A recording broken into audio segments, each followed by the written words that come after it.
What's up, you guys? Welcome to another episode of the Wiley Show. My apologies. We are here. We got a couple of announcements that we're going to be making, and we're going to dive into the show. After this countdown, we got a full show that we're going to dive into. So share this live and let everybody know that we are live. So after this countdown, we're going to get into the show.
All right, what's up, you guys? Welcome to another episode of the Wiley Show.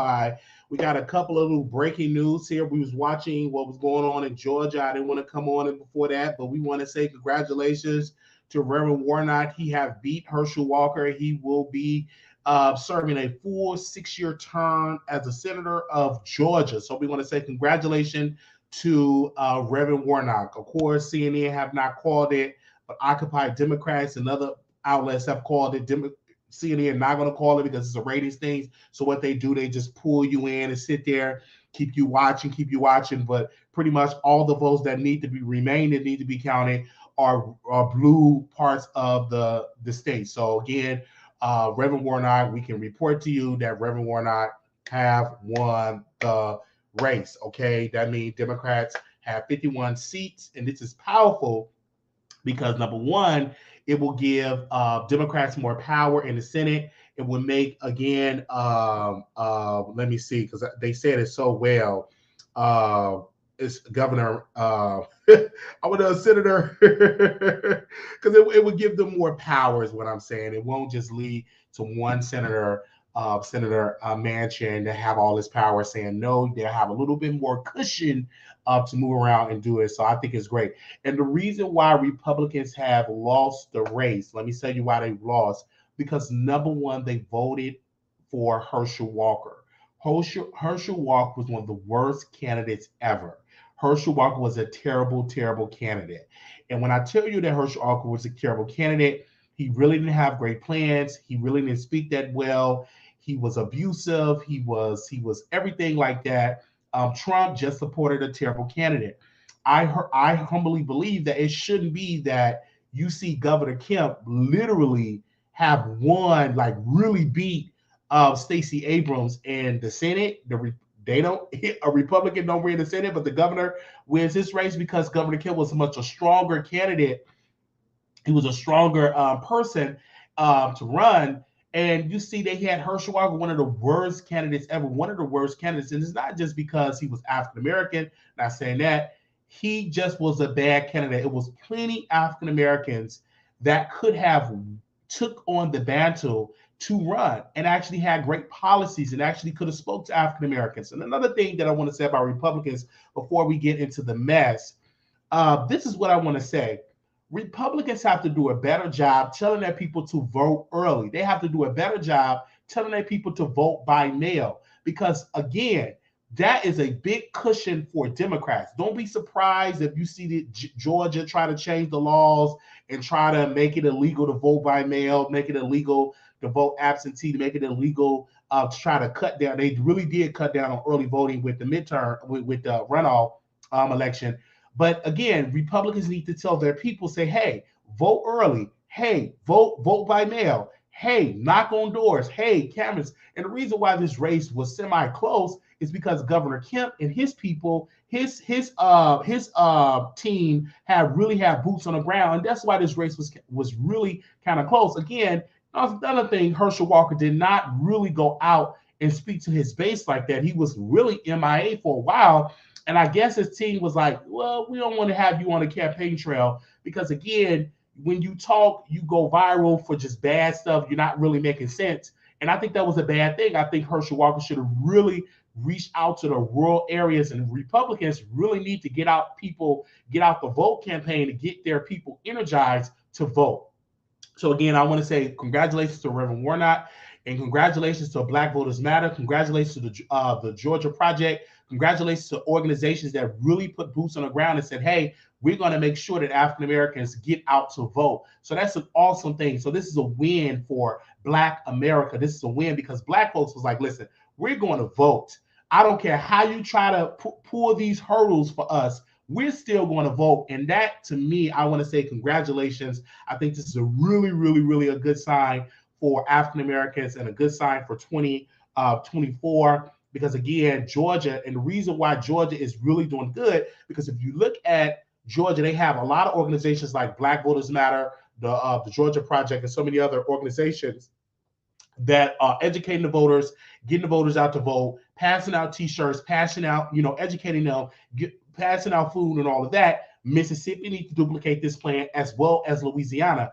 And I say this because a lot of these places you keep saying, and also my great state of Texas, because people are saying it's a blue state. I mean, it's a red state. It's a red state. It can't be done. It can be done because Georgia was so red that now it have turned into a purple. Now is a competitive state. So again, if we invest and get organizations like Black Voters Matter and organizations like the Georgia Project and duplicate that and say, hey, let us get out of organization in Texas and let's get boots on the ground and really, really, really, really tour the soil and educate voters to say, hey, this is why you should vote, and actually registering voters that are eligible to vote, and also telling voters that was sitting on the sidelines to say, hey, come out and vote. Again, that was my political commentary. Again, I just want to say that my political commentary is what I want to say. So give me a second. We got a lot of topics that we're going to dive into, and I want to remember the topics that we're going to dive into because I took me a good old nap. I don't mean no harm. I took me a good nap before this show. I took an awesome nap, and I'm telling you, I was watching You Got Served, and when I tell you, You Got Served was watching me. I just took a nap, and I had a show schedule. My apologies, but I needed some rest, and so we up now. But I needed some rest, and I had to take me a good nap. And my apologies. I was getting phone calls all over the country. Thank y'all for the phone calls. I just needed some rest. Okay. Let's go to the topics really quickly. I'm going on the top of my head. Again, we also announced that Samantha James had passed away due to complications. She was addicted to drugs, and they're saying C19 complications, heart failure, etc. But this is not only reason why I'm talking about having Samantha James on here. T.S. Madison, y'all know who T.S. Madison is. She is a celebrity internet sensation. We reached out to T.S. Madison for multiple times to come on our show. She had refused all times, okay? Not understanding. But T.S. Madison is under fire under some of her people because they said, T.S. Madison, why haven't you called out or send your condolences to Samantha James? This is terrible. You're supposed to be a voice. You're supposed to be for transgender people. And I want to make sure that I can bring it up. I saw it on a gay something, one of those gay, are you gay? Sorry. Was it on Gay Magazine? I believe it was on Gay Magazine. Let me see if I can scroll down the internet and find it. Okay, I know it was on Gay Magazine. Okay, here we go. So on Gay Magazine, this is what a person wrote. They said, it ain't sitting right with my MF spirit that T.S. Madison has yet to come forward and speak out about the passing of my good sis, #Samantha James, a.k.a. Cookie Tookie. I get they were rivals, enemies, but damn, she could have at least acknowledged the situation. Okay? So I want to make sure we get T.S. Madison her response. Okay. All right. Okay. So let me get T.S. Madison response. Okay. T.S. Madison, her response would be, okay, somebody else responded and said this. I would have had way more respect for T.S. Madison had she spoke out. And I never said that I never said she had to speak out. All I'm saying is don't sit right with me, and her not speaking out and showing love says a lot about her character. That speak volumes, not a good look at all. Mind you, someone just tweeted this, and T.S. Master just responded. So T.S. Master responded and said, "Oh well." Another follow-up response would be this: you should be ashamed of yourself. Then you have the nerve to call yourself a woman of God. You ain't ish for that. T.S. Madison responded, said, "Get the F out of here and leave me alone. Y'all turn a blind eye and a deaf ear to years of that lady attacking me, my mother, and my friends. Go away, go, go away from me with this. Y'all are the reasons why she are gone now. Helping her because you thought it was funny. Go mourn your loss and leave me alone." Okay. Then T.S. Madison said, and also, then a viewer said this on Twitter, said, "So many people look up to you and see you as a person who brings love. It's just distasteful how you are acting towards the death of Cookie Tookie." T.S. Madison responded, "I have nothing to say. Haven't I said it? I haven't said anything in years, and I'm not going to start now. No need to be phony." Okay. Then, of course, you had a couple of people on social media saying something as well. You had Sydney Starr. She said this: "I love T.S. Madison. I love Cookie. I wish Cookie Tookie could have really experienced the fame and glory and the potential. Man, she was very funny, entertaining to me." Of course, my good friend, one half of the Freaky Boys, said this. Prince said this: "I'm on T.S. Madison's side with this one." One of my good friends, your boy Nuno, said this: "T.S. Madison is right. All y'all was laughing at that woman, not with her, and y'all can't tell someone to say rest in peace to someone they don't admire or look up to. That's fake AF." Okay, I want to respond. Now, I know a lot of people have a whole lot of things that I criticize T.S. Madison for not speaking out, for not sending her condolences to Samantha James, because she is a trans woman. She's supposed to be an activist and all of that. You're supposed to lay aside your personal issues and say, hey, let's all rally behind and let's say rest in peace to Samantha James, even though we had our differences. But I definitely want to send my condolences to her family. And also, we want to help raise money for her to help bury her. And also, she should send a $5,000 to $10,000 donation to bury her, in my humble opinion. Now, I'm saying this, and I also said this to T.S. Madison in an email, and I said she should do it, and obviously she's not going to do it. But again, I don't think it would have been phony or fake for her to send her condolences, because she's supposed to be this trans activist. She's supposed to be this person of a stature. She winning awards. She winning all of these things, and she's supposed to be this, this icon. Supposed to be this legend. I'm sorry, she's supposed to be this icon. She's supposed to be this legend in the community. But again, she have failed to say, hey, let's us say condolences to Samantha James. In my humble opinion, she should have done so. And it wouldn't have made her phony or fake. I think that would have been great character on her part. But again, she did not want to do it, and people were coming at her. And again, I'm coming at her. I speak to her shame. I feel like that was very trashy and very disheartening for her not to say condolences to her as well. I believe that T.S. Madison failed, not only herself, but failed the community, because she did not send her condolences to Samantha James. I think she should have done that. And I also think that she should send a large sum donation to Samantha James to help bury her, in my humble opinion. I'm just saying this. I know a lot of people are going to get mad, say, well, Wiley, they were beefing. Yeah, it's plenty of people that I beef with. But if they pass away, I will lay aside my beefing ways and say, hey, I'm going to send my condolences. And also, I'm going to send a donation to Samantha James, because of stuff like that. I'm going to send it to Samantha, to her family, so they can help bury her. And that I would do that for any of my people that if I was close or we were beefing, I would do that. And I have actually done that to people that I was beefing with and they passed away, and I actually contributed to help them get cremated or to help them get buried. So I think that T.S. Madison should have done that. I know a lot of people are going to get mad and say, oh, she should have did it and all that. And then you get a couple of, T.S. Madison supporters, and you get the people that come in my DM and just trash me whenever time I bring up T.S. Madison. But again, I don't care how much you trash me. I'm going to be able to give my opinion on how I feel about T.S. Madison, okay? And I feel like she did a disservice for not saying rest in peace to Samantha James. Mm-hmm. Now, what do y'all think? Did you think that she did a disservice? Okay. So I think that she should have did that, in my humble opinion. Okay, I got that. Okay, somebody said I'm watching. Thank you so very much. We got people from Chicago watching and everything like that.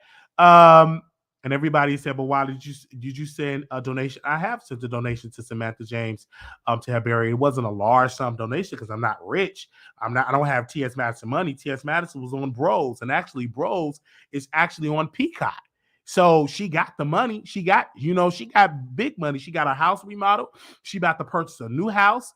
They reevaluating her finances. She got the bigping.com resources coming in. Also, she got the movies and residuals coming in. So again, she can make a $5,000. It won't hurt her pockets to make a $5,000. It don't hurt her pockets to make a $5,000 donation to to Samantha James. I'm just saying. I know a lot of people are gonna get upset with me, but I don't think it will hurt her pockets. Is what I'm saying. Okay, I don't think so. Do y'all think it would hurt her pockets? Let me know. Let me know in the chat. Do y'all think it would hurt her pockets? I don't think it would. I don't think it would hurt her pockets at all. In my humble opinion, I don't think it will hurt her pockets if she can send a $5,000 donation. So again, I'm going to reach out to T.S. Madison for another statement for her. As right now, I really no one have responded to my email, but of course we will send another email in the morning to really rally behind, to tell T.S. Madison to rethink what she is doing. I'm not going to tell you how much I've donated. That's private. That's between me and my donation. I'm not going to tell you how much I've donated because, again, it's not none of your business. Did you donate it? Okay, but we will send our DM email in the morning. Okay. All right, we definitely send her. I don't know if she's going to respond to it or not, but we will send her a DM in the morning. Okay, I got to make sure what the hell we talking about today. Let me look at the title. Good googly moogly. I know we were talking about T.S. Madison, but I didn't slept, got a good nap in, and had an amazing phone call with a new person I may be in business with. So so yeah, okay. I definitely think that she should have that, in my humble opinion. Okay. Now, I didn't put that picture up, so I'm just gonna go and dive with it because since we're talking about it. Again, rest in peace to Cookie Tookie, and her family's in my prayers. Okay. All right. So we're gonna talk about Gabrielle Union and Boosie. I recently saw a video that Gabrielle Union did, and she pretty much was saying, making fun of Boosie, saying that he's addicted to peeing, and he always have peeing on his mind. He always had peeing on his mind, and she did a show, and Boosie responded and pretty much said that your man take the D and you trying to sound like a white woman and all of this. And I'm pretty much on, Gabrielle Union's side on this because number one, I see that Boosie was using terminology and coming harsh on them. But Boosie, you're not a good father because you took your underage son and allow him to be around a stripper for her to strip on him. And I think that's very disgusting to have a stripper strip in front of an underage boy, because if roles were reversed, if that was your girl and a male stripper, the world would have been just So I don't think you are a good messenger to come against, how Gabrielle Union and how Dwayne Wade is doing. But then also in that return, I don't believe, and this is my core belief, right? That if your child saying that she want to transition, I don't believe that you should make the decision to get her surgeries and all of that. I don't believe in that. I believe that that child should become an adult and make that decision, because again, children change their mind. But I'm not going to say that she can't be trans and all of that. I'm just saying not the surgery. Because again, I was young and I was having same gender experiences 8, 9, 10, 11, 12, 13, 14 years old. So I can't say that you can't have that experience as a child every way, because when I was a child, I had those experiences. I wasn't doing hardcore S word, but I was kissing and messing around um as a child. Okay. But I don't believe that if I wanted to transition, I don't believe my family should, you know, cut off my equipment and all of that. No, I believe that decision should be made once I become a man as an adult to make that decision. So that's the only part I disagree with Dwayne Wade. If they're trying to do that, I disagree with Dwayne Wade and Gabrielle Union on that part. But I don't disagree with them supporting their trans daughter and support and rally behind the trans daughter. I don't disagree with that. I feel like you should support. I feel like you should have a safe space because, again, if you look at the suicide rates for trans people and LGBT folks, youth is very high. And we know in predominantly African American community that rate of homophobic, transphobic is really, really high. And again, it's a lot of homeless trans folks, gay folks, because once they come out, families decide to say, hey, let me kick you out. And I feel like that's sad and pathetic to do as a parent, to kick your child out. If your child come out the closet and you kick them out, I feel like that's disgusting. I feel like you're not a good parent. I feel like you're not a good mom, or you're not a good dad if you do something like that. But I also feel like you as a parent should talk to your children and have an understanding with your child. Um, so again, Boosie, I feel like you were wrong for how your terminology, to how hard you were coming at the child and using the terminology you were using, and you yet had your son with a stripper. He was underage. So again, you can't be trying to tell them how to be great parents, and here you are invited your child to have a female woman to get butt naked in front of a child.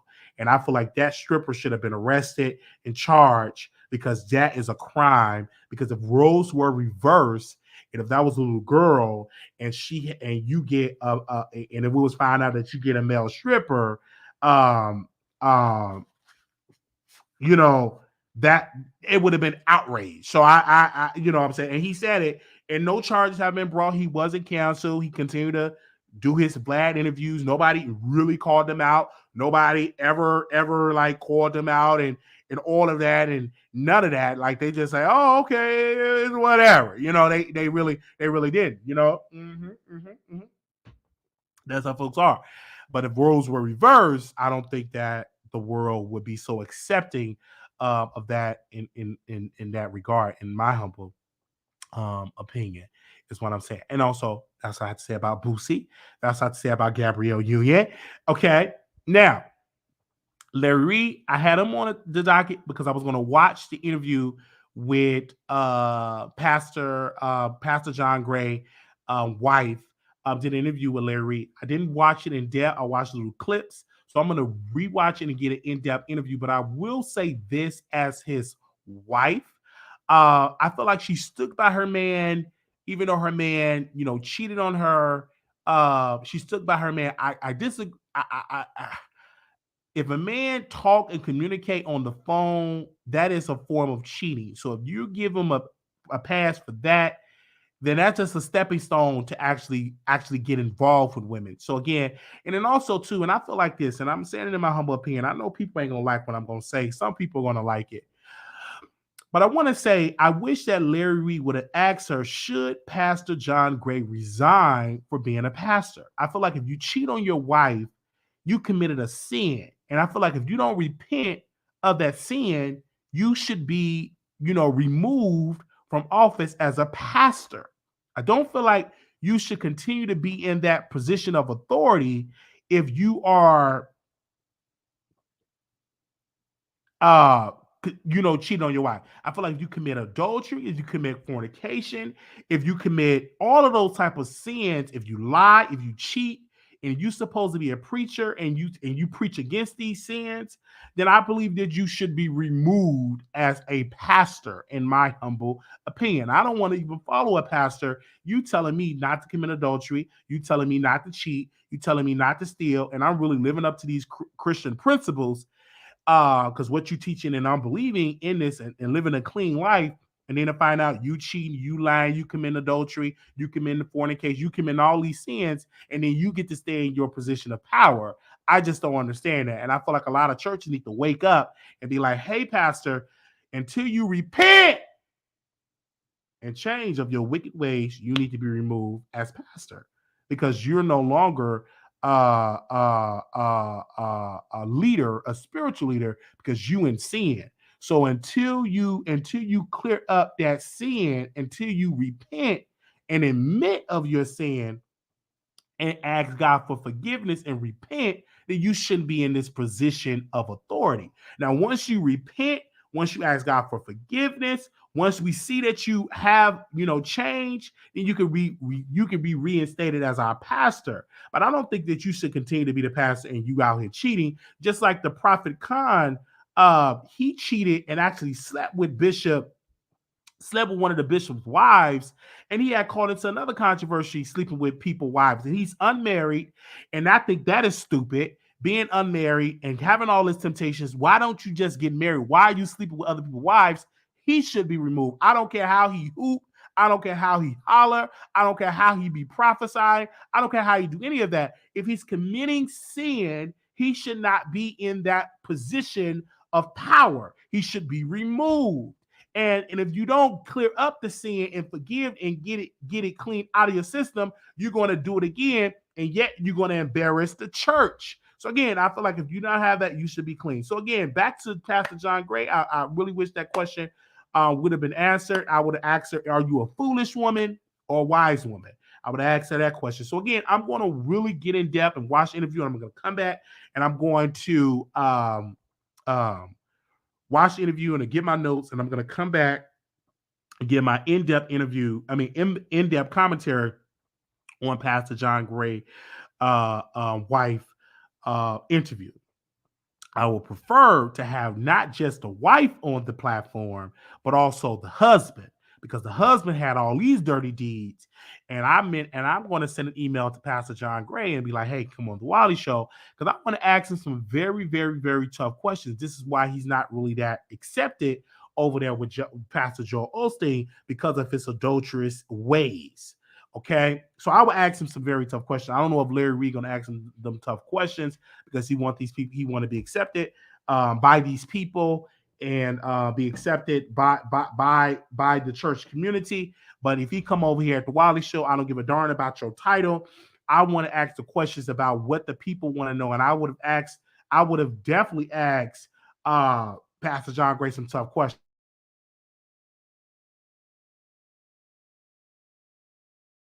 Y'all bear with me. I'm battling over a cold, so I'm just going through it. Okay, so that was that. I want to make sure I've talked about everything. Give me a second here. Bear with me. Okay, we got Tasha K, but I meant to put Tasha K moderator. I don't think I can fit her in the title. I don't think I can fit Tasha K moderator in here, but she been in some controversy. Tasha Talk Truth has been in some controversy, and that is a moderator of Tasha K. Okay, let me see if I can get her on the show. I don't know why she won't come on the show. She says she don't do interviews, but I feel like this: if you can talk a lot of mess about these celebrities, hop on the live and do an interview. In my humble opinion, but she said some stuff about Cardi B, and Cardi B said that she's going to file charges. Let me see if I can bring up what was said, because I think Cardi B says she's going to file charges of harassment and get a restraining order for that. I know y'all sending me stuff about the J Silly. We gonna talk about that, child. Y'all be so late sending me stuff, but borrowing my DMs. Let me see if I can find it. If anybody can find that with Tasha Truth, send it to me, because I'm trying to find. I don't know where's that.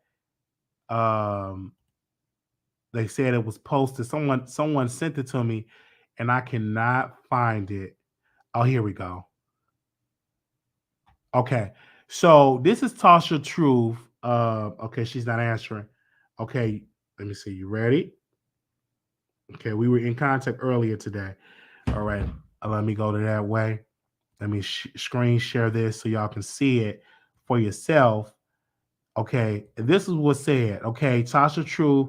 She said this. Hello, Cardi. I can't believe I'm texting Cardi B. Well, let me say I love Culture so much, and she is so beautiful. She is too now. Happy birthday, Culture. Um, by the way, YouTube name Tasha Talk Truth, and I'm the one who exposed my radio for calling. Okay, so this is when she actually wasn't not trashing Culture. This message said, but if it's what is this saying? But if it's too much for you, I won't do any more videos on my radio speaking on Culture. By putting out the videos, make her look bad. And speaking on Offset like that is wrong. When she's saying she's the black, when she said she's for black people, so I know you busy, but I just want to check with you first. Thank you, Tasha Truck True. Hey Carly, how are you? Let me say this. I like you. I really did. I tried to run a channel not knowing what the hell I was doing. I was just following behind people. But now I see blogging how blogging work. Okay, what was she talking about Culture? Okay, I put myself out for there for you in my beautiful baby Culture. And I was like, F Millie, black women drag me, even the point they say that they were going to K word my kids. I'm like, dang.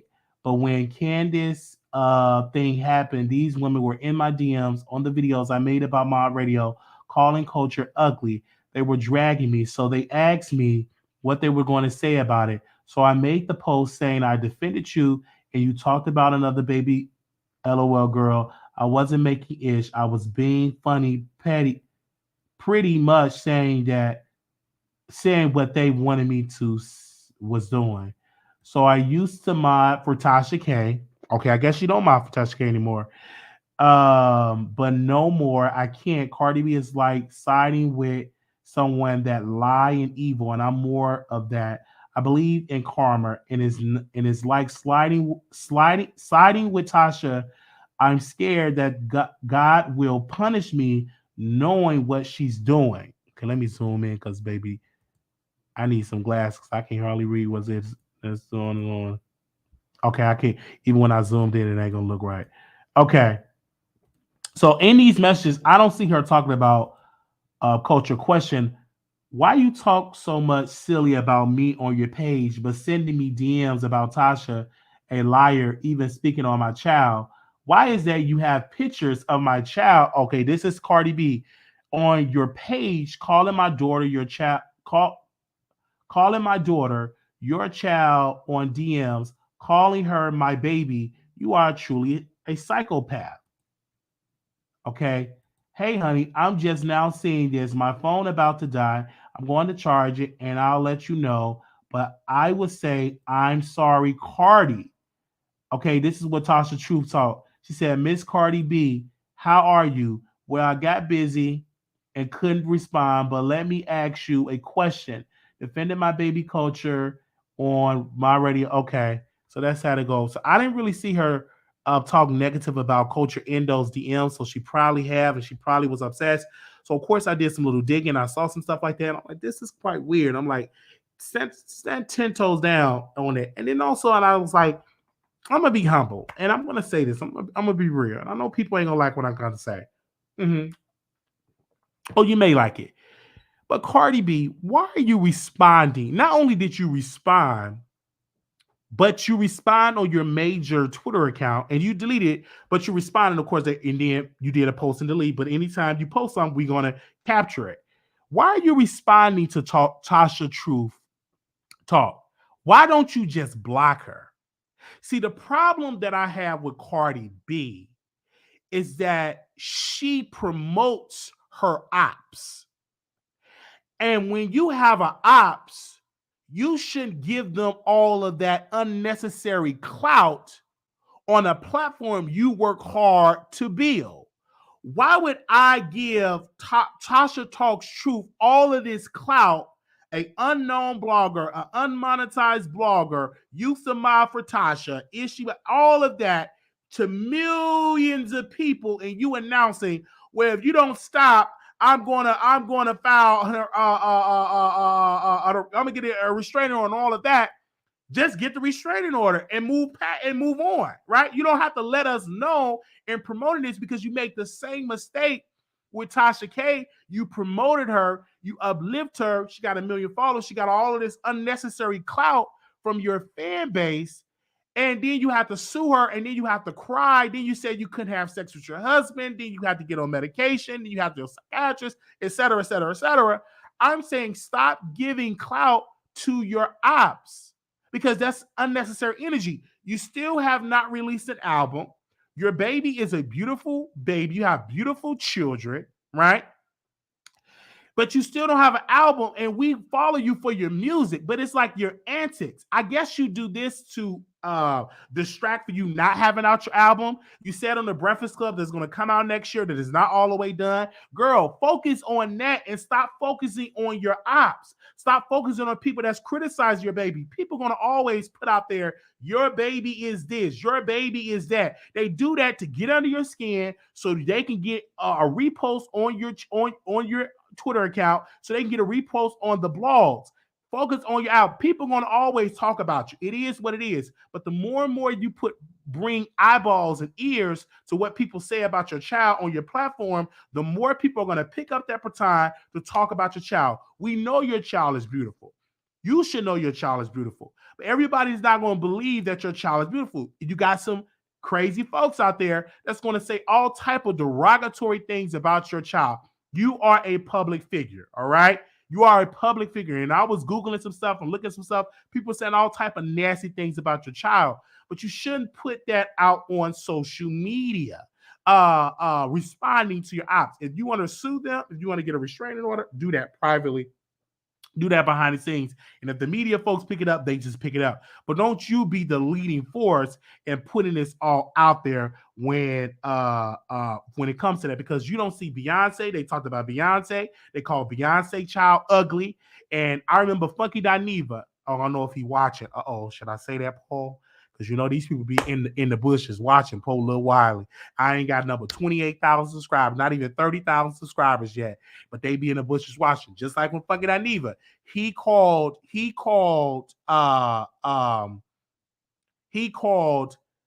Blue Ivy ugly when he was sitting on the side of T.S. Madison, right? It went ultra viral.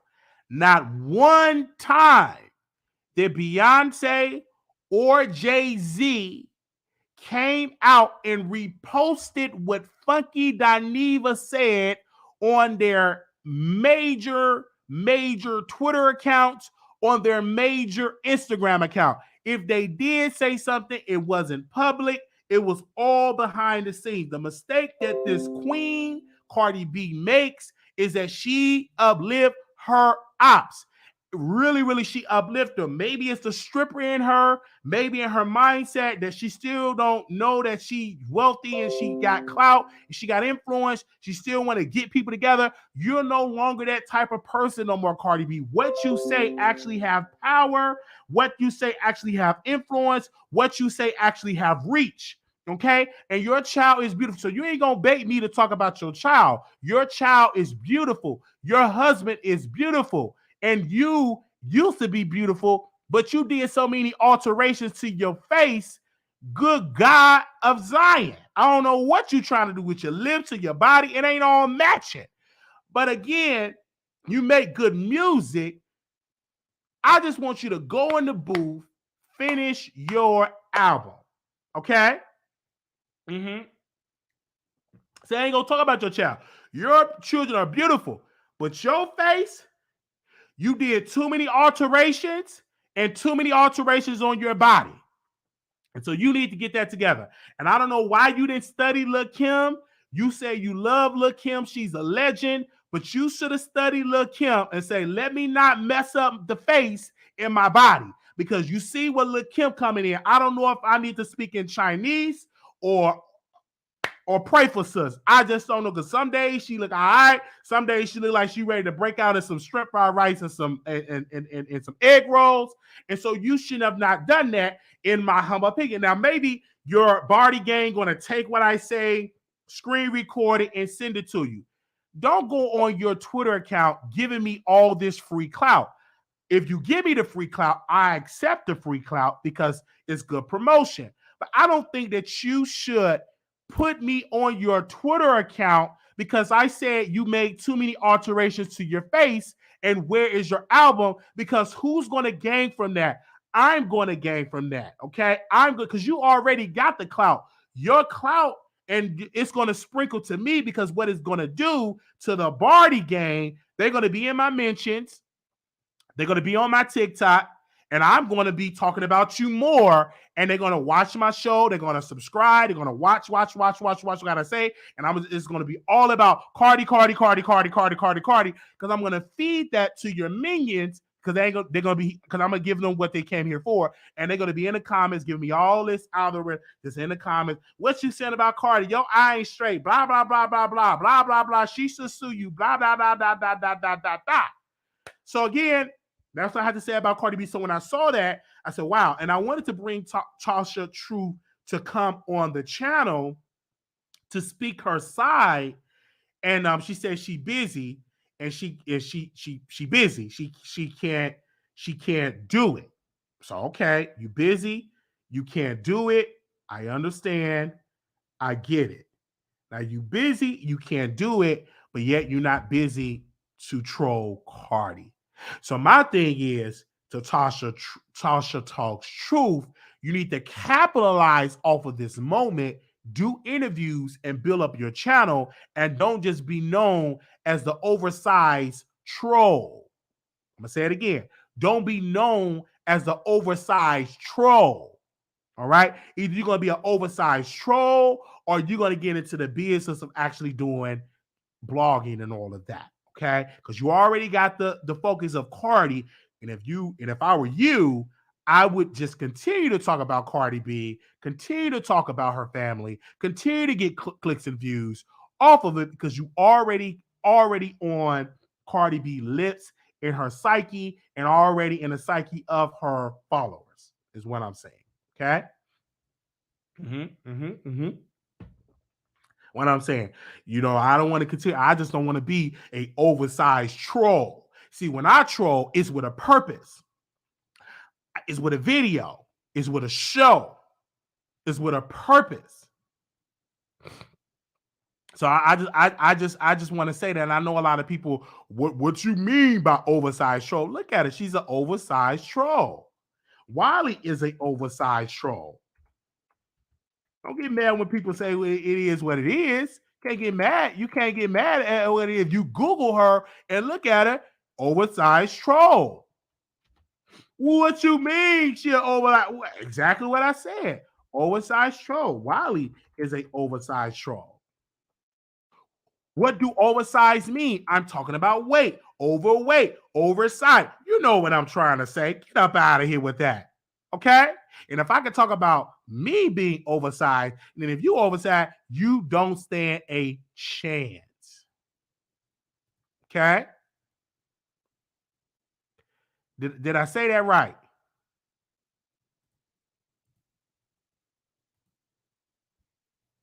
All right? Okay, no, he used to be oversized. Give me a second. I'm backstage doing some stuff. Did I say that right? Oversized troll. Okay? Now, get mad at me. I'm just Wiley said she's an over. I said I was an oversized troll. But I troll with a purpose. You don't just see me on Twitter just trolling people. I'm going live. I'm doing a video. I'm going on other people's shows. I'm on other people's shows. On pretty much on my show, and then you get people that respond to me on their show. That's when you know you're trolling. It's you actually doing it right. Okay. Give me a second here. Because speaking about troll, we're gonna get into our last topic here. With this, because I already know people are watching. They're in the bushes. They're watching our channel. They're watching our station head, and they just watch us. His team is definitely watching. So since we here, Give me a second. We're going to go to our last topic here. I think we talked about everything. If I missed something that we didn't talk about, comment below in the chat. But the spirit is leading me to talk about this person who used to be a oversized troll but got the surgery.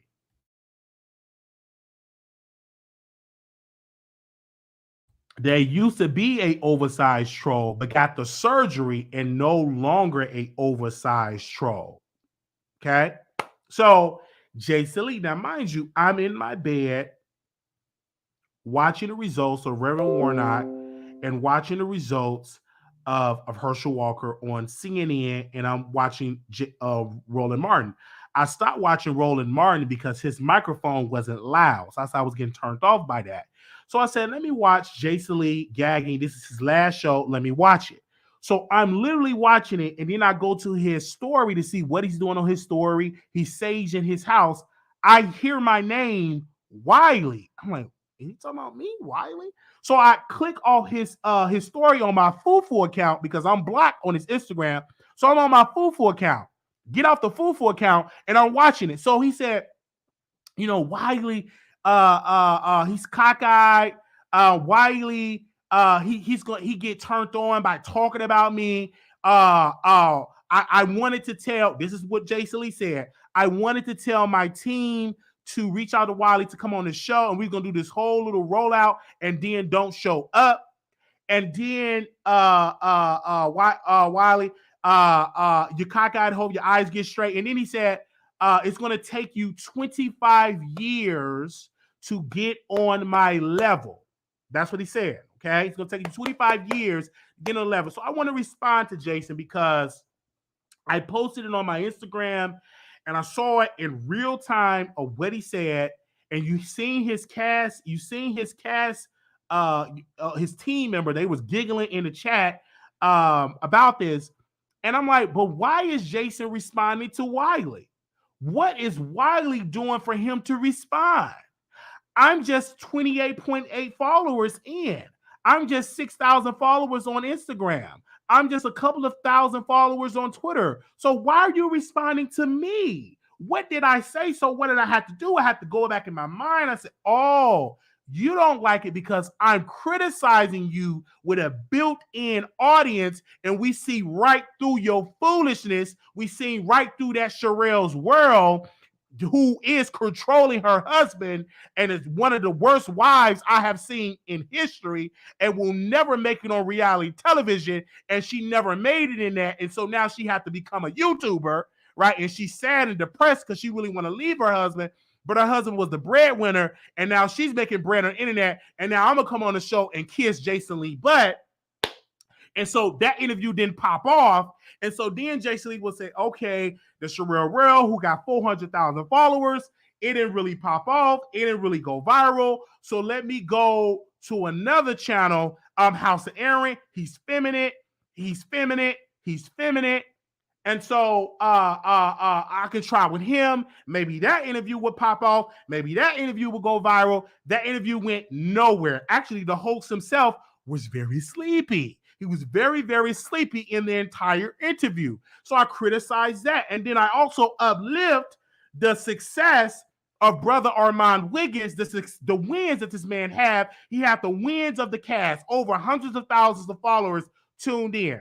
This morning, or this afternoon, Jason Lee decided to go on his Instagram and interview the cast of Bobby, I Love You Per. It was only 1,000 people in that Instagram. And so I went on my station and I criticized that. I think Jason Lee got some people, him himself or his staff, is listening to everything I say.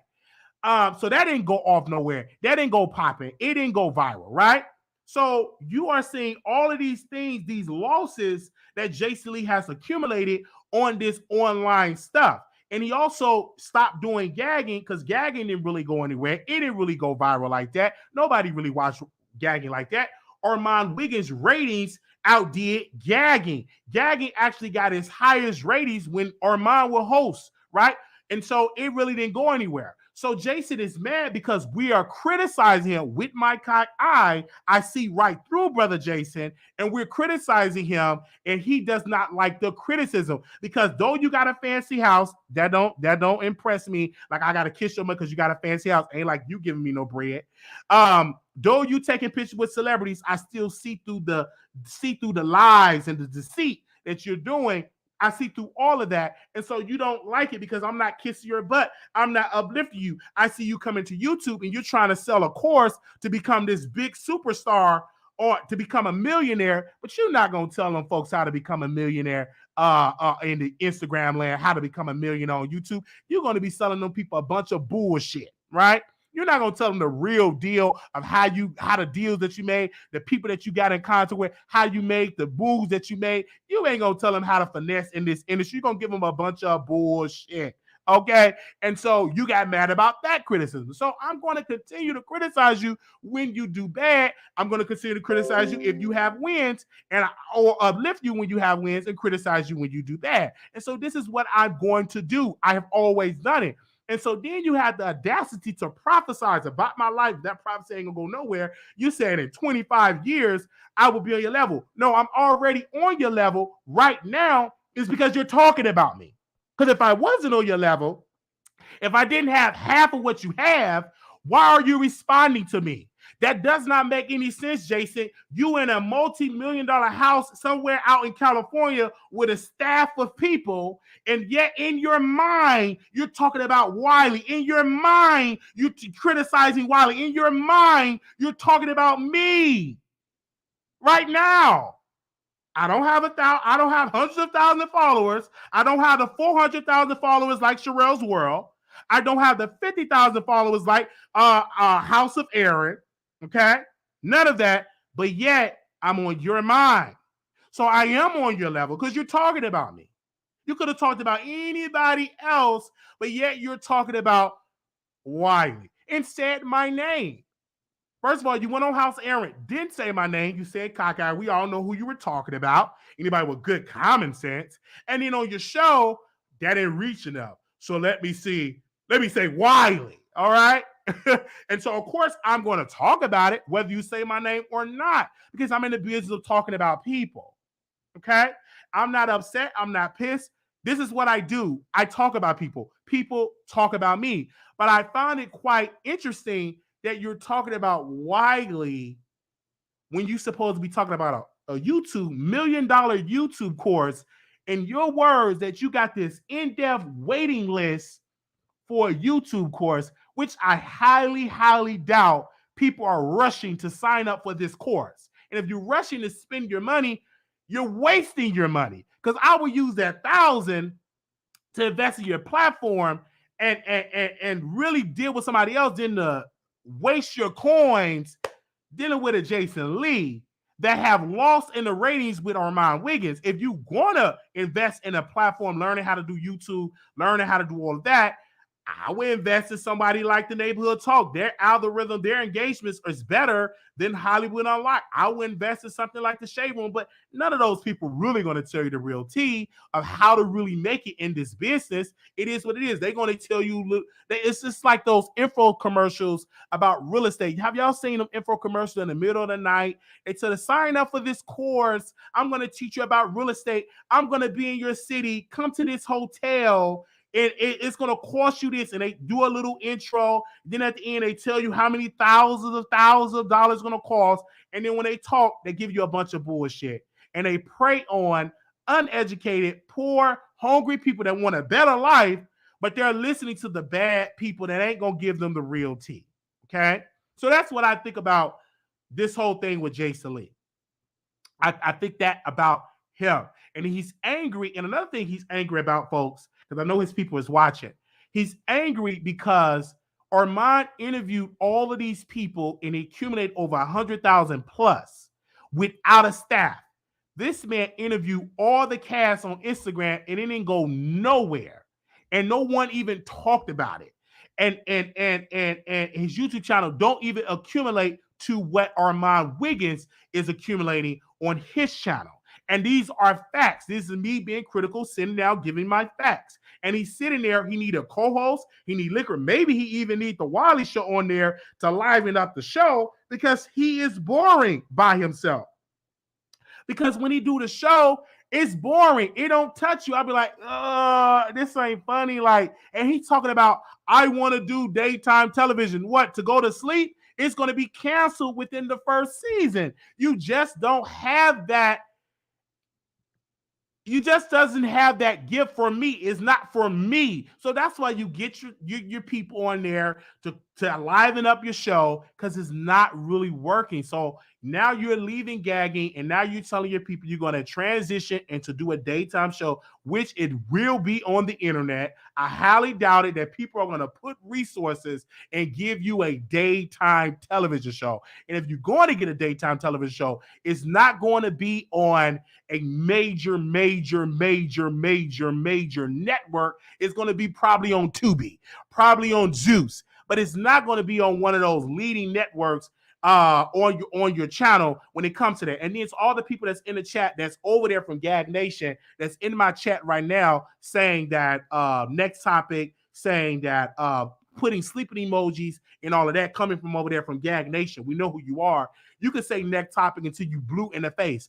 I'm going to be able to talk what I want to talk about. If you want to go to next topic, you can next your way out the door and go to somebody else's channel and watch. I'm going to continue to talk about it because I didn't see any of you people over there at Gag Nation saying next topic when he criticized me. You laughed, you congratulated, you was gagging, all taking it all in, and now that I'm responding with facts, now you ready to say next topic. Now you putting sleeping emojis, but you want to put it in when he was talking about my eye. You didn't do it. I was over there, I was watching. I seen the comments and I seen you. I see everything. You may not see my comment, but I'm always in the bushes. Okay. All right. So shout out to the people that stood up for me. You are good supporters. You stood up for me, but thank you. No, it's not going to be on Peacock. That's going to be on Tubi or Zeus or YouTube. You know what I'm saying? It's going to be on one of those type of things for a daytime show.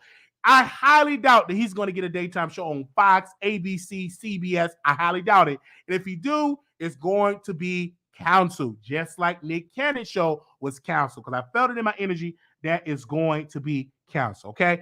Now we're going to continue to reach out to Jason Lee for an interview. And you said something. You said that I was going to have my team reach out to Wiley to do this whole rollout and then cancel. You can't do that to me because first and foremost, when you reach out, we're going to do a pre-recorded interview, and I want to make sure you do it. I'm not going to announce it. I'm not going to promote it. I don't do all that. Because I know people do that fake phony stuff that you announce. I've been in this game long enough, Jason Lee, I understand people do that. So for a person like you, it would be a pre-recorded video. It's already done. And then I post a flyer and make this big old rollout because I didn't already have the interview. But I won't dare do what Storm Monroe did, pre-announce that he got an interview and it don't happen. I don't do that. I don't do that. If I'm going to have an interview, it's already going to be done. And then I announce that we got Jason Lee and I will stream it so the folks to watch. So you can't do that with me. Try that with somebody else. Just because my eye is cocked don't mean that my mind is cocked. Okay? I was just going to tell you about that. All right, so that just ain't gonna work. You making this big rollout and then you not show up. Come on now. And then if you do a big rollout, it's not a loss for me. People are gonna look at you weird, like who does stuff like that? That's weird energy. So we're gonna continue to send you emails. We're gonna continue to reach out to your staff. We're gonna continue to reach out to Floyd Mayweather. We're not going to stop. One day, somebody going to receive the email and come on the show. We're not going to stop. It's not going to take me 25 years, okay? Not going to take me 25 years, okay? Not going to take me that long to make it in to get in this business because I'm already in your mindset. So I'm going to continue to do what I do because what I'm doing is not wrong, okay? So what I'm going to do right now, we've been in here for an hour, minute mark, hour. Make sure y'all thumbs up. We're going to open up the phone lines. I definitely have to talk about that with Jason Lee because he did respond to us on his channel And I get it because we're one of the ones. We're very entertaining, and even he sat at his mouth while he's entertaining. And Jason watches, so he know we're gonna talk about it. It is what it is. And I don't know, maybe he need the free promo and all of that. We get that, but we will continue to talk about people that are trending. It is what it is. But we're gonna open up the phone lines for that. But I didn't see him talk about Armon Wiggins in a negative, call him out because he knew Armon Wiggins is pretty much winning, and that he can't call him out, so he's gonna call out Wiley and have this big old thing to give him some more clout and all of that. But it's just not working. He needs to come on the Wiley Show. And I told him in email, you should come on the Wiley. It's going to be better than Sleepy Aaron because, Aaron is sleepy. Nothing wrong with being sleepy. I at least thought Aaron would take a nap before he do the show. But the guy got on the show very, very sleepy. He goes, I want to know. You're so happy. I'm so happy to have you here. I mean, the man needs some coffee or Red Bull or a shot, but he was real sleepy. Aaron was just really, really sleepy. And so that was just like a bad show to go on because the man was sleepy. I'm just saying. And then you have Sherelle's World. She don't know if she coming or going because, about what she doing. She don't know if she want to be the wearing the pants in the relationship or be submissive at all. She don't even stand with her husband come to the room. So you knew that was a bad choice right then and there. She talking about, is this corporate America? And, corporate America. And she said all that hot skipped for a $500 super chat. Lady, we see right through that, lady. And then got the audacity to wake up in the middle of the night. She woke up in the middle of the night talking about who she gonna sue and thought I was gonna be scared. Lady, get so have several seats, okay? But when you got a man that ain't hitting that right, that's all you can do is talk about Wiley. Press 1. Your show is scheduled to start in 34 seconds. I get it. That's all you can talk about me in the middle of the night. If I had a husband and I wouldn't be talking about another man in the middle of the night, I'd be getting me some D, but the D probably don't even rise to the occasion. And if it don't, I really, really feel bad. You know what I'm saying? I really feel bad. Probably can't even hit it right. You know what I'm saying? So what does she have to think? Watch my videos and thinking about Wiley. And your show will go live in 5 seconds. 4, 3, 2, 1. Blog Talk Radio. Okay. I just don't understand that. How you supposed to be this person with all this money and you don't have a wig budget? Your wigs is low budget. Where's your wig budget? And if you had a husband, your husband should be like, baby, we need to get you a wig budget. That's one thing I like about, Sherry Shepherd. Sis got a wig budget. This woman, I don't know if she get her wigs from Walmart or get it from the thrift store or the flea market, but she don't have a wig budget. She doesn't. I don't know why she don't have a wig budget, but she just don't have a wig budget. I don't know who told her to think them cheap wigs look right, but it don't. She need a wig budget. She did put some of them. She should have put that $500 in there to get Tay to do her wigs. And what I'm saying, allegedly, I'm just gotta say allegedly because she ain't got no wig, but allegedly, and all of that. And if I get sued and I say, Your Honor, I just look at her wig. Your Honor, do it look like she got a wig budget? Allegedly, allegedly. Okay, just needed a wig budget. She could have got she could have had Tay did Tay should have did her wigs. She got the money, and I don't know what she's spending it on and stuff like that. Get a wig. You know what I'm saying? I don't know. Okay. So we got the phone. I don't know if the phone line is working. Did y'all hear that Blog Talk Radio message? I don't know if the phone line is working. Okay. I don't know if the phone line is working. So I will drop the link. Did y'all hear that Blog Talk Radio sound? I like Tay. Because I follow him on TikTok, so I like Tay. You know what I'm saying? If I was into wigs, he would be a person that I would hire. Very good looking guy, talented. So I don't know if y'all don't want to call in. I get it. We can go, but yeah, that's all I want to say. And all of that. But what we do over here on the Wiley Show, we talk about people, and obviously what we're doing is working because Jason want to respond to us.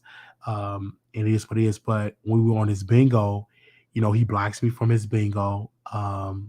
We were on his Twitter. I believe if he didn't block me, he will block me after this. He blocked me on his Instagram page, but yet you can respond. And my thing is this: if I'm talented and all this, why have me blocked? I never was disrespectful for him on Twitter. I never was disrespectful for him on Instagram. I never was disrespectful to him on bingo or any of these other entities, but yet he will click that block button and it don't. Hey, people block. That's his choice to block. You know what I'm saying? And if you want to block, go right ahead, block. But I still have access and ways to watch. But I think I know this, that he have his staff to watch us, to watch our Twitter, to watch our Instagram, to watch us on YouTube, to listen to our station head shows. Because I remember when we were talking about his book, he immediately did a whole video, his editor, and he was editing clips. That means you really have to watch us to do that. And so he have the resources for that. I just feel like, and that was very funny, but it wasn't just him alone. It was the work of his team. Last 43563. You're live on the air. Hey Wiley, hey chat. Yeah, let's get into Big Porky Lee up here, lurked and perched in the bushes, watching the king, Mr. Marquise Wiley. Everybody tell Big Porky Lee, hey, Big Porky. Hey, Porky Lee, you mad because don't nobody watch your show? You had to cancel your show because nobody watched it. Hey, Porky. Hey, Big Porky Lee. Big boy. Bye, big boy. Yeah, and so I hear that, and I get it. I think Jason watched because we're funny over, and I know this. You know what I'm saying? And what we're missing on our show is interviews. You know what I'm saying? For a lot of people don't do it because they know it's going to go viral. It's going to help Wiley, so they won't do it. But somebody is going to come on the show is going to be actually popping. But I also feel like Jason should have came on because of all the interviews he did. It would have been very beneficial for both parties, and it would have been good for the culture because we always talk about the culture. He's always talking about helping others and all helping other bloggers and all of that. And I think it would have been very good. And then a lot of people probably would have invested in his course. Last 40622. You live on the air. Hey Wiley. Hey Welcome. chat. Can you hear me okay? I can hear you loud. Yes. Hey, so real quick, I just want to talk about Armon. And excuse me because I'm a little confused because sometimes you like big up Armon and you like, yes, you give him his props, and then the other time you like straight clown him. So I'm like, okay, because with Jason Lee, he didn't do anything wrong. Do I clown him on some things? Yes, right? Because I'm not going to be with you 24/7. It may one day you may do something I like, the next day you might not. That's just how I operate on the show. And so when it came to Armon and Jason Lee, I felt as though that Jason Lee did Armon Wiggins dirty. I felt that Armon Wiggins had every right to defend himself. And that's why Mr. Jason Lee is angry, is because I bigged up Armon Wiggins. And then my response had more influence than Sleepy Aaron, had more influence than Bagwig, Sherelle's World, had more influence than those entities. And so he had to respond to me. You understand what I'm saying? And then say he's talented, and then say I would have had my team reach out to him, did this big promo, and then not come on his show. And now you don't even have to say, well, he didn't say your name. He actually said our name tonight. And I question, why would you say my name out of all nights tonight on your last show of gagging? Why say Wiley's name and not? And if you're gonna say my name, invite me. I'm only one. You got my number. My number's on Instagram. I send you countless emails. All you got to do is say, "Hey Wiley, come on the show." Or, "Hey Wiley, you come on. The Wiley Show."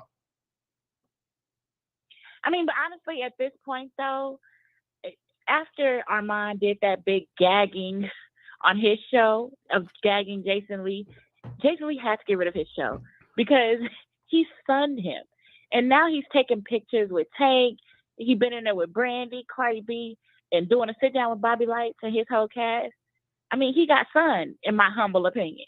I agree.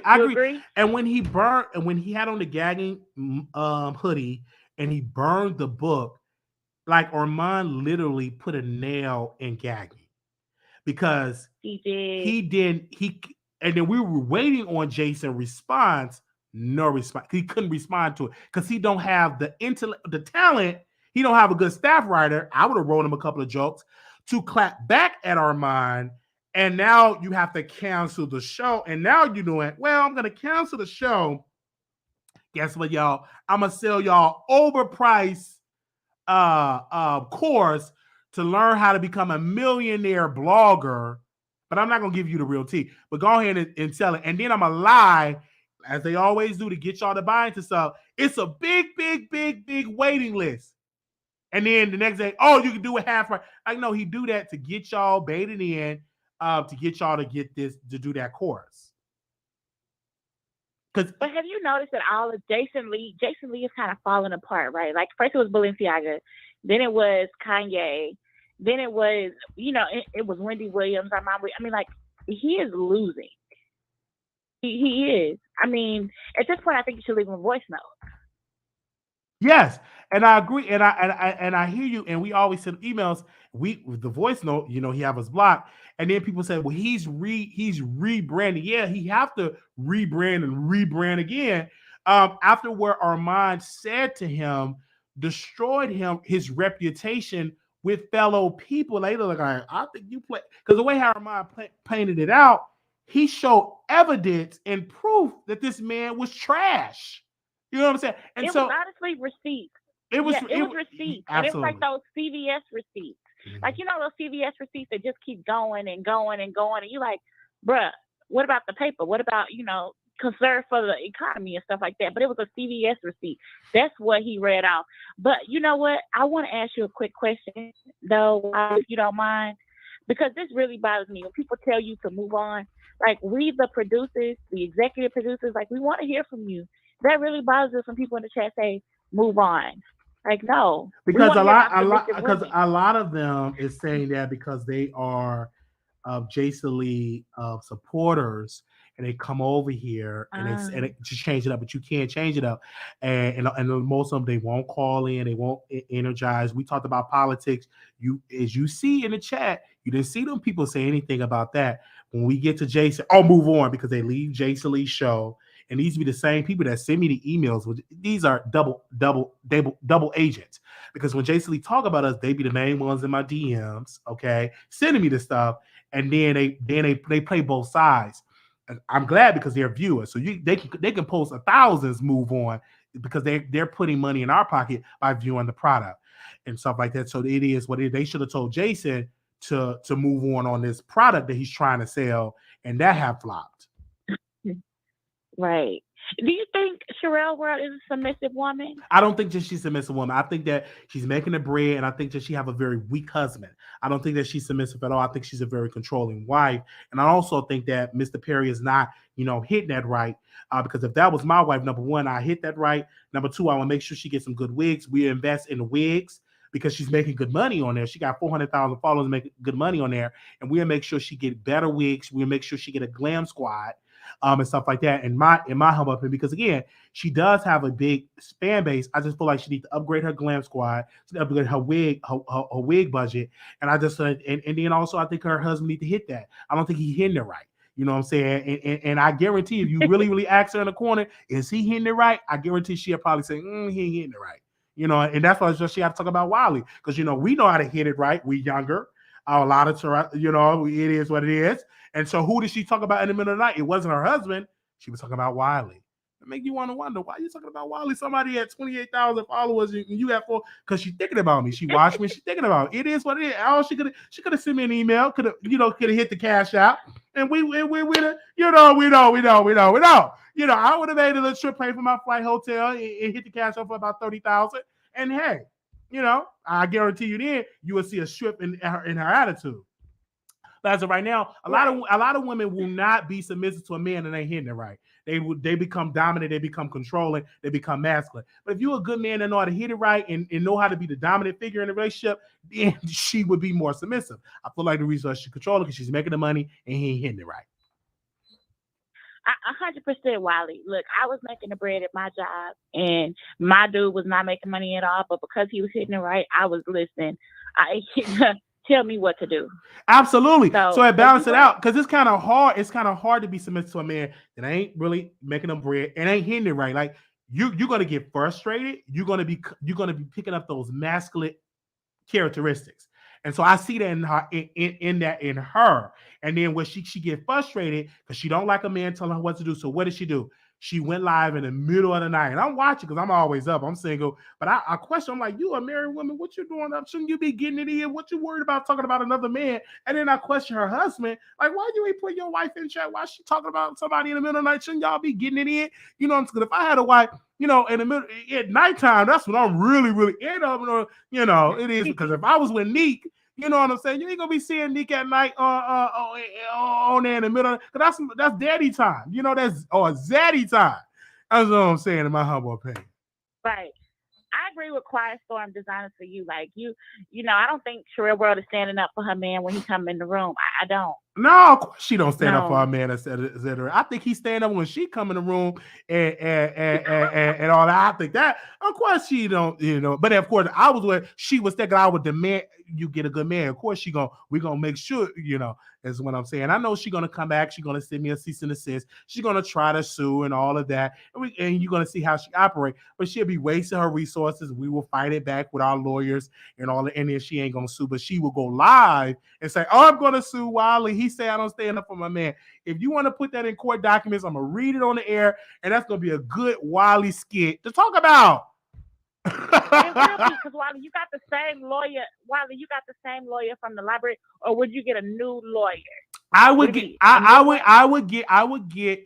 with that. They would advise, but of course I would get someone that is really good in civil, and I would handle that. But what I'm trying to say, it didn't scare me. She did that, and she said, "I won all of my lawsuits. I won them all." And he did the library. He shouldn't even be on the internet. He shouldn't even be. He did the. What do you watch it Googling me in the middle of the night? Man, go to bed. Be with your husband.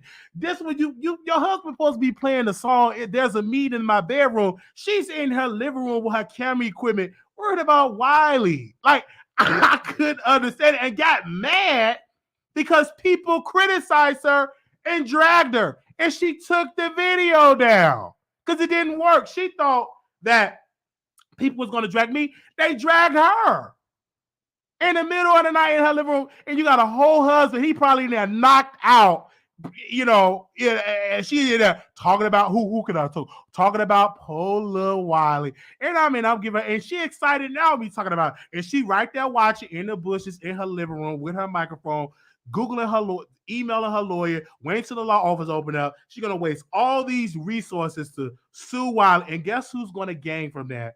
Wiley. I'm going to gain from that. Yeah. All this free publicity, all this, because when she talked about me, other YouTubers that I didn't even know, they went live to talk about Wiley. I didn't even know they watch us. So I just, to Sherelle's world, I'm in your world, baby, and I'm glad to be in your world. I will continue to be in your world. Now that should be a hashtag, Sherelle World. I'm in your world, baby. I like that. Wiley. I like to role play. Real quick, can I role play with you? I just got a question. Oh my gosh. So he said, "Oh my gosh." No, nothing like that. All right. I'm Jason Lee, and I send you a $4.99 on the chat. You know what I mean? And I need you to defend me and go. What would you do? Well, for me, Wiley's World. Oh my God. See, this is what I'm saying. Jason is such an icon. He helps so many people. I'm going to do what she does. In corporate America, the deals that he makes, and people don't know that he's a writer. People don't know that he have employees. Jason got it from the gutter, and I don't think, and then the husband, yeah, you don't understand in corporate America. You don't talk about the people in corporate America and all of this, and see this one, and get really, really excited. So I know how to play the game when people super chat, even when Tasha, when she was giving, I knew how to sing to her and make her wet because I know how to keep the money coming. She gave me a camera and all of that, and then once the money dried up, and then I switched gears. So I know how to do it. If she send me a $5, I will uplift her and her husband, or in Jason Lee, if he would send $1,000, $2,000, $5,000 donation. If that's what you want to do. And then after that, I'll take your money, and still, if I feel like dragging you, I'll drag you. Because I've done the same thing to Tasha K. And actually, Tasha have gave to the show. She actually gave a camera. And I just felt like dragging her and stuff like, because I feel like if you want to buy me, I am for sale, people. I am for sale. Put that in the chat. I am for sale. But for $10 million, okay? If you want to buy me, I'm talking about millions, okay? I'm for sale. Because when people say, oh, you can't buy me, you can buy me $10 million, okay? I just put it out there. So anybody, I got them. I'm for sale for 10 million. I'm talking about 10 million in there and whoosh. Okay, and we can do good things for a lot of people, and we can hire a staff like Jason Lee got his staff. I'm for sale. Hashtag Wiley for sale. Hashtag Wiley for sale. On a serious note, Wiley, I feel like I'm interviewing you. But Wiley, are you really not hurt over the Tasha K alliance? Because that was for real to us. I know it was real to the producers, but it wasn't real to me because when I was in Georgia, I knew it wasn't going to happen. I heard conversations of people that said, she talked to you, people that you would be shocked that I talked to, and I knew she was saying these things.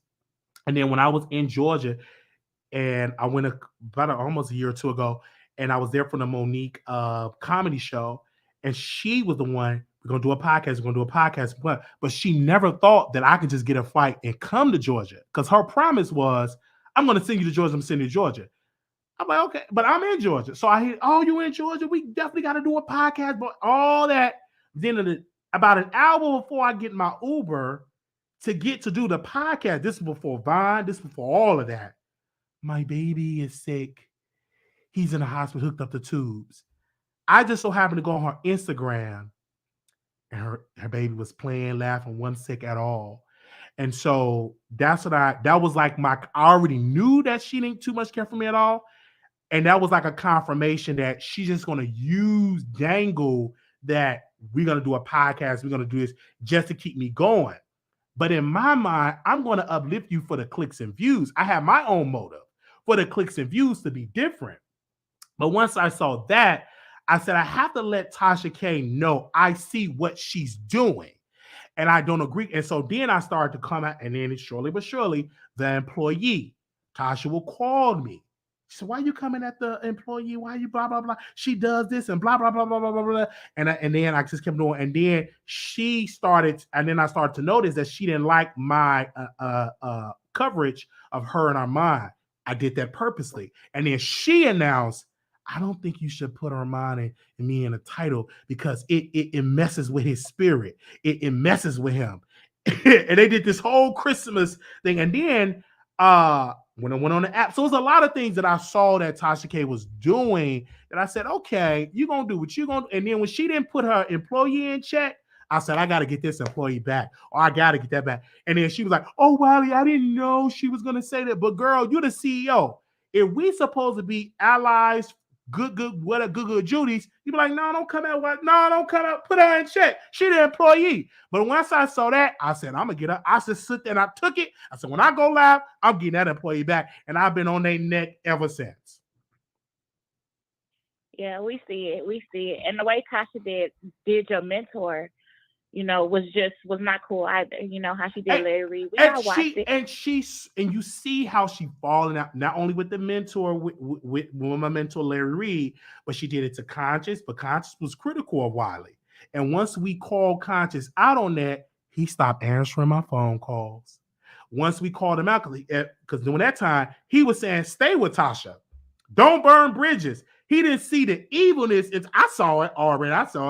But once he got on the show with the employee and Tasha said, kick him off, end the call, and she ended it, he called all type of B's and all right, wait, whoa. I thought she was so good, don't burn no bridges, and did all of that. And he saw the true rays. And once I called him out, CTV out on that man stopped answering my phone calls. He stopped doing Two Men and a Lady. Because we called him out on that. And then when he had interviewed Storm for the nosy neighbor. I texted him, I said, let me come on. And he hurried up and end the show. Now, usually Conscious stay on for hours. That particular episode, he ended that episode so quick because he said in there, well, I think Wiley should have called you. And no, that's a lie. I ain't calling nobody. I don't even call Dr. Larry Reid of the things that I'm going to do. People I'm going to interview, even if I was going to interview the accusers. Once I interview them, I can call them and say, can I get a statement? I may say that, but I'm going to still put the interview out if I were to interview the accusers. But I'm not going to call him, hey, Larry, bruh, mentor, player. I got the accusers coming on my show, and I want to know, is that all right? I'm not going to go to some and get pre-clearance because he ain't going to get pre-clearance of me or who he's going to interview. This ain't how this business operates. So I'm just had to say that. But thank you so very much for the questions. You got me going all on the rant.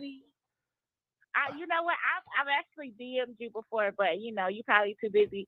But whenever you want to do like a Wiley data show and have people up on your panel, that's what you should do. Have us on your StreamYard.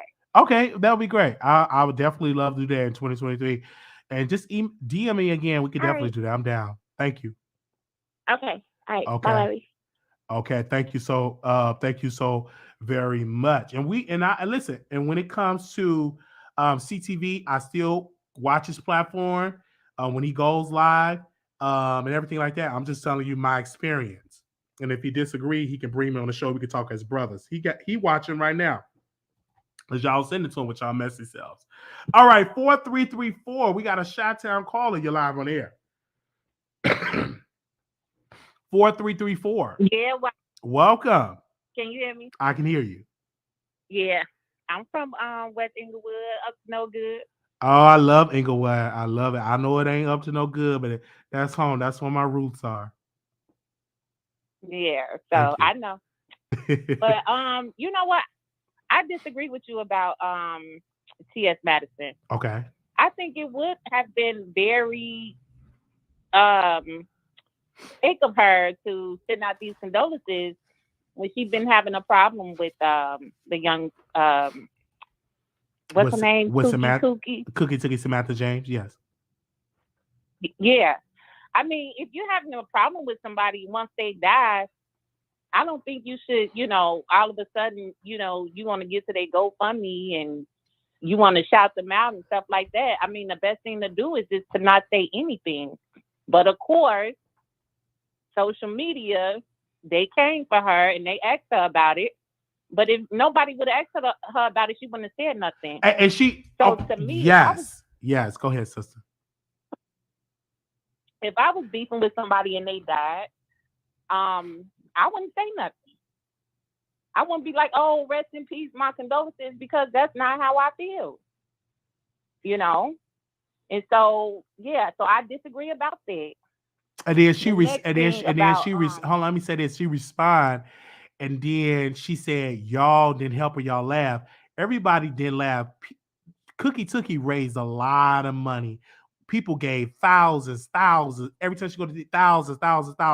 People stopped giving because they was like, this is just a waste. And then she stopped doing her platform. As long as she was doing her platform and then when she went to jail at the first couple of stints in jail, people gave thousands. You had Exilia Banks gave her money for a hotel room. So people actually gave to help Cookie. Many people helped Tookie, but you can't help an addict that don't want to be helped. But go ahead, sis, because I know you want to talk about the other topic. Well, you know what? I'm not familiar with her. Okay. So I never even heard yeah, about Google her. her name. You'll see her. You'll see her walking the street, on the train. Conjula, 1, 2, 3, get off them dicks. And like she was very funny. She would go into a church, argue with church people. She showed, like, you've seen a drug addict with a platform, and she became famous, right? She at one point she was more famous on internet wise than T.S. Madison. People forget that. At one point, Samantha James was getting more bookings than T.S. Madison. T.S. Madison now is more established now, but at one point, Samantha James was killing it, getting bookings as a crackhead. It is what it is, and these are facts. She was all in Chicago, she was in Atlanta, she was in Dallas. They was booking her everywhere. They just loved her and made her famous because she had a gift of making people laugh. And people loved it when she was high. And that just, just as being facts. Well, no disrespect, but I don't know her. I had never, ever heard of her. Because I think once you to now, like I'm talking about back in 2015, 2016, like in those, and if you went on the internet heavy, like you probably wouldn't know because she fell off hard. She fell off hard and she couldn't even. She'd be so high she couldn't even get on the internet anymore, and sometimes she didn't have a phone to get on the internet, so she just fell off really, really hard. But back in like 2015, 2016, all of those years, like she was really, really popular out there and stuff like that. So, but thank you for bringing that up, giving your commentary on there. I know Maddie gonna love you. Say, oh, she's had my side, because you know Maddie watched too.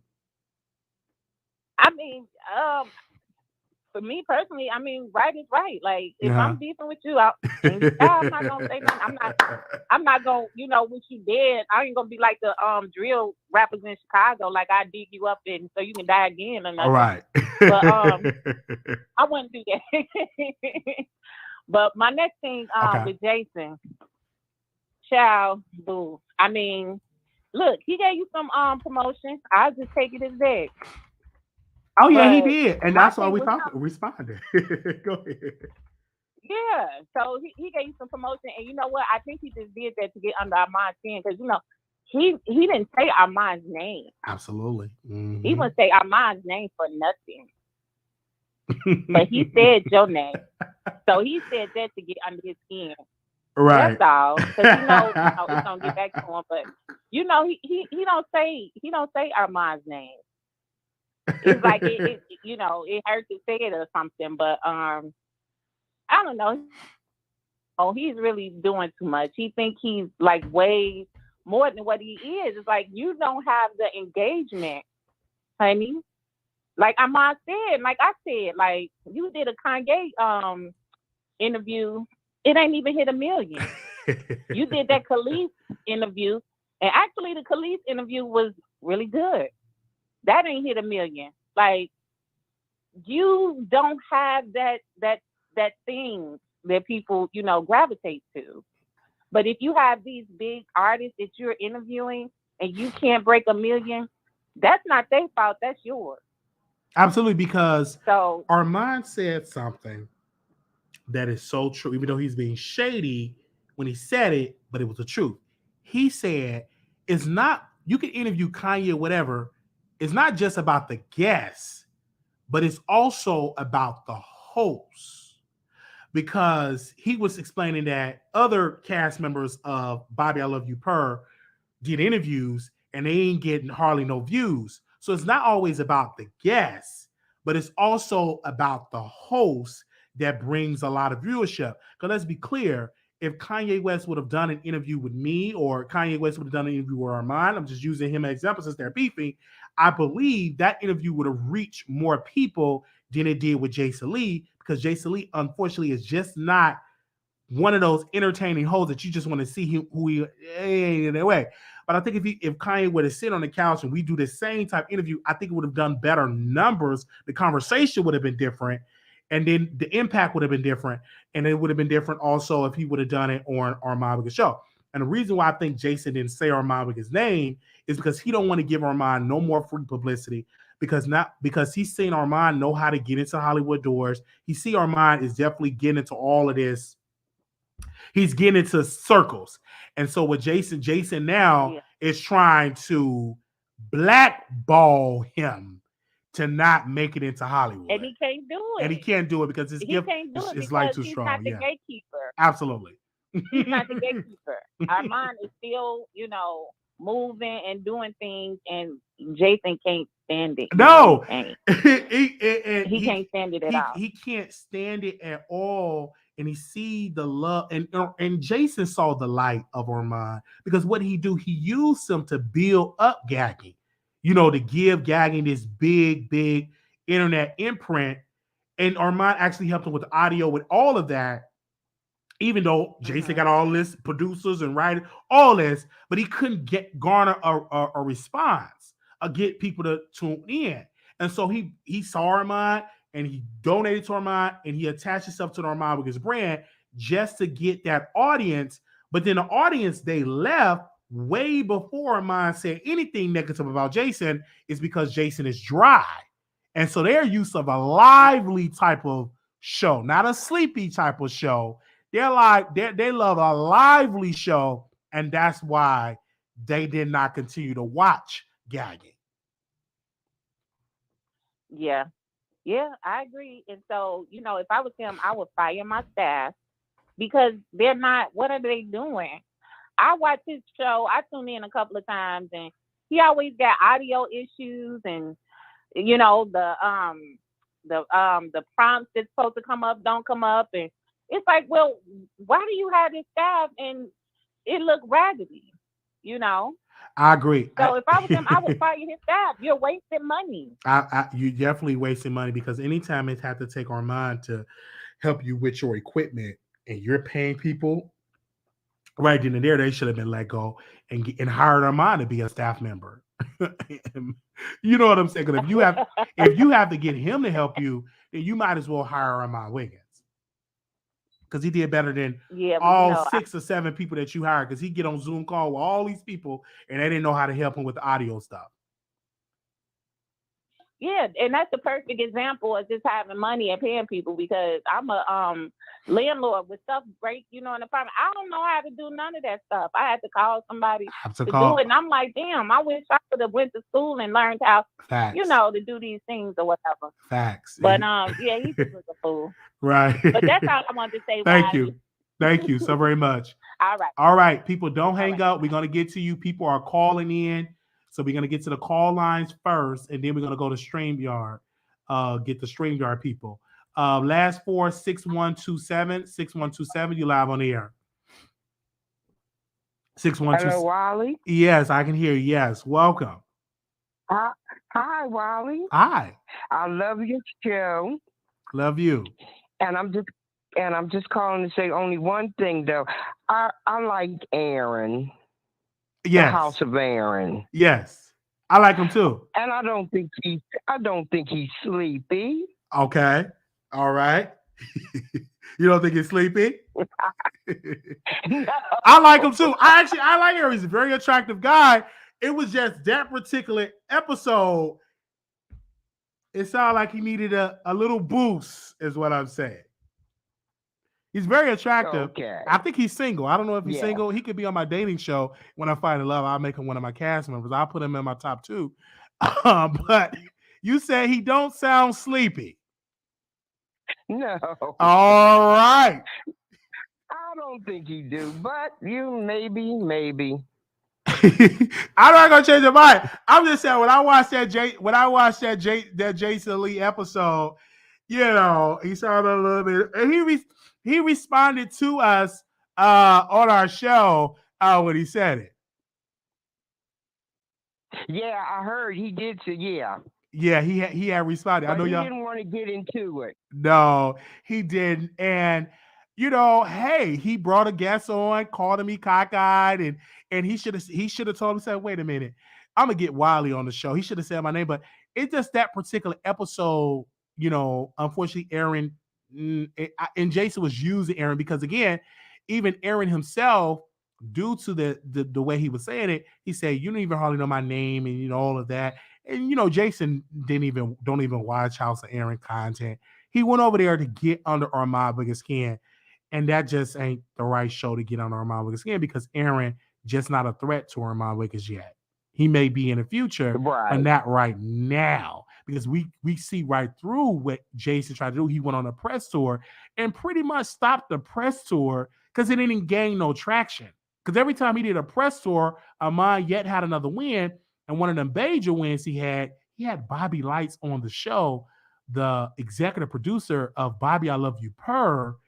And that interview got more traction on these YouTube streets than Jason Lee, whatever Jason Lee is trying to do on it. And so, yeah, it is what it is. Yeah, Jason Lee, I'm sorry, but he's trash. Oh, wow. Yeah, I just can't with him. Okay, Wally, that's all I wanted to say. All right. Thank you so very much. All right. All right. Okay, man. Okay, and we like, I'm gonna say it again. We got some more callers calling in. All right, callers. I told you y'all come first. And then we go to our StreamYard. 3709, caller, you live on the Wiley Show. Hey, how you doing, Wiley? Welcome. Hey, I'm just calling. I really want to talk about Tookie Cookie for a moment. Okay. I did watch, her stuff over the years, and I think maybe we should just look at it as a cautionary tale, for people. I think it is something to take from it, from her life. What is that? I just think. What should we take from it?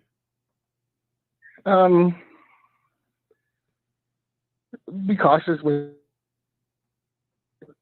Beware who you surround yourself with. Watch. If you decide to partake in extracurricular activities, how far will it go? It seems like so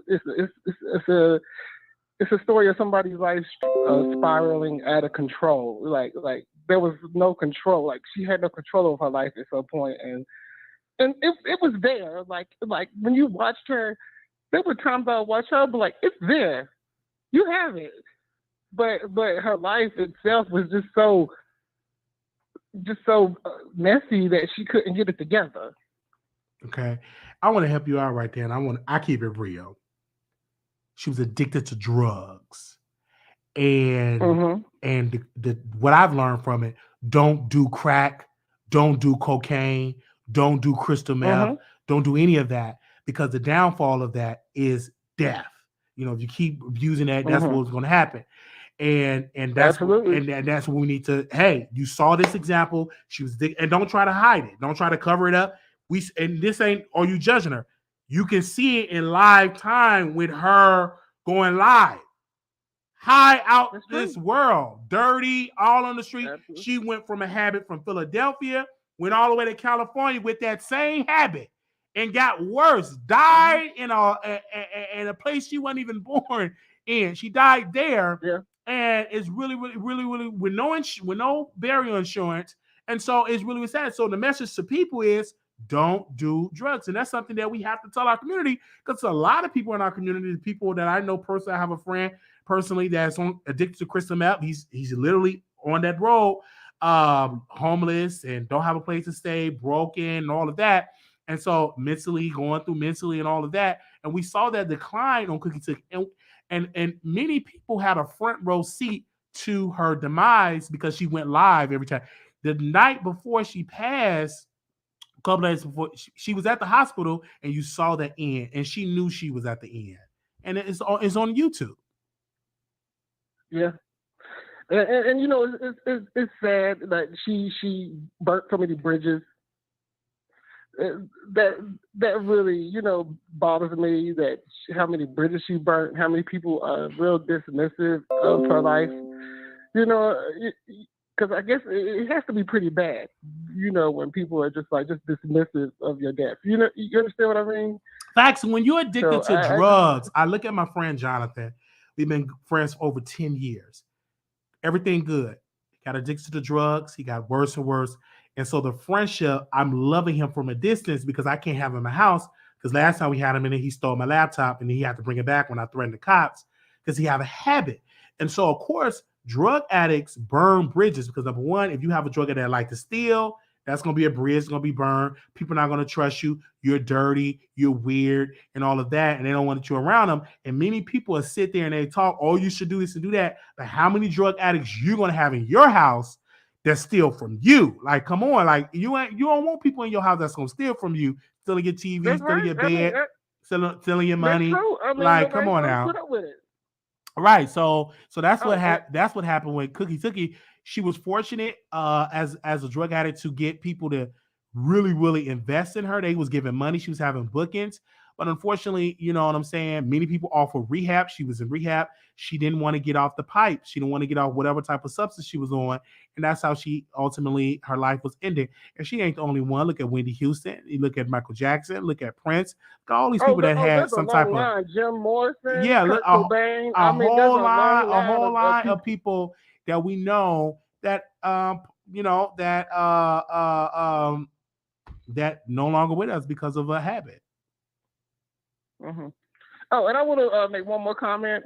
Like, do you think we'll ever get talk shows back? And I think a content creator will be You there? Like a Ricky Lake show or a Phil Donahue or Oprah. like these content creators have enough personality, like yourself and the other ones. Absolutely. That I think that maybe somebody should start offering y'all an online show. Give y'all a studio audience, and you know what I'm saying. I think on stage and just let them talk. Also for content creators, we must invest in that to show networks to say, hey, we can carry a show, because if you're talking about daytime, that's a formula.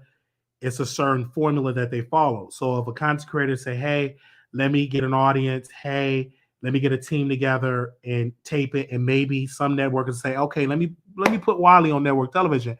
And then also you got a lot of old, outdated network executives that probably don't want to put an African American with a cockeye on daytime television because they feel like men of America, white folks, won't tune in. So until we get more African Americans, more millennials, more Gen Z, you got your own audience. I get that, but I'm talking about the people that do the green light shows.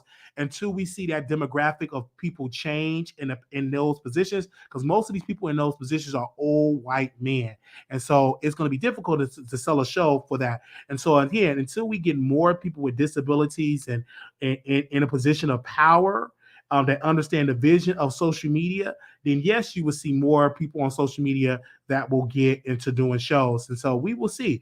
But we have an audience now. But again, thank you for your time. No, thank you for the question. Thank you. All right. Bye-bye. Bye-bye. Bye. Thank you. Okay. 3157, calling you live on the air. 3157. Hello. 3157. I can hear you breathing. All right. 3157. All right, what's going on with that? Give me a second. Can y'all still hear me? All right, let's go. Because I don't think they can hear me. Give me a second. Let me do this. 3157. 3157. All right. Hold on. Something's going on with Blog Talk Radio. All right, there you go. They having on the maintenance right now. So let me take the phone lines down because they had a little glitch. So let's go to StreamYard. All right, so I'm gonna drop the link. So if anybody want to come on, now is the time because the phone lines is having a glitch. So moderators, just promote the link because I just got a message from Blog Talk have a glitch. So okay, we're gonna go and use StreamYard right now. All right. Zaydon, you live on the air. Hey, Wiley, this is Zaydon. Can you put Jason Lee's picture back up there? Because I'm about to drag him right now. Okay, I think we got I see you, Carmen. Carmen, we're going to come to you next. All right. So I just want to talk about Jason Lee real fast. You know, I was just watching his show. I was on the call log for like over an hour waiting for him to take my call. But I see that I'm a threat to him and his Gag Nation because of my commentary. Now I can see that I was mentioned on the last of his show, and so were you. Did you see the clip that I sent you, Wiley, that he said about you? I hadn't already posted. I was watching it live. Okay, perfect. So let's get into this. First of all, Jason Lee, you are absolutely scared and terrified of me. Number one. Number two, I'm glad that you watched the Wiley Show so you can see this commentary that I want to say about you. Okay, your whole Gag Nation over there is extremely fake. None of them bought your courses. They're all saying how thankful and grateful that you're doing for them, but yet you haven't done anything for them or nothing for me. You say you're going to have this event on Friday in Hollywood for the Gag Nation. I'm going to pop up there just to see what's going on or what's tea. Now, you claim that, that you block me on all social media sites, but that's clearly wrong. I'm clearly on some of the sites that you still follow. I think that, you're sad, and unfortunately, you want to sit here and say that you support content creators and you support YouTubers, but yet you're not supporting me. I'm the only one on the Gag Nation who has literally been doing consistent content for the past 2 years. So everyone else has fallen off. Number one, you cannot come for Wiley in any way, form, or fashion, because guess what? One thing about Wiley is that he's not scared to take a call or be confrontational with a caller. It looks like when I called on your show tonight that you didn't want to answer my phone call because you're clearly scared of the commentaries I was going to tell you.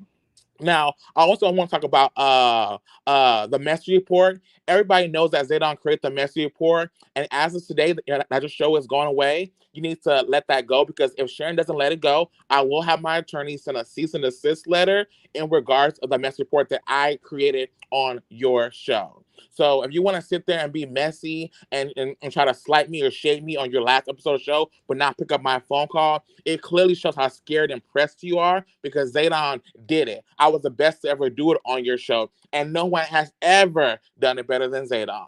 So at the end of the day, basically, you can sit there and talk your mess. You can sit there and run your mouth. You can sit there and have your gastric bypass surgery and lose all that weight. But in the mind, you're still a freaking kid, and you're still a freaking atrocious individual for even thinking that you are better than anyone. The whole Gag Nation and talk about me and Jameer and Sharon, didn't I already cancel you guys' show? So keep my name out your mouth, because guess what? I'm not in your DMs talking to you. You're in my DMs talking to me, because I'm tagging you about content I'm doing about you. And it just shows you that basically that you are a scared individual, and it's sad and unfortunate. You know, I didn't buy your courses, because guess what? I'm not going to learn anything from you but other than being messy. That's it, Wiley. Well, thank you so very much. Listen, me personally, people are saying, why haven't you never called into Jason Lee's show? Because number one, I have my own show. Number two, I'm not even going to deal with the embarrassment of you not bringing me on your show. So no, I'm not going to call into a show just like Armon Wiggins. I'm not going to call into a show because number one, he ain't going to put me on. Number two, when he hear me on the air, he's going to boot me off. And that's going to be embarrassing. Like, why would you call into somewhere where you're not going to be welcome? So that's why I never called into Gag Nation, never called in to a show, anything like that, because I know I won't be welcome. And so I have my own show. So again, I send him emails, say, come on the show, and he actually responds. So I don't know any other cast members of Gag Nation or anything like that, because again, they are just subscribers, just so happen to be on StreamYard. My focus is on the big potato. My focus is on the big steak. My focus is on Jason. My focus is on Hollywood Unlocked. My focus is on that. And so again, him responding, that was a good look. I went into the show, I respond. And so that's how you have to do in this business. But going on Jason Lee's show or anything like that, what it's going to do is get your blood pressure high, because he won't bring you on. He know that you really want to come on. He definitely not going to do that. And so that's why I never would deal with that type of embarrassment. I would never be backstage and you won't bring me on the show. But I will talk about you on the Wiley Show. Just like now, I was watching his show and I recorded what he said, posted on Instagram, and I went live, and now we almost got 600 million people watching it around the world, watching us discuss it, and Jason Lee name not even in the title. But again, people are going to search for Wiley. They're going to be like, well, who is this person he talking about? He said Wiley, so let me see what it is. So I'm going to make sure that we're going to talk about it, and then we're going to continue to talk about Jason Lee, is because he's a trending topic. He have a brand, Hollywood Unlocked. And then also I want to talk to anybody that's taking his course to see what is he actually teaching his students and to see if it's actually a good course. As of right now, I think it's a scam. But to the people that's coming at you, Zaydan, my best advice to you and to other content creators is just continue to do your content and to build up your channel, because that's how you make moves. That's how you make Jason Lee know it. And that's one thing Armon Wiggins is such a threat to Jason, is because Armon have his own entity. He have his own platform. And that's why Jason really don't name Armon, is because Armon get more clicks and views than Jason Lee does. Yeah, Wiley, I can see that, he's clearly a fan of the Wiley Show. Absolutely. Because obviously he's watching and he has something to say about you. He got something to say about me. And so it's just unfortunate. Now he keeps pushing back this show. I'm going to do the show in November, Jason Lee show. Now I'm going to do it in January. It's because he don't have no sponsor to pick up no show on no television. Don't nobody want no messy individual constantly fighting with other people, other content creators, and give them a platform. Now he want to sit there and say, oh, I'm going to call Lemuel Plumer and let him know I want to do a new show, Bad Moms Club. Lemuel don't, and it was so funny because Lemuel didn't even pick up his call on the show. He basically ignored Jason Lee. He was like, oh, I'm done. Guess what? Blah, blah show is over. It's complete. But yeah, while he had something to say about me, and I was going to call on his show tonight, I was on there for a whole hour. He didn't pick up the phone call. He just basically skipped over me. And I was the third person on the call list. And it's kind of it's funny that he didn't pick up my call because this was a new number that he didn't block. And so it's kind of eerie that he didn't block this. He didn't want to pick up my call because he knew that I was going to read him and this whole Gag Nation down. I was going to feel some kind of way because I wasn't mentioned. But towards the end of the show, I was mentioned on his show. So I want to thank you for the promo, Jason Lee. And guess what? I'm going to continue to do content about you. And you're going to continue to see the content about you. Because guess what? I'm doing what Jason Lee do. I'm being messy and I'm creating content about you. If you got a problem with it, I'll show up to your Gag Nation mixer because you know I live in Hollywood, and I'll tell you why I think it to you in your face. Oh no, that's it, Wiley. Yeah, okay, thank you, but I'm not gonna go that far. I'm not gonna show up to. I will. Well, welcome, because again they're gonna say Wiley's a stalker. He's this, so I'm not gonna do that. I'm just gonna continue to do the commentary, and I see that they said Jason Lee thanked us, but thank you, Zayna. I'm gonna go to the next person. Thank you, Wiley. Bye bye. I'm not gonna go that far and go to somewhere where I'm not working. You get me out there in handcuffs, and I don't need no more jail stuff on my record. No, I ain't gonna do that. I'm gonna just sit in my chair and talk about you, okay? And so that's what I have to do. So my best advice to people: you will not see me wait on no hour to take no call because I know you ain't gonna pick it up. I'm not gonna do that. And if you take my call, you're gonna do but hang up. I'm gonna be embarrassed. I'm just gonna talk about you on my show.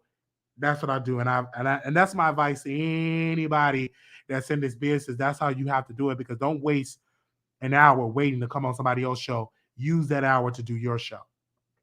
All right, we got somebody backstage, and I want to bring her on because she has been waiting forever. I see her backstage. I think that's did I say it right? Carmen, is that right? Carmen? Yes, Carmen. All right, welcome to the Wiley Show. Yeah, you have. I was waiting for like 30 minutes now. I know. Wow. I wanted to say so many things. I kind of forgot. But I know that I wanted to say. I know that Cheryle's world be gagging at your commentary about her. I know she sit there late at night and be watching you like, oh my God, my husband. Because I saw somebody in the chat say they was married for 34 years. Yeah, so 34 years is a dried up, boring marriage. That's exactly why she be online all day. But I really wanted to talk about Jason Lee. So I felt like Jason Lee is so relevant now. Like it's given he want the click and views. That's why he mentioned your name. You're really relevant. You're really more relevant than him in his YouTube lane, because really he's a YouTuber at the end of the day. He first started off with, Melissa Ford or whatever. He really had a little good run, but now it's just him. And he took on the help of Armon to help him start that YouTube channel that he already had, which I don't know why he needed Armon or anybody in the YouTube lane to help him. He just wanted to get in y'all sector. So now he's in the sector and he's losing. That's why he feels some type of way about Armon, because his brand is really diminishing. He said that Nicki Minaj and Karen Civil took over his other Hollywood Unlocked blog page on Instagram. So he went and had another one. He had 1 million followers in like 3 or 4 weeks. So he buying followers. I felt like he just could never come back from that ultimate Reid that he did with Armon. He was already hanging on by a string in the industry. And I just felt like he'll never come back. But never will come on. Yes, I want to say this. Armon Wiggins is winning in this arena, and he's threatened by that. And also Wiley is winning, and I'm winning in this arena. Yes. And I don't I don't have a staff. I'm not verified. I don't have all these thousands of people, and yet he's responding to the Wiley Show. Why is he not responding to other content creators that mention him? But he's responding because we have influence. We don't have the mega numbers yet. But you're relevant. You're just as relevant as Jason Lee. And I have the impact, and he see the influence, and he had to respond. Because if I didn't have it, he wouldn't say my name. And he actually said my name clear so we can understand who I'm talking about. I'm talking about Wiley. And then he thanked us, and we thanking him as well by responding to him. Yes, the free promo. Because as soon as I saw that clip, I'm like, oh, let me run to YouTube right now and see what you got to say, because I know you're about to read him down. So the free promo is definitely needed, because he's definitely in y'all sector. That's what he had. I don't see him as like some type of big celebrity. I just see him as like a YouTuber. Like I remember seeing him on Love and Hip Hop, and then he ended up getting a show with Melissa Ford, and then he ended up burning that bridge, and he ended up burning a bridge with April. He just always burning his bridges. So right now, he's just picking up fleas with this little course, trying to figure out what to do. He don't know what to do. He don't know what lane is for him, because he's been in the industry way too long to be just now trying to hand out a course. Absolutely. And then also too, that's financial. He want more money in his pocket. Also too, when advertising dollars are low on Hollywood Unlocked, you try to promote that as well, because people are not advertising on there. And I talked to a couple of businesses that actually went on Hollywood Unlocked, and they said, hey, I get more engagements on the Neighborhood Talk for my business than I do on Hollywood Unlocked. His engagements are just very, very low. And then when I look at the millions of people that follow Hollywood Unlocked, and then the 1 million that followed the Neighborhood Talk, that shouldn't be. You should be able to get more impressions and engagements on Hollywood Unlocked than versus that you do on the Neighborhood Talk on others. And I just think that people are just burnt out and tired of the Hollywood Unlocked brand, because I think Jason unfortunately kind of tarnished it a little bit. And I think people still deal with Hollywood Unlocked is because Jason bullies his way, or he pressure his way into these spaces, that a lot of celebrities would rather have him as an ally than to have him as an enemy. Just like he pressured the relationship that he got with Cardi B, because Jason wasn't as relevant as he is now if it wasn't for Cardi B and the whole beef with Nicki Minaj, him enticing it, him posting on his blog. That's why he kind of irrelevant now, because it's nothing for us to go to. All we see is him trying to hang behind celebrities and just trying to jump in their pictures. He had no influence. The only relationship he really had is with Tiffany Haddish and Cardi B. Absolutely. And then with those, Tiffany Haddish really is kind of tarnished, because look what happened to her. Her reputation, like, she's semi-canceled. I don't see her in a lot of movies, a lot of stand-up specials. She was popping back in the day with the whole thing with Girls Trip. But once that thing came out with a minor and all of that stink that got on, a lot of people kind of pulled back from Tiffany Haddish. And then also, too, Cardi B have yet to come on Jason Lee's show to do a sit-down interview. Yet, as the glow up as of now, as the lawsuit, she still haven't done that. And so Jason Lee is just grasping for straws right now. And I think he's on the internet because it's another stream of income, and he's just not doing it and he don't like it when you compare him to Armon Wiggins, because he feel like he's not me. I've been in this business longer and I have all these Hollywood deals. But yeah, you have it, but you just don't have it to garner a big presence on YouTube. It's crazy because Cal got 1 million followers in about 3 or 4 years, and Jason Lee has been for about way longer than Cal, and the Neighborhood Talk, and even on site, is way more relevant than Hollywood Unlocked. I go to Hollywood Unlocked for the last news. If I need to see some tea that I didn't see, I'll go to Hollywood Unlocked or something. I'll even go to the lower blog pages that got 40,000. I even go to Armon before I go to Hollywood Unlocked. That's how irrelevant his page is. The most traffic he got was during the Nicki Minaj and Cardi B. And I feel like he pretty party, back in the days when he started spilling the tea about Megan and EJ, he was like, EJ and this what happened at Cardi Party. And they ended up stopping being friends for a while. And then they started back being friends. I feel like, Cardi B uses bloggers so they don't talk about her. So, of course. That's true. I agree. So she's just his friend just so she doesn't talk about. Yes. And so, I agree. Because people that I look up and really watch, the Neighborhood Talk first, the Shade Room, and On Site, but the main and a lot of times Gossip in the City, but the main one I look for is the Neighborhood Talk, because it's more fun over there. It's just Kyle just does it for me when it comes to that. But again, Cardi B and he was kind of jealous, and that's one of the fallouts with him and Armon. Because Jason was like, I know you here in Cali to meet up with Cardi and blah, blah, blah, blah, blah. Because he wasn't talking to Cardi at that time. And he was jealous of Armon's relationship with Cardi B. The fact that he was even jealous of somebody that is, in his eyes, that's not as relevant as him, just shows how he knows how he's not relevant in the industry at all. Absolutely. Like, to be threatened by Armon just shows the gift he has. Even when he went to his show, you remember when he took over, he did the whole show better than Jason ever did. It just was so natural and just like, I know that he, in his heart, especially him being a hater, now that we know that he's a pain hater, I know in his heart he hated the fact that he did it so well and just took over his show. And the comments was like, "Oh, Jason, you need to have him more often." Oh, I like Armon. I know he just didn't like all the positivity he was seeing from it, especially him being a hater. Right, and then this even taking me back. I remember I posted I had an exclusive because Tasha sent me a text that exchanged between Armon and Larry Reid, and she sent it to me that Jason wanted Armon to do gagging without doing it for free, right? And then once we blasted that on the internet, he went on and just paid Armon to do gagging. But at first, he wanted him to do it for free, and Armon didn't want to do it for free.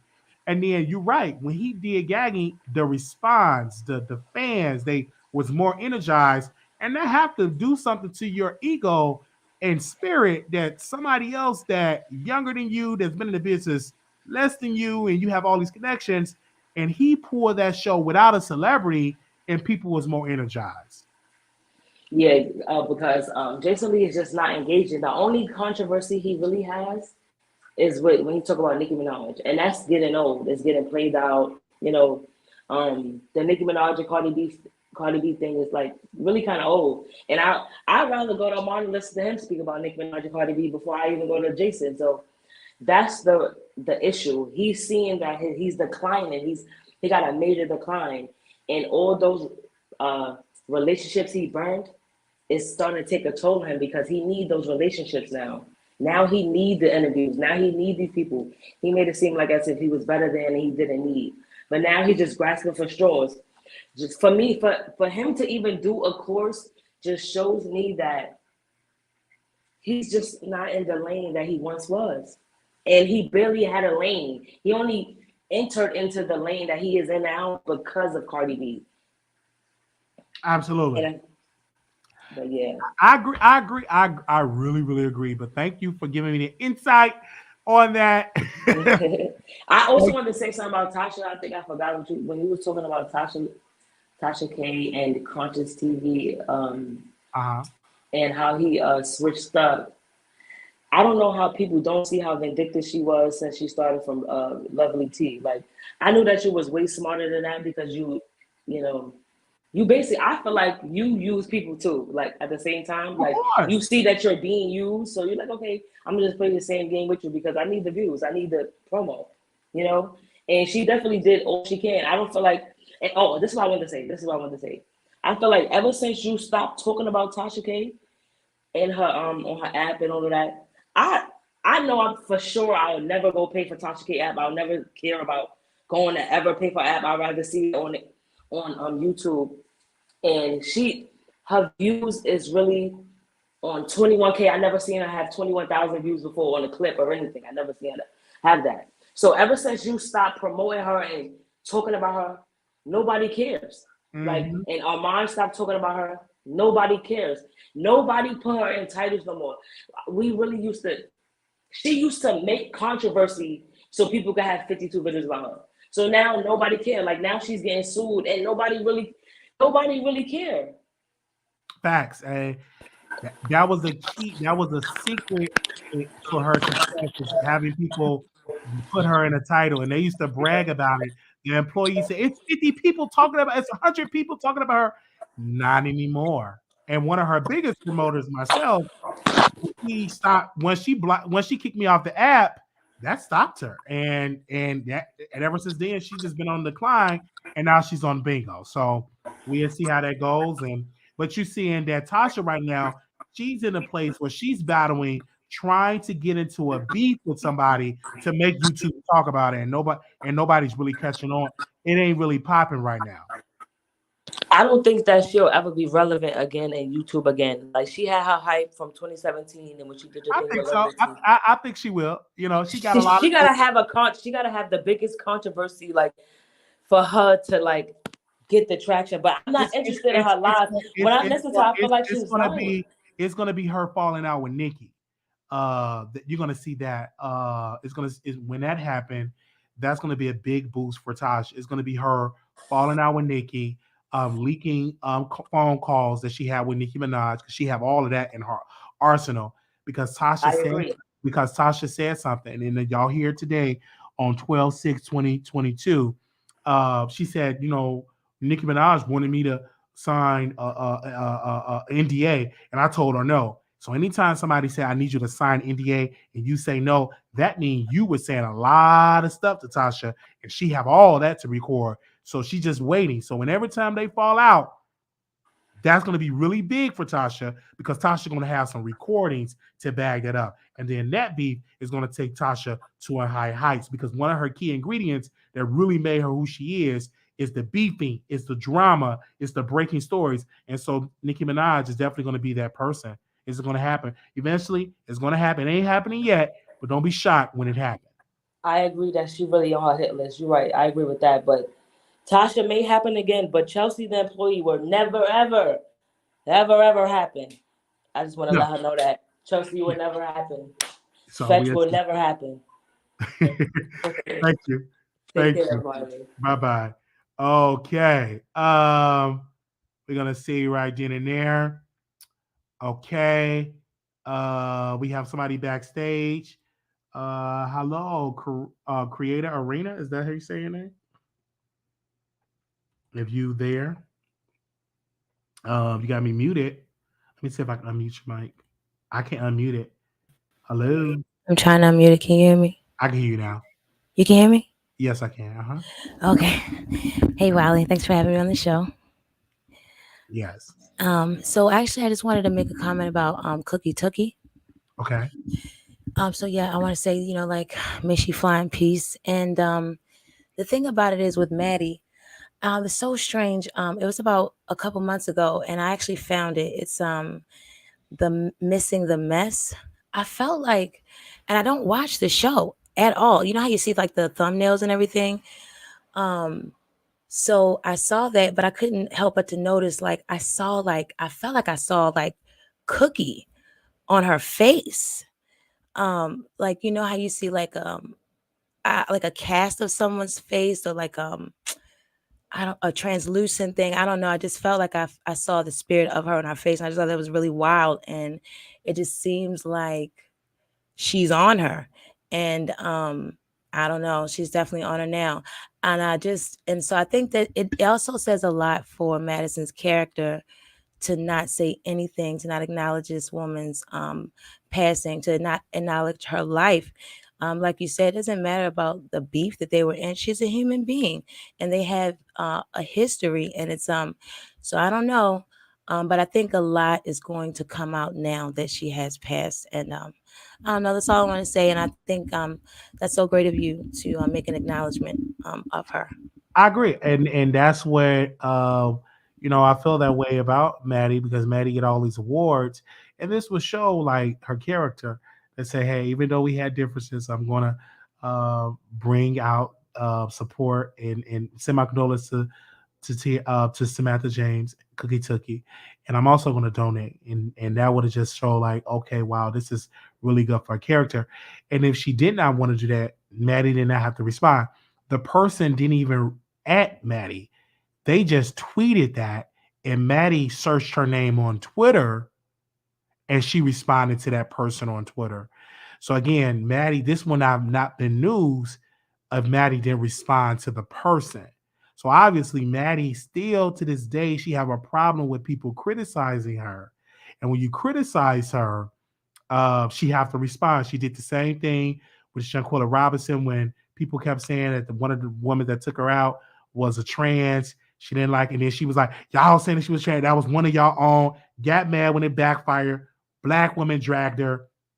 And then what did she do? She went on a press tour to explain how she felt and how people were coming at her and blah, blah, blah. Because Maddie don't like when people criticize her. Because though she was in the movie Bros, which flopped, though she was in all this Hollywood glamour, she still don't like when people, come at her. Yeah, it's a shame. Well, thank you. Thank you so much. A great show. Thank you for having me on. Thank you so very much. Bye-bye. Bye. All right. Thank you. Thank you so very much. She got her Blue Yeti. I believe she have a Blue Yeti mic. I can tell by the sound. So thank her, that sister, for calling in and giving her support on the show. How long we been on here for? 2 hours. We've been on here for 2 hours. 2 hours and 13 minutes. Thank you so very much to the people that's been hitting the Cash App. God bless you. Thank you. Okay. Yes. So yeah, Bros is on what do they call that? I can't even think where it's called. Hold on. Bros is on Peacock. And so I was watching it again. I was like, yeah, this movie, I see why I didn't do that well, because Black folks are just not into this. This is like a white, and the white folks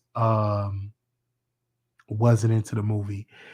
It wasn't a Black LGBT premise movie. And I think that movie would have done better if it had some Black, if it was about the Black gay struggle, because Black folks would have watched it to criticize it. And a lot of Black gay people, I just think we wasn't into Bros. This is the most promotion this movie has got. But it's on Peacock if you want to see it. But thank y'all so very much. I'm going to drop the link again. We tweeted Jason. Welcome, Jason Lee. I know you in the bushes watching. We tweeted him. We sent him about a couple of tweets for it. No, it wasn't in selective theaters. It was in a lot of theaters because The Inspection, that movie I'm hearing is good. That movie is in selective theaters because the theater that I go to, they're not playing The Inspection. So that's in the selective theater. So I have to go, to Frisco to go see The Inspection. So I'm going to go see that this weekend to go see that movie because it's about a gay person that joined the Marines. Gabrielle Union is in there. And I forgot the guy that's in there. He's attractive and I love him. I actually send him DMs all the time. And so I'm going to see that movie this weekend. It's called The Inspection. So it's really, really a good film. I'm going to see it, but even that film should have been on Netflix or Peacock. I don't think that is a film that should have went to the theaters. It felt like it should have been on Peacock, should have went on Netflix. I'm just saying my humble opinion because I don't feel like it would. A lot of people would have rushed to go see The Inspection after they go and see Wakanda Forever. I think The Inspection, that particular film, would have been great to put on Netflix, would have been great to put on Peacock or Amazon Prime. I don't see it necessarily sad to see it for theaters. You really, really have to see movies like the movie that came out with Viola Davis with that movie that came out. I went to go see that actually a couple of times. The movie that came out with the warriors, the women, and all of that. I went to go see that twice. It's great film, and it did really, really good numbers. I went to go see that in the morning at 10:30 a.m. and it was packed.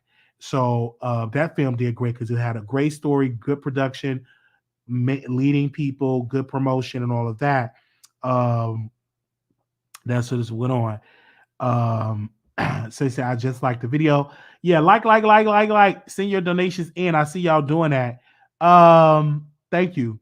And also too, I'm not throwing shade at Tubi. At Tubi, a lot of people watch Tubi. Like a lot of people watch The Woman King. They made a lot of money on The Woman King, but they made sure The Woman King didn't compete with Wakanda. They made sure The Woman King came out a couple of months before Wakanda, and The Woman King still doing decent. It did really #1, did really good, 100% on Rotten Tomatoes.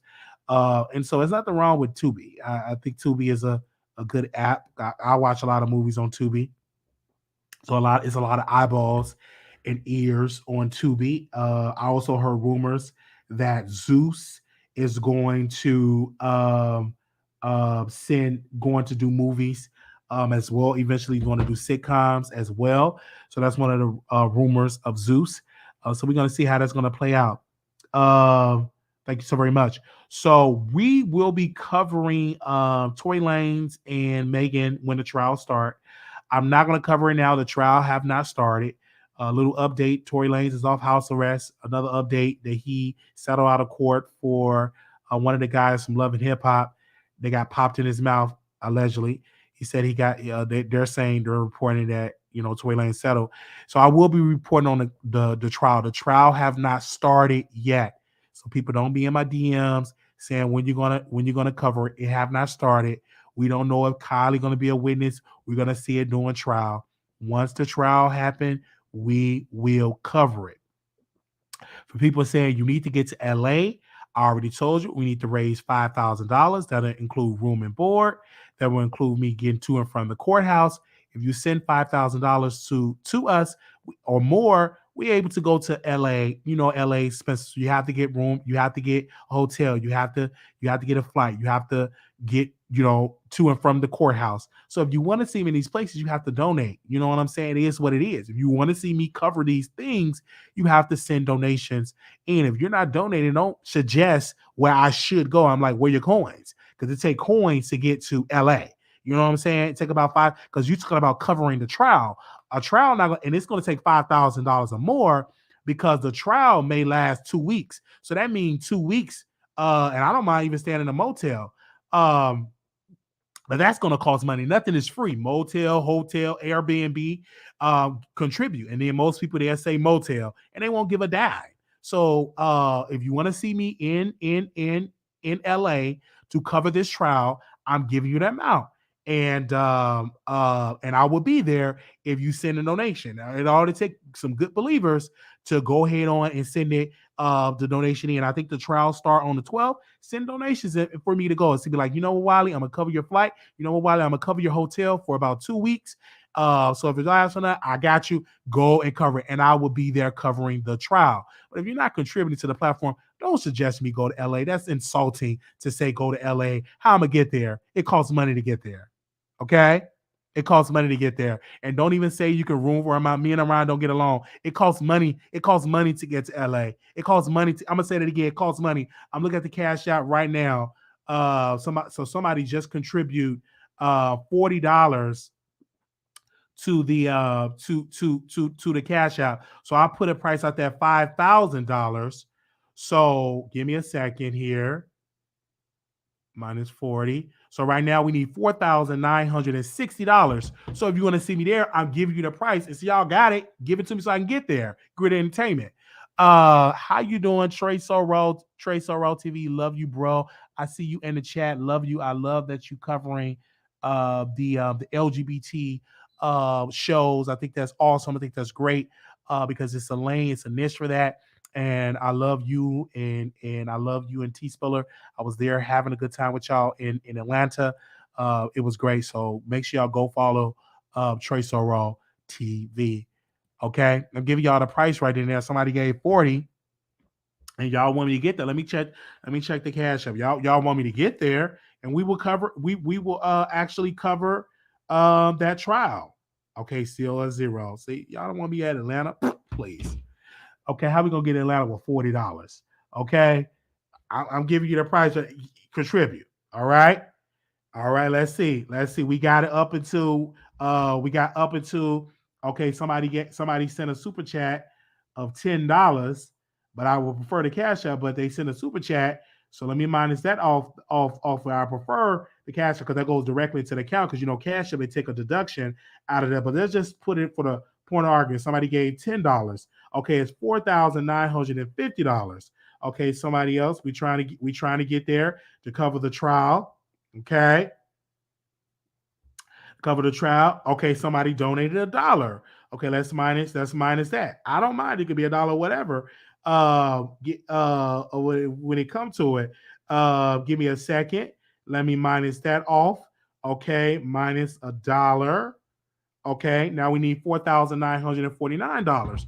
And so you can send it directly to Cash App so we can get it and go to it. And so it costs hotel, room. I gotta eat. I'm gonna be hungry.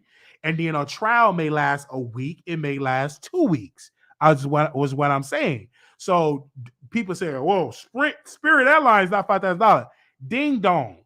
You have to pay for room, board, Uber, and Lyft, and I may have to rent a car to get from the hotel to the courthouse. Or then if I rent Ubers and Lyft, that costs money. So I'm giving you the amount, okay? And if you don't have it, you just don't have it. I understand that. But for those that do have it, I'm giving you the price. So for those that want to see me there to cover this trial, contribute to the platform. No. Because LA is expensive. I'm not going to Alabama. I'm not going to Jackson, Mississippi. I'm not going there. I'm going to LA.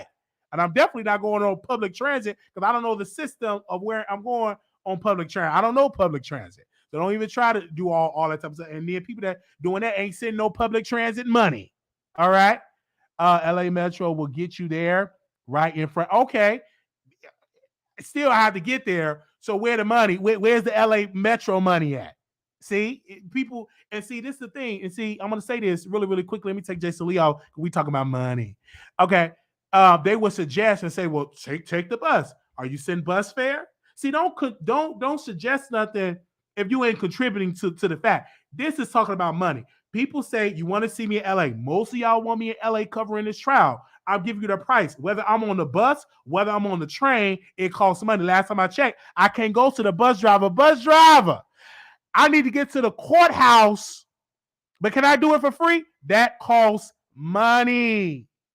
Okay? All right? Okay? Let's go check. Let's check again. Okay, let's check. Okay, I told you we need $4,949. Okay. Okay, somebody gave $5. Okay. Somebody gave $5. So let me minus the $5 off here. Okay. Give me a second. All right, minus $5. Now we need $4,944. Okay. All right. And that's the budget. Okay. Okay, somebody said something, you know, when you talk about money, I want to respond. Someone said, well, it's a recession. Well, baby, if it's a recession for you, then you can't, it is what it is. But for somebody else, it might be abundance of blessings for them, right? Everybody don't be going through a recession at the same time. It may be a recession for you, but sister next door, you get it, all right? Okay, so the deadline, when is the trial? Give me a second when the deadline. Hold on 1 second. When is the Tory Lanez trial? Give me a second here. Because I know some of y'all get paid. Tory Lanez trial. Give me a second. So we can give a deadline. Okay, when is the trial? Do y'all know when is the trial going to start? Okay. All right, let me know when is the trial. I think when is the trial going to start, people? 12/12. So the deadline is the 10th, December 10th. So we can raise the money by December 10th. We could be there for the trial. Okay? Okay? All right? So it is what it is. Okay? It's December 12th. So the deadline will have to be the 10th. Okay? And somebody said Greyhound. I don't mind taking a Greyhound. That costs money. Greyhound is not free. I don't mind taking a Greyhound. All these suggestions, where's the Greyhound money? Y'all giving all these Greyhound. That costs. All right. You're going to return people fund if you don't rate. No, I'm not, because I can use that for other ways for the show. Other things for the show, absolutely not. I can use that for another show if we don't raise the money. And I'm gonna use it for another episode, for another thing for the show. Okay. So these are only people that give. If you don't give a suggestion. These for givers, and people that got it can give it. But I don't like people, because the most people that do all the talking, you can do this, you can do that. They ain't giving a dollar, a quarter. But they can show, they can show, give out 50,000 suggestions on how I should get there. But they ain't giving a dollar. I'm talking to the givers. I'm talking to the stakeholders, people that can give, people with the purse, people with the wallets. That's who I'm talking to. Not the people that just want to give me suggestions. Now, if I ask for suggestions, I'm talking about everybody. But right now, how to get there, I'm talking to people with the coins. All the suggestion folks, y'all sit up right here. And once I ask for suggestions, then you can give out suggestions all day. But I'm talking to the stakeholders. Okay? It is what it is, and we can cover it. And then one person said, Wiley, this is your channel. I put a request in. Do you talk to your pastor like this? Well, this is your church. Do you tell your pastor to invest in church? He asked the people to give because this is a business. See, a person like that ain't giving $1 and rarely coming to the chat. They only come to the chat to complain. All right, let's see. Okay. Let us see. Look at them just complaining. Okay. Okay, so somebody gave $17.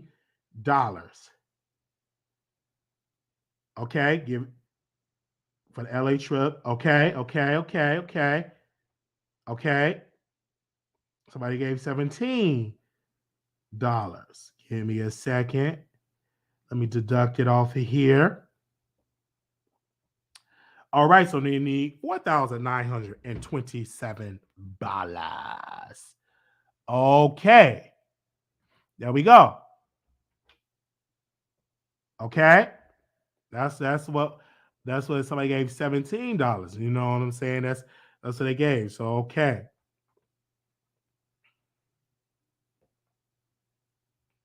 Let's see.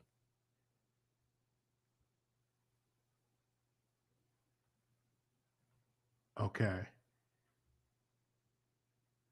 All right.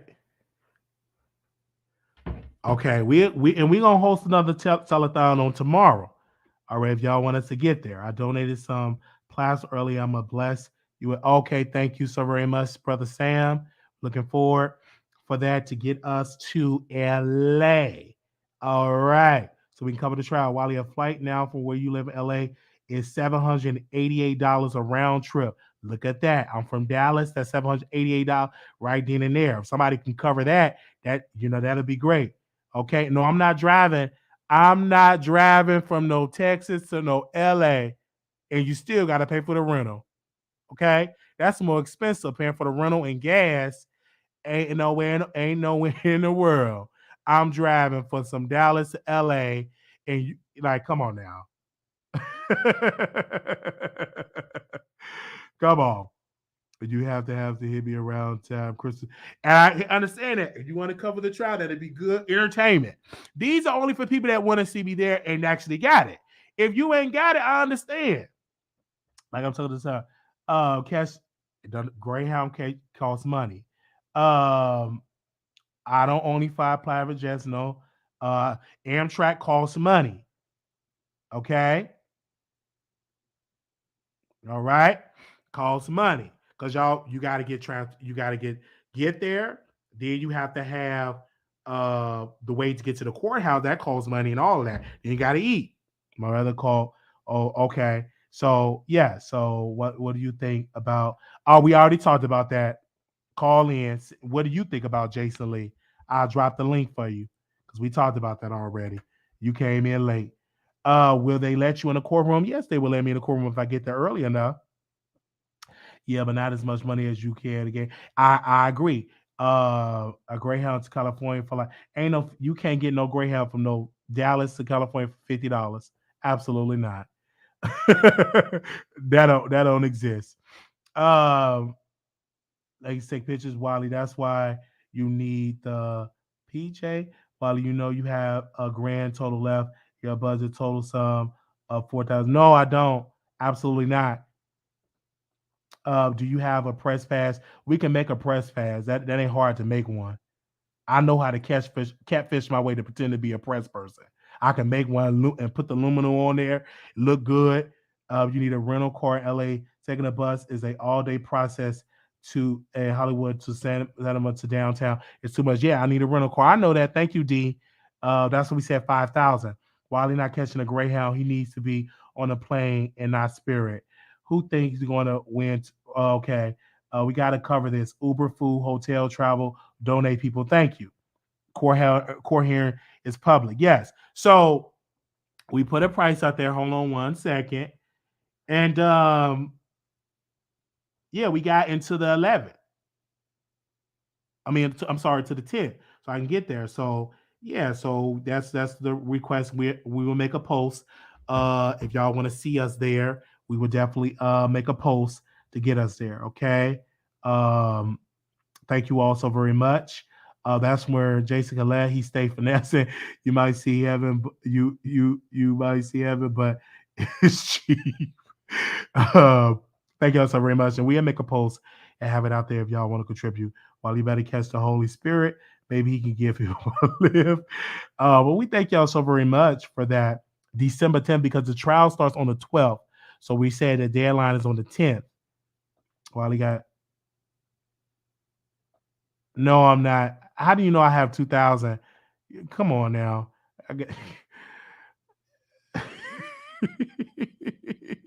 These people do all that talking and in my pockets. Man. Laughing my 8 off. Thank y'all so very much. Okay, I dropped the link. I'm just like, wow. Okay. Absolutely not. You crack me up. Okay. Yeah, thank you.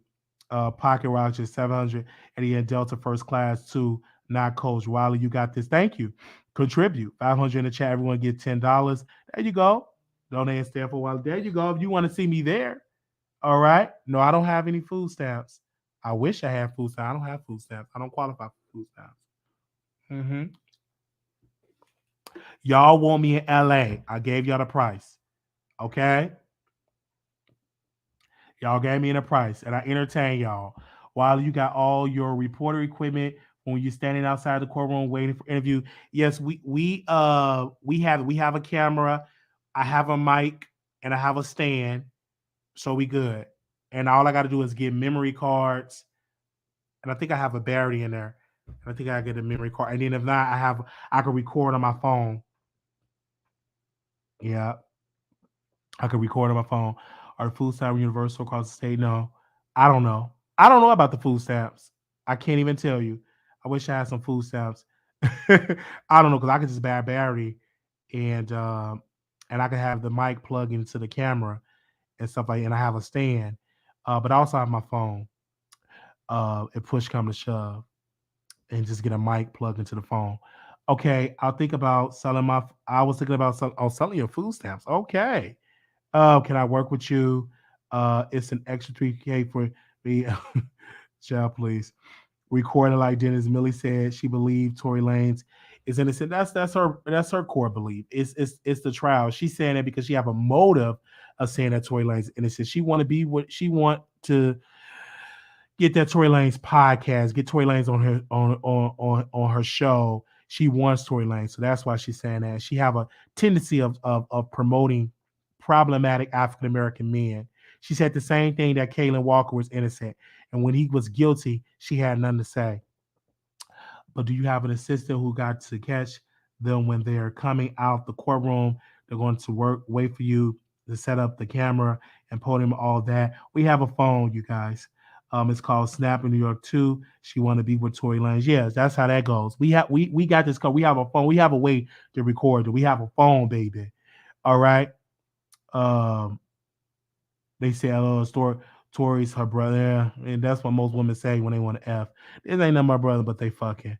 Like, come on now, y'all be careful when when a woman always say, "Oh, this is my bro, this is my bro," they fucking. Or be careful when a man to be saying he have a friend, "Oh, this ain't none of my sister." Be careful with that, because they may be fucking. I'm just saying, especially if they're attractive and your man attractive, just be careful with that. All that, "Oh, this is my bro, that's my bro." All right. Okay. All right. Whatever you say. Whatever you say. Okay. Uh-huh. Yeah. That's your brother? Okay. Okay. All right. Okay. That man barely knows her talking about brother. Like, okay, y'all believe that if y'all want to. She wants some of that brother ping. All right. That's what she want. She can say that all day long, ping. I mean, she can say that all day long, brother. Y'all believe that. Okay? Okay. Let's talk about Nikki Husband. That's going on with this case. I can't wait until it's over. All right. Thank y'all so very much. Millie shouted you out yesterday. She had a cold and was blowing her nose. She said, it's giving Wiley. Yeah, I understand. It's giving Wiley. I have a cold and I was sneezing and stuff like that. Absolutely. Okay. And I see she had gave me a shout out. Yeah, I got a cold, sneeze and stuff like that. I get it. I hope she feel better. You know what I'm saying? She being around people. She going live. She need the rest. Need some hot tea and stuff like that. And I get it. Okay. I get it. I haven't. I'm getting over a cold and stuff. I have bad allergies and stuff like that. Very bad allergies and stuff. Angelique Prince story was, oh, I don't know anything about that. Thank you so very much. Okay. So if you want me to cover the trial, send in a donation. A couple of folks sent $100 a piece. We can get there. It was 580 people here. Send $100. That'll get us there. And send a contribute. If you don't have it, if 60 people send $50, you can get us there. So there we go. So we have we have it open. We have a cash out. Those people that are sending a money order, if you want to send a money order to us, I know it's a lot of old school people that don't have Cash App or PayPal or any of that, but you have money order.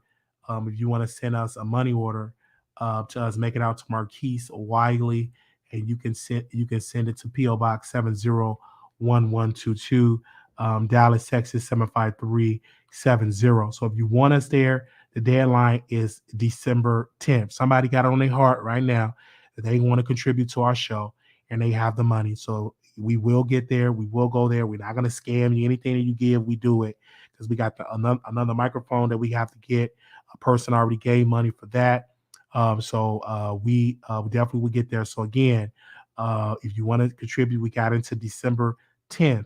That deadline, we want to make sure we get there so we get our flight, we get our hotel, and we get our rental car to get us to and from there. Again, so the PO Box, if anybody contributing with money orders, send it out to make it out to Marquise Wiley. And you can do PO Box 701122, Dallas, Texas 75370. If you have any questions, you can email me at wileyshow@gmail.com. You can do all of that. You can DM me if you have any questions, email me or DM me on Twitter. We are available. We will respond to you if you are trying to go and do that as well. Do you have vacation? We have ways around it. The cheating coworkers on the news, Wiley. What do you think? Good morning, America. We're gonna talk about that in the next live. Because I can't talk about everything. I gotta get you, I gotta talk about stuff to get y'all going. That's gonna be in the next live because I got a whole lineup for tomorrow. We should have Byron on the show. We send him emails. He don't want to come on. We send him emails. He don't want to come on the show. So we send him all emails. We sent him so many emails. The Hip Hop Inquirers, he don't want to come on. We sent him plenty emails. So, me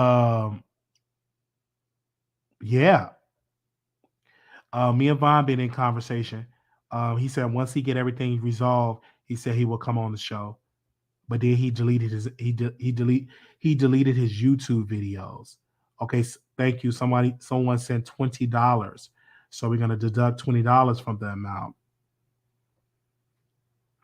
All right. We're gonna deduct $20 from that amount. So we need $4,907. All right. Thank you so very much. We can't wait. We look forward to your humble opinion.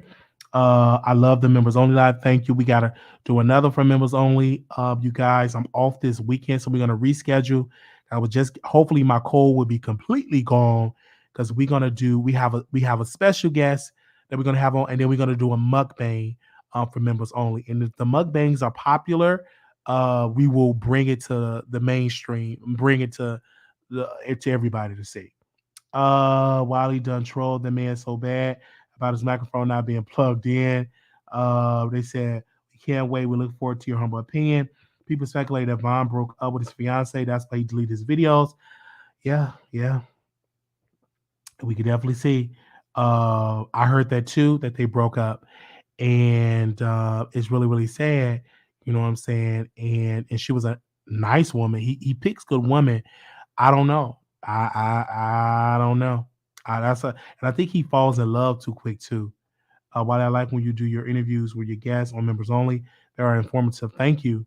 Wiley, do you see Krishan Diatonali on live? I didn't see her. Send me a DM. I love Krishan. I love her.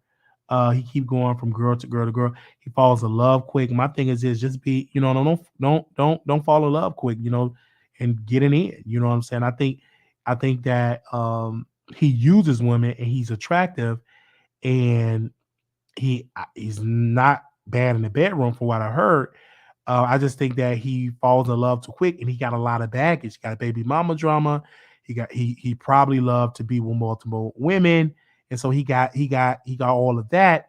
And so a lot of women ain't gonna deal with that. A lot of women are waking up. They don't want to be used. You know what I'm saying? You cheating on me, you talking to another woman, and all of that.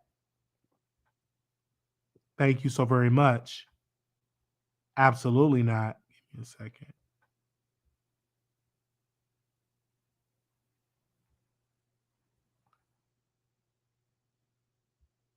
Okay. So that's how it is. Sound like he just needs someone to stay. He ain't in love with nobody. He's a hobosexual. He's a hobosexual. He used the woman he is. She probably told him to get a job. And these broke men start arguing when the rent is due. And he's a hobosexual and he's talented. He can use his channel. That could be income. And he can work people. He can be a trainer. Like, I don't understand why he's broke. Like, that's crazy. Or get OnlyFans. He can make money. He's just lazy. That come from laziness. Laziness. And I tell him privately, get a job. Yep, you're right. While the women are waking up, they're waking up now. They tired. They want to rent. Like, hey man, you got good pay, but pay the rent. Work some people out. Train some people. Shout out to what's his name? Island Boy.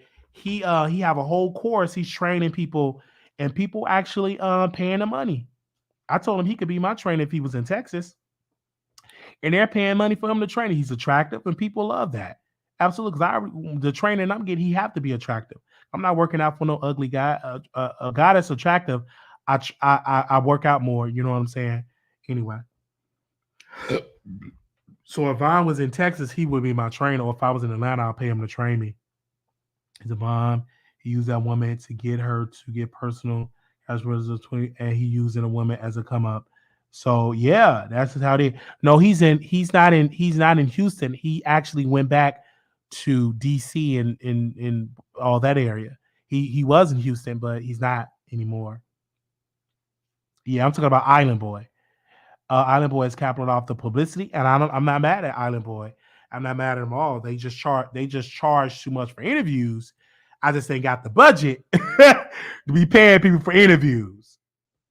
He wanted $800 for an interview, and I'm not paying $800 for an interview. I pay $100, but not $8. Because I don't have the budget.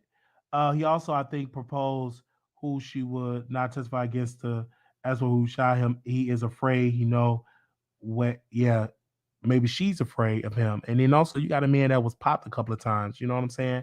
Armon did not pay for them, but again, once you do it, you start paying. He was engaged and got a woman who looked like, yeah, he have a certain type that he like. Yeah. Let me go look on. Let me see. I can't play it because give me a second. We still live, you guys, and we still raising the money. All right. So if y'all want me in LA, let me go. Let me go check out this on the Neighbor Talk. A YouTuber paid. Not only did she pay cash, she also paid Island Boy. And I ain't mad at her because if you got it, you got it. And she's a beautiful African American woman, and she's a natural black woman. I love that. Okay.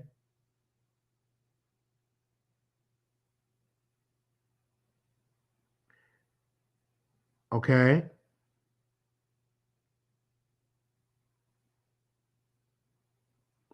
Oh, I see it. Okay, I'm gonna have to talk about that in another video. Okay.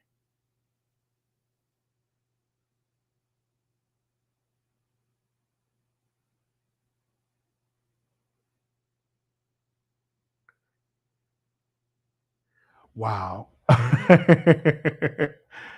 Okay, we still doing a live telethon. Oh wow, he is reading Herschel Walker's son. Said this quote, Christian speaks. Son Christian, he said, my father's holding guns and knives to my mother's throat. This is what Christian Walker said. He said, quote, don't beat women, hold guns to people's heads, fund abortions, then pretend you're pro-life. Stalk cheerleaders, leave your multiple minor children alone to chase more fame. Lie, lie, lie, say stupid crap, and make a fool of your family. Then maybe you can win a Senate seat. Don't compare Warnock running over his wife's foot to my father holding guns and knives to my mother's throat, threatening to kill his therapist, her and one of his adulteress in a therapy session, telling my mom and I he was going to beat RA. Get off my page. Yikes.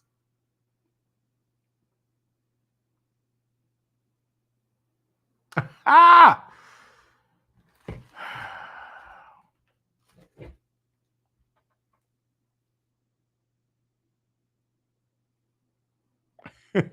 Yikes. Yikes.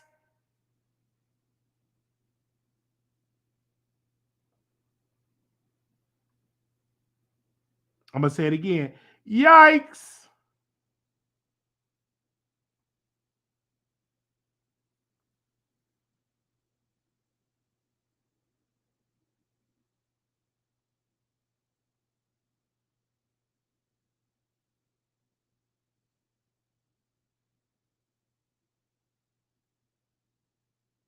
Oh, wait a minute.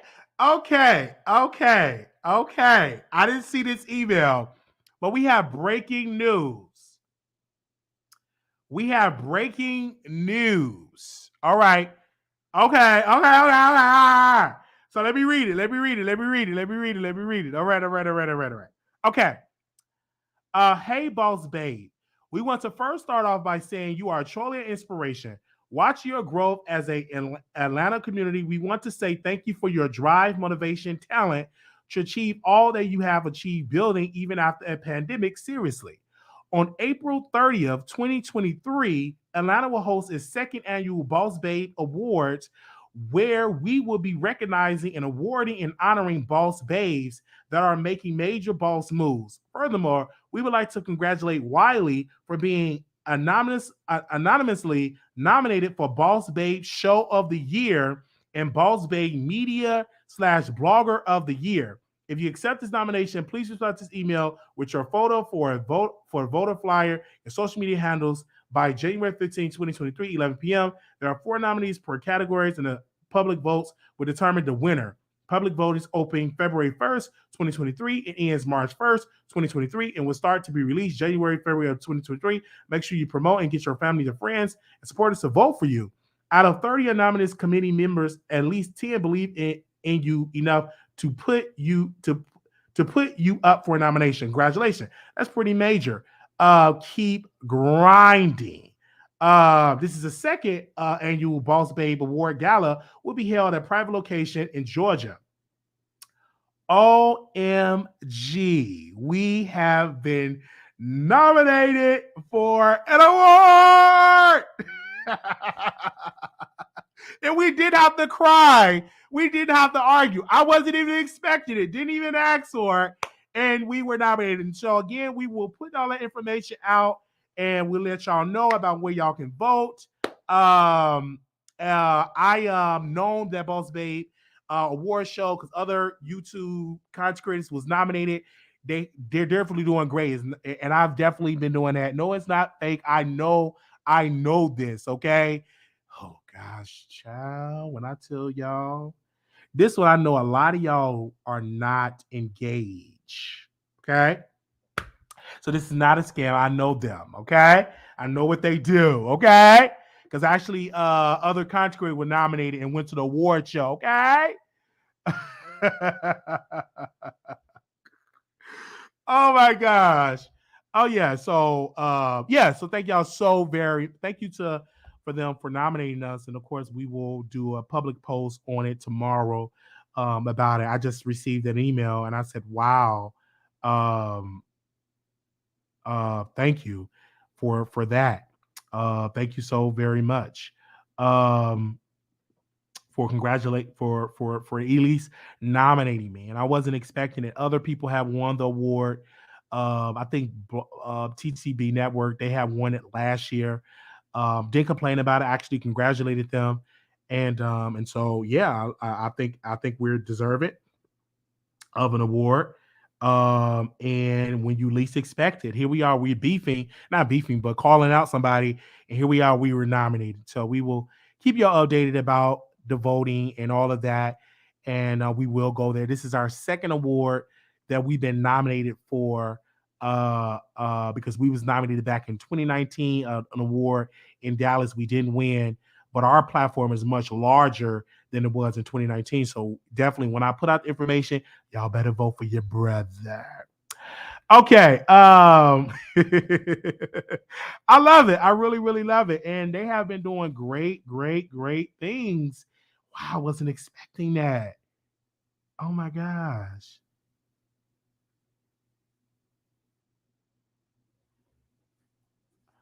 I wasn't expecting that.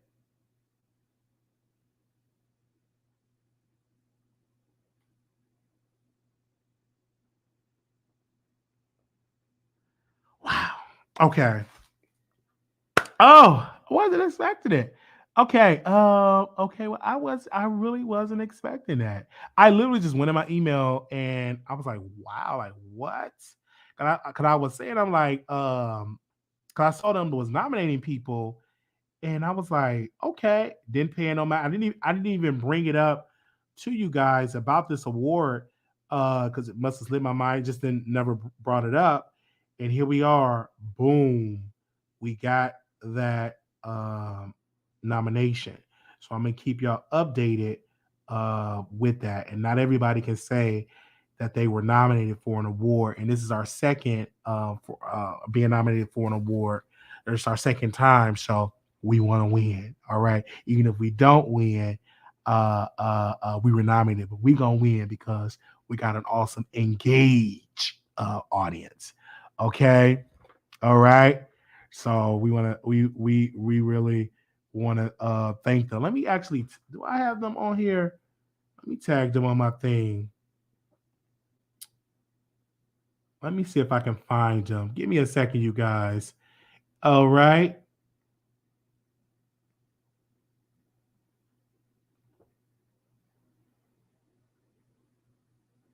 I gotta find it. This phone is weird. Ooh. Yes. That's what I'm talking about. Let me go to my email because sometimes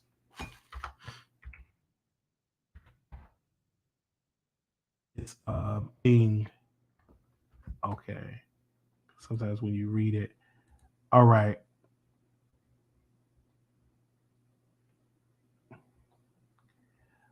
So what's the Instagram? Because I saw somebody tag them on Instagram. I want to make sure I tagged them.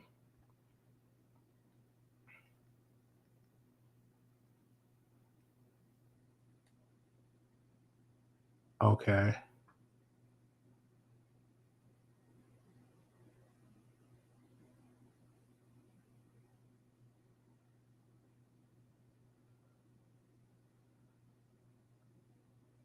All right, it's still kind of late, but I'm gonna tag them right now because I don't want to forget. So what are we nominated for? I forget.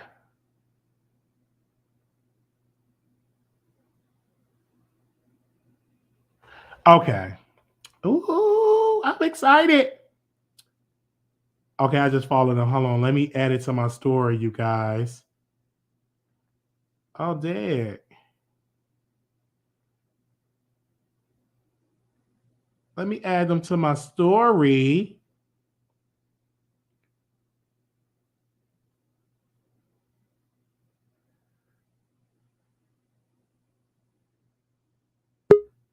All right, we got somebody backstage. Oh, you know what? I'm going to just write it out. Because then y'all can just go to them right now. Hold on.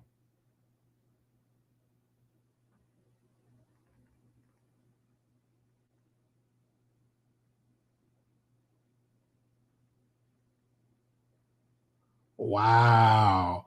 That means somebody have my name.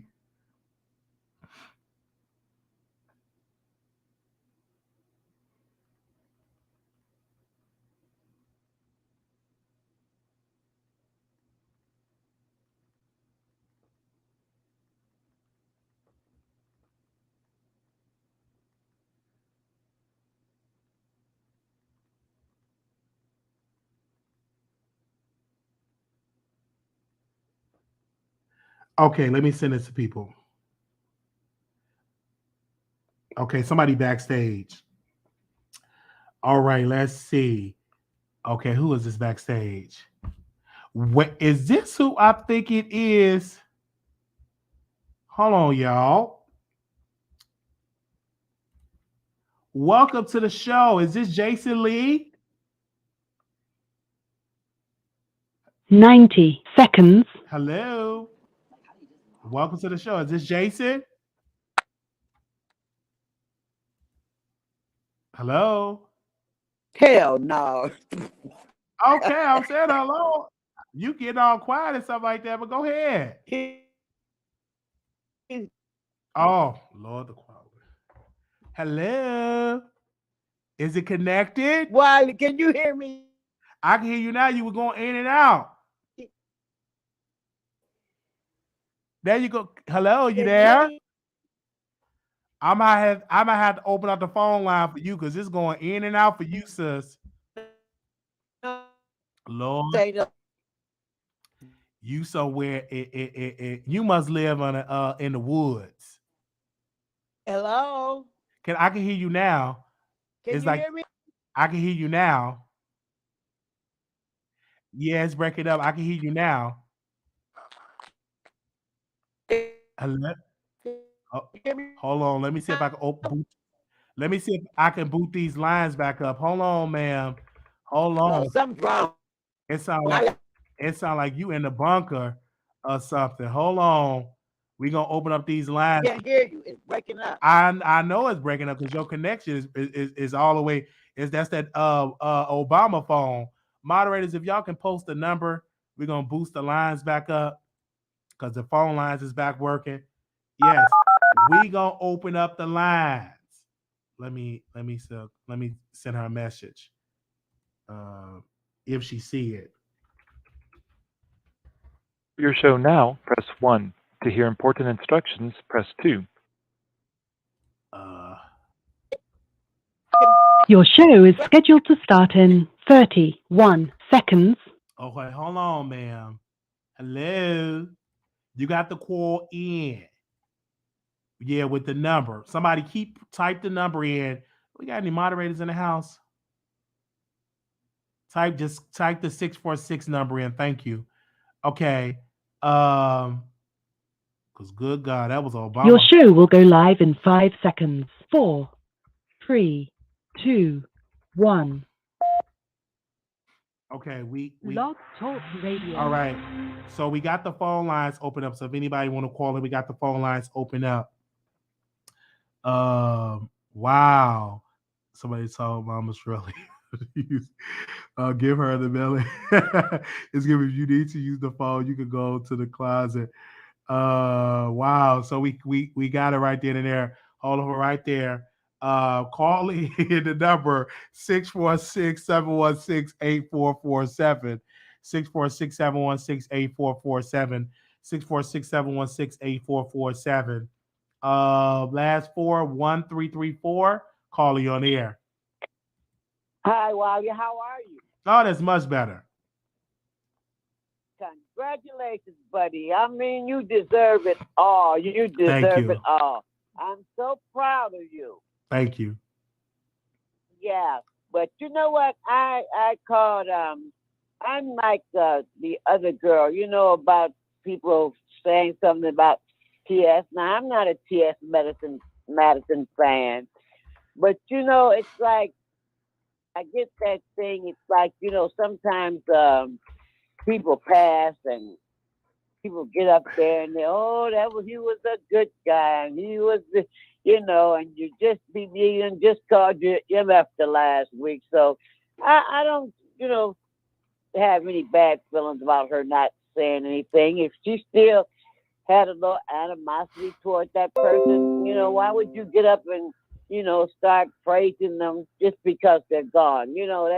It's kind of phony. It reminds me of an uncle I had who was so mean. And when he died, we went to his church for his funeral, and all those people started getting up and saying all these nice things about my uncle. And it's like, hell, are they talking about the same Uncle Jake I know? So I just think that it was okay for her not to speak on, what was her name? Samantha James. It was okay. I don't think there was no harm, no foul done there. But congratulations, Wiley, and I hope you win. And I'm sure I'm going to vote for you. Thank you, and I'm going to put the information out. And thank you. I'm looking forward to it. I will be in Atlanta for the award show. Definitely will be there. This is such an honor. Wow, I'm shocked because I wasn't expecting that. You know what, Wiley?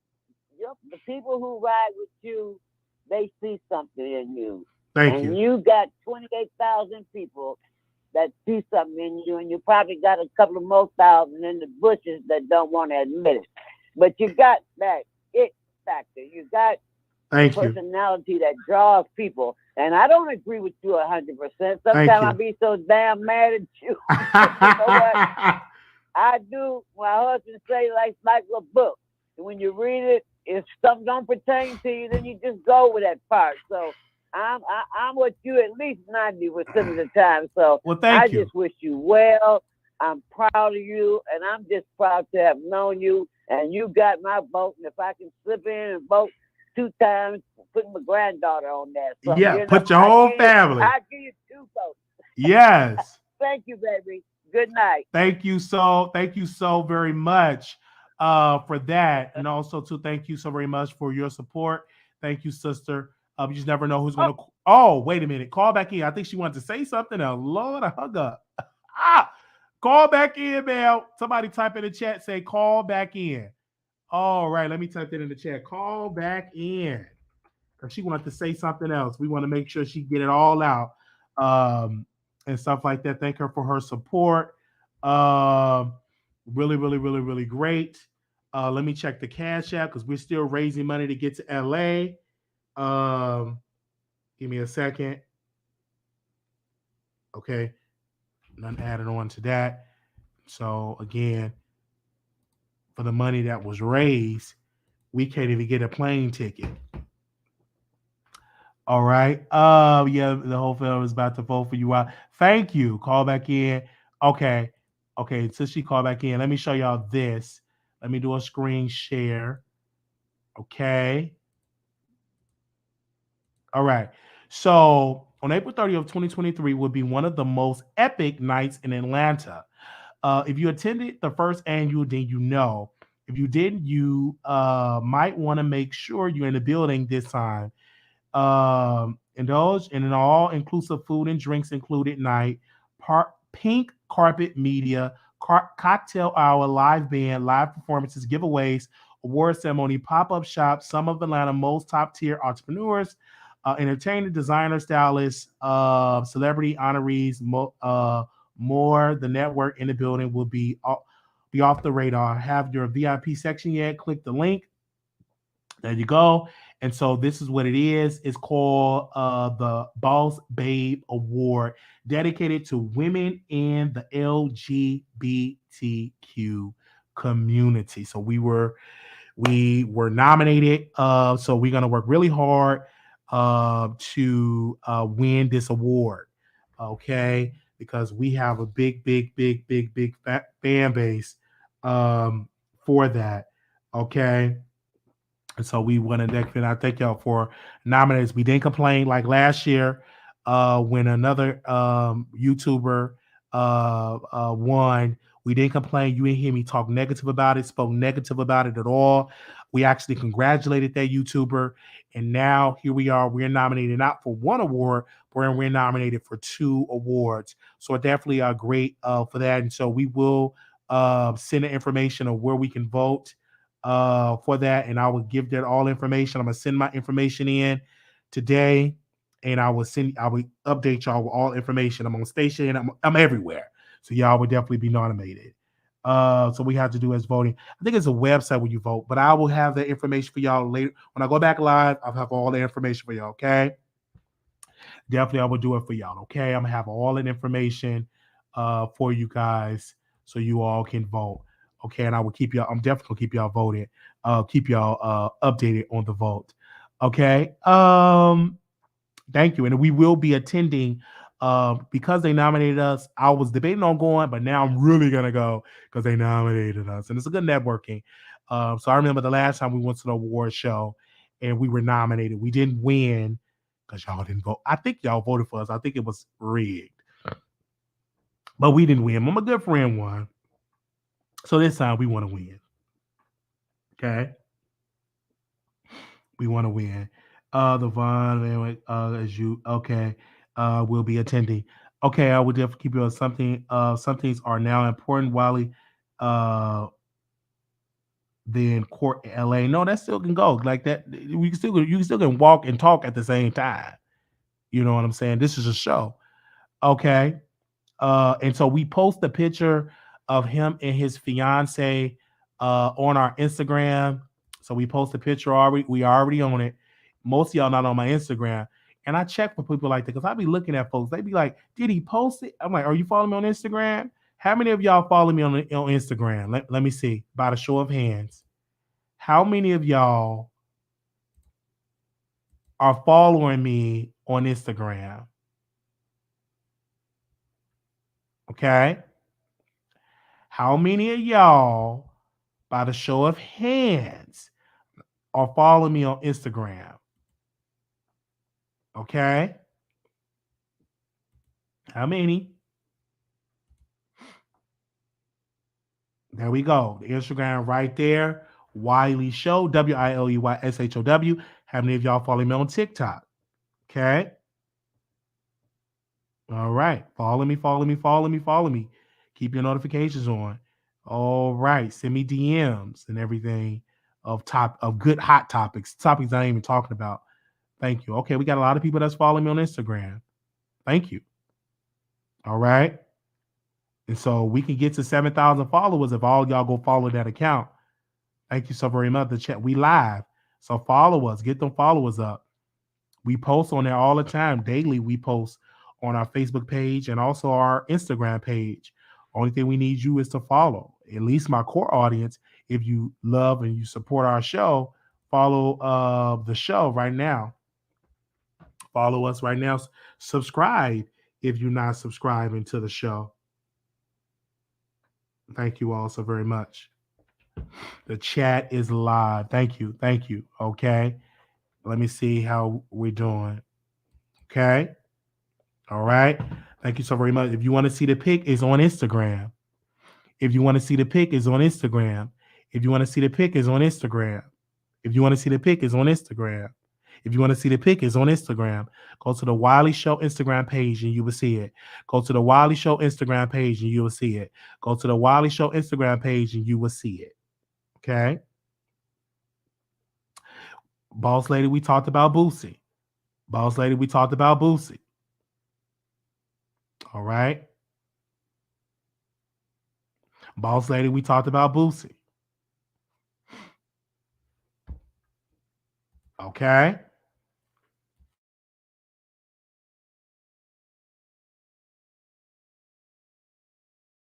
Oh man. Boss, yeah, we talked about Boosie. Absolutely. Thank y'all so very much for your support. This is great. This is great news. I wasn't. Oh my gosh, I wasn't expecting this for. Wow.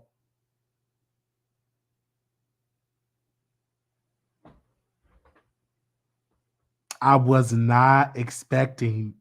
Wow. Like wow.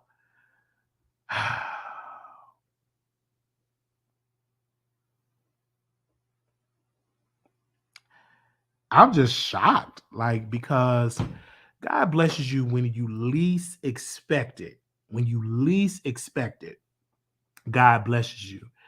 I put it in my heart that 2023 is our year. It's my year and it's y'all year. And I believe that. I know God is truly going to bless. That's my prayer. I know he's going to bless. That's our year. And so 2023 is our year. I'm already making preparations to focus more so on this show full time.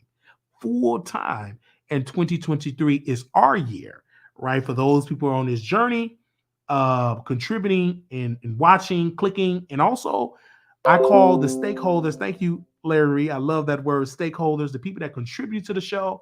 God is going to bless those that give thousands to the Wiley Show. You're going to see us go in higher heights on our show. For the investors, more people going to invest, higher people going to invest. You're going to get away. You're going to still have the complainers, but you're going to have big people to give. Anytime God going to send people my way, when I put a request, they're going to give it. If I say we need $5,000, boom, they're going to give it. Like that. And they're going to be blessed. The complainers still going to be over there complaining. And they're going to be over there complaining. But they're going to get drawn out because people going to be giving. The little people that complain, 2 or 3 of them, going to be able to, we're going to have givers. Like, I want to get to LA and go to the trial. God going to bless her, and they just going to give it. And you ain't going to know who it is. They go, wow. They're going to do it. Because them the type of people are going to come in like callers. In 2023, you're going to see more new callers and also returning callers that's going to call into the Wiley Show. Baby, they're going to have them lines bombarded with callers, right? You're going to have more guests. Come on, not just celebrities, but people that you don't even know is going to take this show to higher heights. It's going to happen in 2023. Doors are going to happen. And then people are going to be here and see it, right? And witness it. Y'all going to see it. They're going to be like, oh my gosh, look how God took him to the next level, right? And y'all gonna be saying, I remember when you was blowing your nose and all that. And you're gonna see the glow up. The teeth you're gonna see the glow up. Somebody type in, you're gonna see the glow up. Type in glow up. You're gonna see that on the show. Is this Jason Lee Anonymous? Is just Jason? Oh no, this is Queen Tulsa. How are you? Welcome, Queen Tulsa. Welcome to the show. I thought that I would pull up on you because I saw T.S. Madison in the title, and then Tookie. I wish that y'all would just really let Cookie rest. Just let it go. We already know the relationship that Cookie and T.S. had. We cannot force something, okay? The shoe just don't fit. We understand that. Let it go. Why are y'all continuing to keep trying to divide the trans women? You said, excuse me? Who's trying to non-stop thing with you guys? Who said that? Who's trying to divide? I'm trying to understand you. You Jive and sat over there and had a panel and did the most. Okay. Horrible. I'm not Jives, but what did I say that's trying to divide? Because I'm not trying to divide the trend. Title. Can we what GoFundMe? Okay, I have sent them to the frontal, but what in the title that say divide? I said T.S. Madison won't post. I did. I said T.S. Madison won't post Cookie Tookie. How's that me creating division when T.S. Madison respond about why she's not posting T.S. Cookie Tookie? But what did King Jive say? What did King Jive say? About it? She gave her statement. Okay. Why can't we just leave it there? Because this social media, people going to talk about it. Are you going to be watching her new show, Hush, on All Black? I'm going to be watching her. Can we talk about that? I don't know if I'm going to get another app. I don't know if it's interesting. I will support it. I watched her. Did you watch her movie Bros? I supported that. Did you go to the movies and see that? I love it all. I didn't see no post about it. No, I didn't post about it. Okay. But she knows that I went to go see it because I DM'd her. Okay, you DM her. And so did you DM her about me? Because we ain't creating no division. We just having conversation. Wiley, you are creating a division. How? Because you got both of their names up in the title. Can Cookie rest? She can't even get her rest in. Listen, she passed on 12-3. Her sin was 1-2-3. She's legendary. Let's just accept the fact that she's legendary I get that. Madison is legendary. But again, if you are an internet sensation and if you die, people are going to talk about you, especially if you die, if you was a crackhead and all of that, people are going to talk about you. If whenever my day comes, when I transition, people are going to make videos about me. So Can't she get in the ground first? So again, no, people are going to talk about it before she get in the ground. It is what it is. This is the place of social media. So if you're also on social media, if you die, people are going to talk about you. People talked about her when she was alive, so that's not going to change once she died. Yeah, I just really feel like you're pushing it, and I really feel like you're hurting my spirit, you know. Ma'am, how's I'm hurting your spirit? You call into the Wiley Show, so if you're watching my show and you get hurt, that's on you, because you can watch. I'm aching. Listen, you've been called me to start aching. Okay, well, that's on you if you start aching watching White Show. But what did King Jive say? What did King Jive say? Oh, he was raunchy. He was just so disgusting. He was so thirsty for some attention. He was on Twitter. He screenshotted his conversation, and he didn't make it about them. He wanted to let everybody know that he was right there for the fight. Well, Queen, why don't you have a platform and you uplift it? This is the social media. This is what we do on social media. We talk about people that are trending. This is what I do, and this is what other people do if you are a social media person. This is what we do.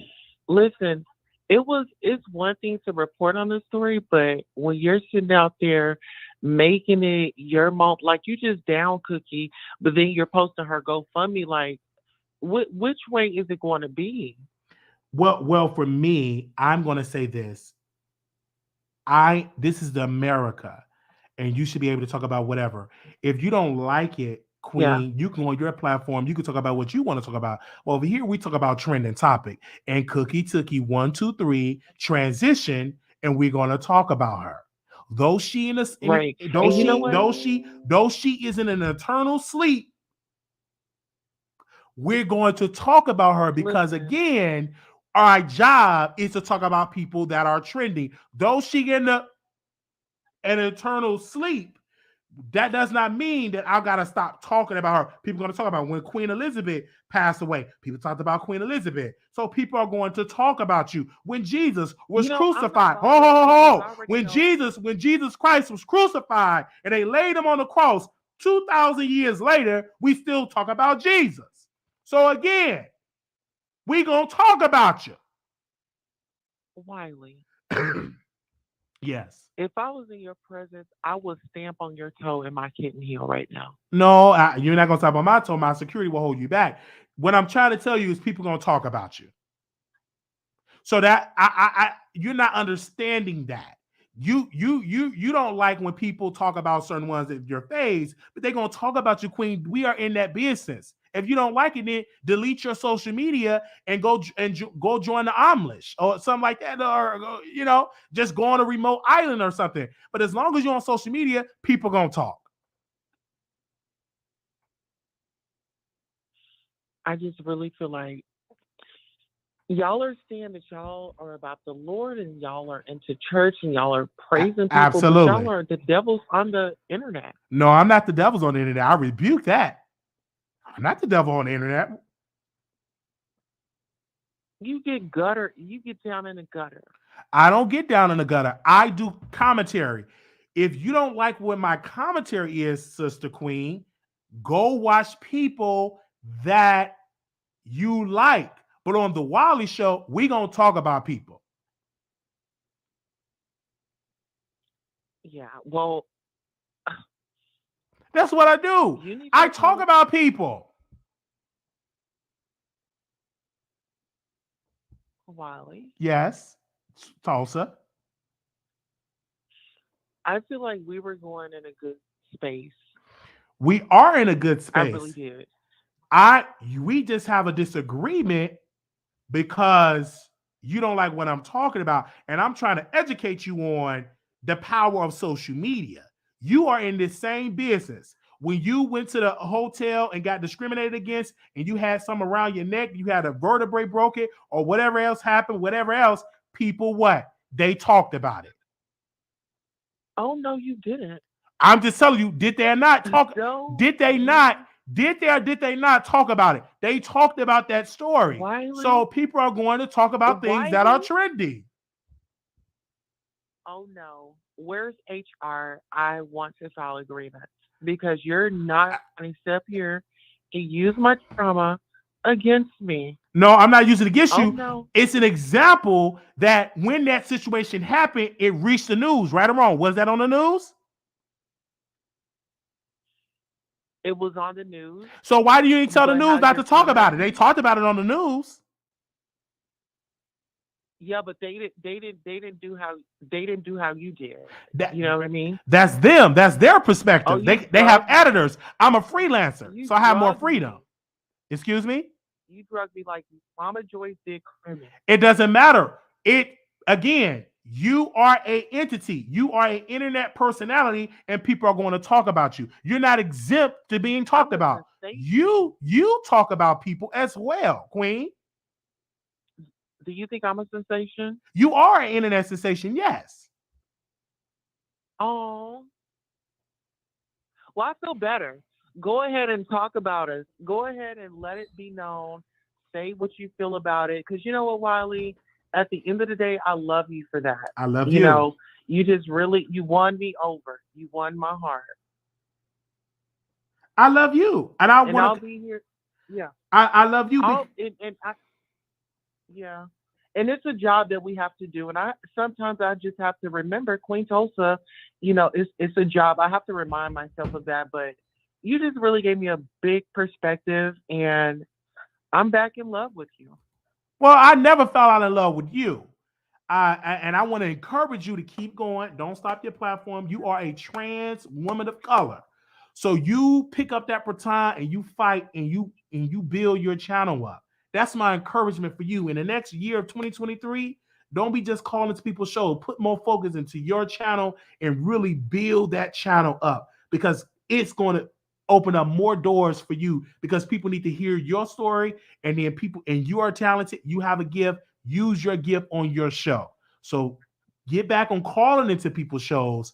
Put more interest and energy into your show. Yeah. Well, do you mind if I give this show a review?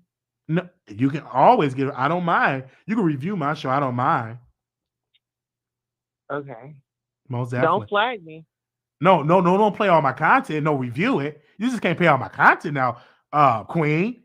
That don't how that goes. No, I just want to play the part where we were in love. You know. Okay, you can play that. You have my permission to play that part. Most definitely. Thank you. Thank you. I don't mind. All right, honey. Let me go ahead and get in bed and shower up, and I'll be over in a minute. Okay, bye-bye. Good night. Wow. You see, I'm in an encouraging mood. Man, Wiley is an excellent job over here. And we love Wiley. We love his show. We can talk about whatever he pleases. Ciao, Wiley, please.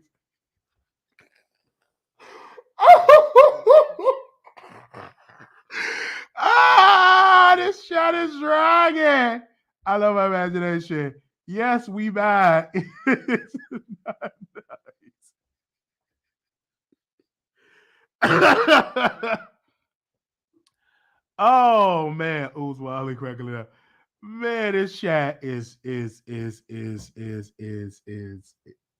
this chat. Oops, Wiley is crackling down. This chat is doing it. Okay. That's all I have to say. Okay. Thank y'all for the support. We need 300 likes, and we're there. 300 million likes. So make sure y'all click that like button. All right. And so we're about support over here. It's 1:00 in the morning, and we still have 500 million people watching. Brother patient, thank you. Thank you so very much. Wiley caller wanted clicks and views. One compliment, and she's completely changed her stand. Observe. Hope she gets the hint. Stop calling in. The best chat on YouTube, the chat popping. We should have at least 1 million likes by now. Absolutely. So, you just never know who's going to call into the show, girl. By you call into Wiley Show. Wiley, that girl is clout chasing. I don't do the clout chasing, and I want to say, like call into people's shows. I made sure I just produce the content on the Wiley Show. 8544, calling you live on the air. Hey, Wiley. Welcome to the Wiley Show, sister. Hi. I just want to call in and say congratulations on your nomination. Thank you I so think you're much. going to win. Thank you. And I hope that you tag Jason in this, since he thinks that it'll take you 25 years. I think it'll take him 25 years to be where he thinks he is currently now. As I mentioned a few calls ago when I called in, I think what Jason is doing is not working, and he really needs to invest in selling hair mousse, or doing something with mixed chicks. I think he needs to focus on like hair products, because I think he keeps trying to do shows like Gagging. He was on Fox Soul. He was with iHeartRadio. All those failed within months. And look at you, Wiley. You're still growing. You're growing. The other day I was on YouTube, and I heard another YouTuber. He had a panel, and they were talking about you. But they were talking great things. Zion was actually on the panel. Yes, ma'am. Thank you. They were speaking great things about you. I didn't even know one of the persons that was on the panel. I didn't even know she watched you. And this girl knew all your content. I've never seen her in the chat. I've never seen her call in since I've been watching. She knew everything about your channel.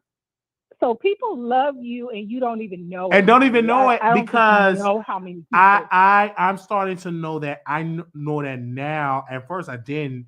That it's a small majority in the chat, and it's not big numbers in the live chat, but the replay they watch. And then when you hear them do, like you said, I didn't even know that panel was going on, but when you hear them talk, they watch. We even had Jason Lee watch and hear his brother talk about 25 years, and I had a blessing in my email, didn't even know it. And some just clicked on the email, and here we are, nominated for an award, and it didn't even take me 25 years to get a nomination. But I'm getting that now, that people watch the show that don't comment, but they watch. And if you talk to them and all of that, and they do a show about us or whatever, you hear that they are a producer. They just in the bushes, but they watch. So I thank all the people in the bushes and people in the chat.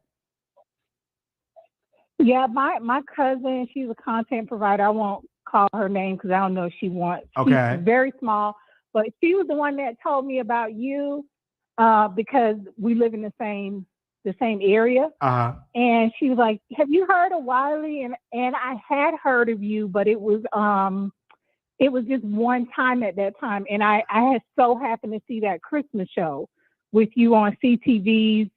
CTV and Larry Reid and Tasha, that whole thing, and they were trying to convince you. And I was watching, and one thing I love about you from that show and love it, you were standing you were standing on your word. You were not backing down. No. And I was just like, gosh. I was like, at first, because I didn't know all of the characters in the story, I was like judging you, like, he's being so stubborn, like Tasha's being so gracious. I didn't even know about Tasha. And I was like, she's being so gracious to him. And you were like, I'm not giving the camera back. Thank you. You gave it to me. I'm keeping it. and it's the Wiley Show, and I'm gonna do my content. And I'm like, yeah, you do that, Wiley. Yes. So I just want to say you're doing a great job, and I'm so glad I found your channel. Thank you. It brightens my day when I do see that you have a show going on. Thank you. And don't listen to Jason Lee, because look at his career path right now. Right. So absolutely no. I'm not gonna listen to that. I thank you. I think Renee, one of the moderators, said it so clear, and I want to read what she said. She said, Jason Lee watches. He thinks he's throwing shade, but no, sir, you're giving Wiley free promo. And that's it. What God is going to show more people that say they don't like us and talking about you're going to see they are supporters, and they're going to promote it to their fans. You're going to see more of that. So we thank him for that promotion. Thank you. Thank you, ma'am, for calling in. All right. Thank you. Thank you so much. Okay. Charles J said, hey, it's all jokes on the caller. Next is drama. Yes, thank you so very much. I wasn't expecting it. And we actually we've been on this live for 3 hours, you guys. And you're going to see more. Oh my gosh. Wait a minute. Okay. Man. Let me add him to my story.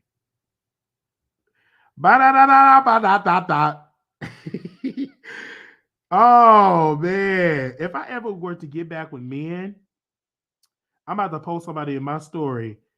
This is the type of person I want to be with. I'm gonna have to have money to pull them. But if I ever were to get back with men, like to be in a relationship, this is like my type. Because if anybody needs to know my type, I'm gonna post it in my story. I'm not gonna say it out publicly, but I'm gonna add it to my story. Let me say love you, bro. Since everybody's saying bro. Let me put the hearts. Okay. That'll just be my type, but I have to have money for that. You know what I'm saying? When I look good, but I could be better. And I know me, when you have money, so I can pull that. You know what I'm saying? I'm just all right. That's one of my top guys. Okay. If I have, I'm talking about big money, it's gonna happen. And I may change my mind and get married to a man. All right. You need to focus out, get your mind right. Yeah, but you need to focus on the show. I got distracted. All that good looking, I got distracted. Quiet as Cal, Wiley has more personality than Jason, but they love talking about how Wiley look, smile. It's sad, but they can't talk about he ain't got no personality or he's dry. They can't talk about that. But baby, I got a whole lot of personality. Oh, y'all said post his picture. Let me let y'all see his picture. He had came on our show before. Let me see. Hold on. Because he came on our show before. He actually came on our show before. And let me see if I can find his picture. Okay. Because he actually came on our show before. Oh, Dad. Give me a second. Okay. I can't, because he came on our show before, the cleaning guru. He came on our show before. If y'all can see the picture, you guys. Okay, hold on. Oh, I like that picture. Okay, yeah, because he came on our show before. He actually came on our show, I think last year. We were talking about his business. Really, really good guy. I'm actually going to purchase his book. I'm saying, if you look good, I would buy your. That's like my weakness. All right. Wiley, when you decide to put it out in the public, you are getting married to a man. I have words to share. Just be ready. Okay. No, I'm just saying. He's good. And he know how to clean and everything like that. He owned his own cleaning business. All right. Does it? He have a cleaning business? Yes. And here we go. See, let me take him off here. Y'all so critical. Let me take him off here. Okay, yeah, he have his own cleaning business and stuff like that. We definitely gonna bring him back on the show. We definitely are going to bring him back because he's a business and he have his own book. So we may make his book the book club pick. I don't know. I told him we may make it, and so I'm debating on it. Still got a couple of weeks before we pick January because we're gonna pick back the book club in January. So we may pick his book because I'm looking forward to read it. I want to y'all to be into it as well. Yeah, so that is so we'll see how that's gonna be. I know him. T.S. Madison interview with him. Wow, Wiley pay good money for that. I'll pay good money for that. I would, okay. All right. So yeah. Oh, y'all like my shirt? So I purchased this shirt on I can't think of the store. Burlington. Y'all like the shirt? I was getting compliments. I bought it from Burlington. Yeah, I got it from Burlington. So I got some other stuff to wear. Burlington. Is it going to be submissive and stand when you enter the room? I was reading before I sleep with him. I'm known to steal a man. So yeah, I got it from Burlington. I said, I want that shirt. I think I got pants to match it. Oh yeah, I got pants to match it. I think I gotta find it. But yeah, I got it from Burlington. Do a man have to stand when you enter the room? That is a good question, and I would answer that no. A man do not have to stand when a man enter the room. That only applies for if you're in a relationship with your wife. That woman have to stand up. But if it's a man, no, the man do not have to stand up. So if I was in a relationship with him, no, he will not have to stand for the man at all. Absolutely not. But if it's a woman, of course, that because she's the woman, she's the weaker vessel. She have to stand for her husband. But in a same gender relationship, he do not have to stand and everything like that. Absolutely not. He do not have to stand at all. But if I was in a relationship with Nika at Night, of course, Nika at Night will have to stand. Of course, if I was with Nika at Night, I think I said Nika at Night name, of course, she would have to stand as well. So she would definitely have to stand. I thought you got so where he looks like the week of that. We know no one would stand for you now. Yeah. So again, but women is the weaker vessel, and the man, you stand up for for your husband if you're in a relationship. Okay.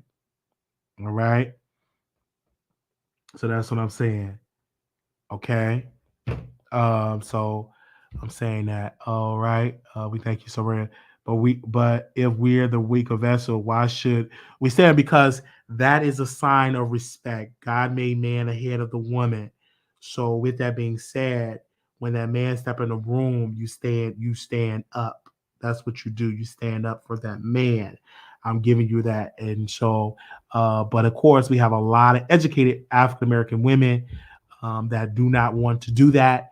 But if I'm speaking more so for me, for my preference, the women have to stand. And so in the Bible, what's my Bible? Where's my Bible? My Bible. In the book, I don't know what I did with my holy word. What I do with my Bible? Okay, it's right here on all these papers. So in the book, can somebody give me that scripture about women being a weaker vessel? In the book, it talks about that. Can somebody bring me that scripture about women being a weaker vessel? Can somebody give me that scripture, please? Because I know it's in here. About women being a weaker vessel. All right, it's in. Okay. It's in there. All right. Here we go again with Wiley 7. No, Wiley, only when you come home where I got to stand and greet you. That works, but not every time you. Yeah, when I walk in the room, you have to stand. And so that's it. That's in the book. Didn't Adam eat the apple after Eve told him to? So is it First Peter? Where's First Peter located? Okay, I got it. First Peter 3:7. Okay.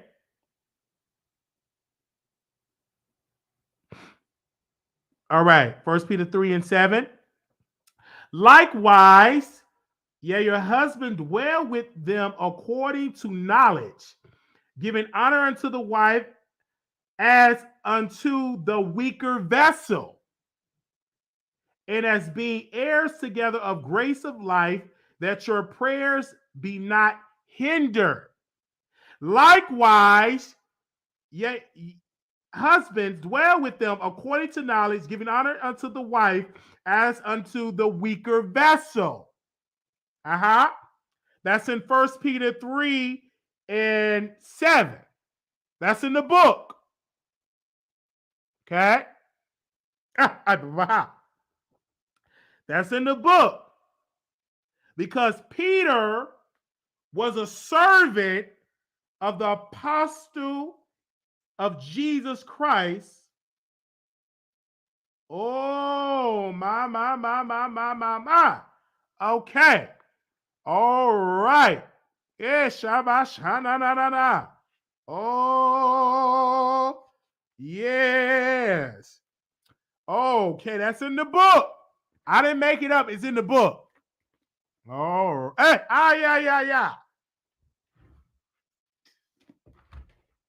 Hey, it's in the book.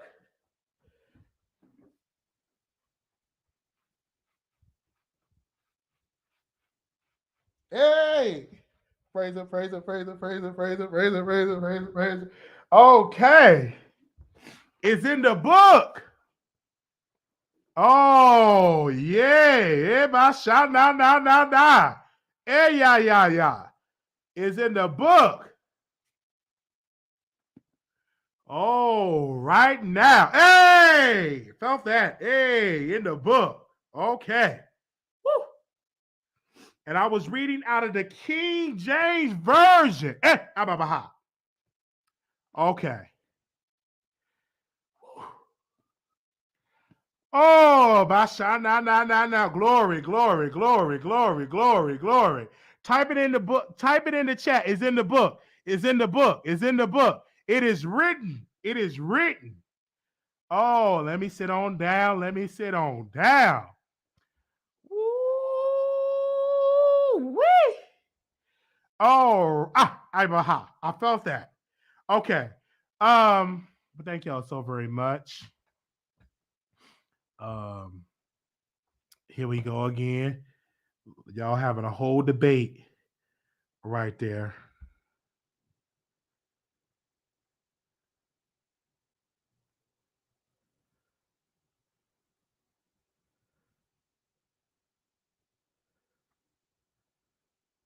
You're having a whole debate.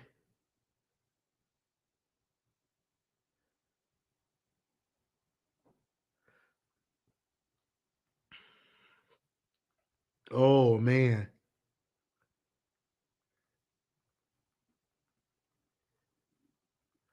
You just never know.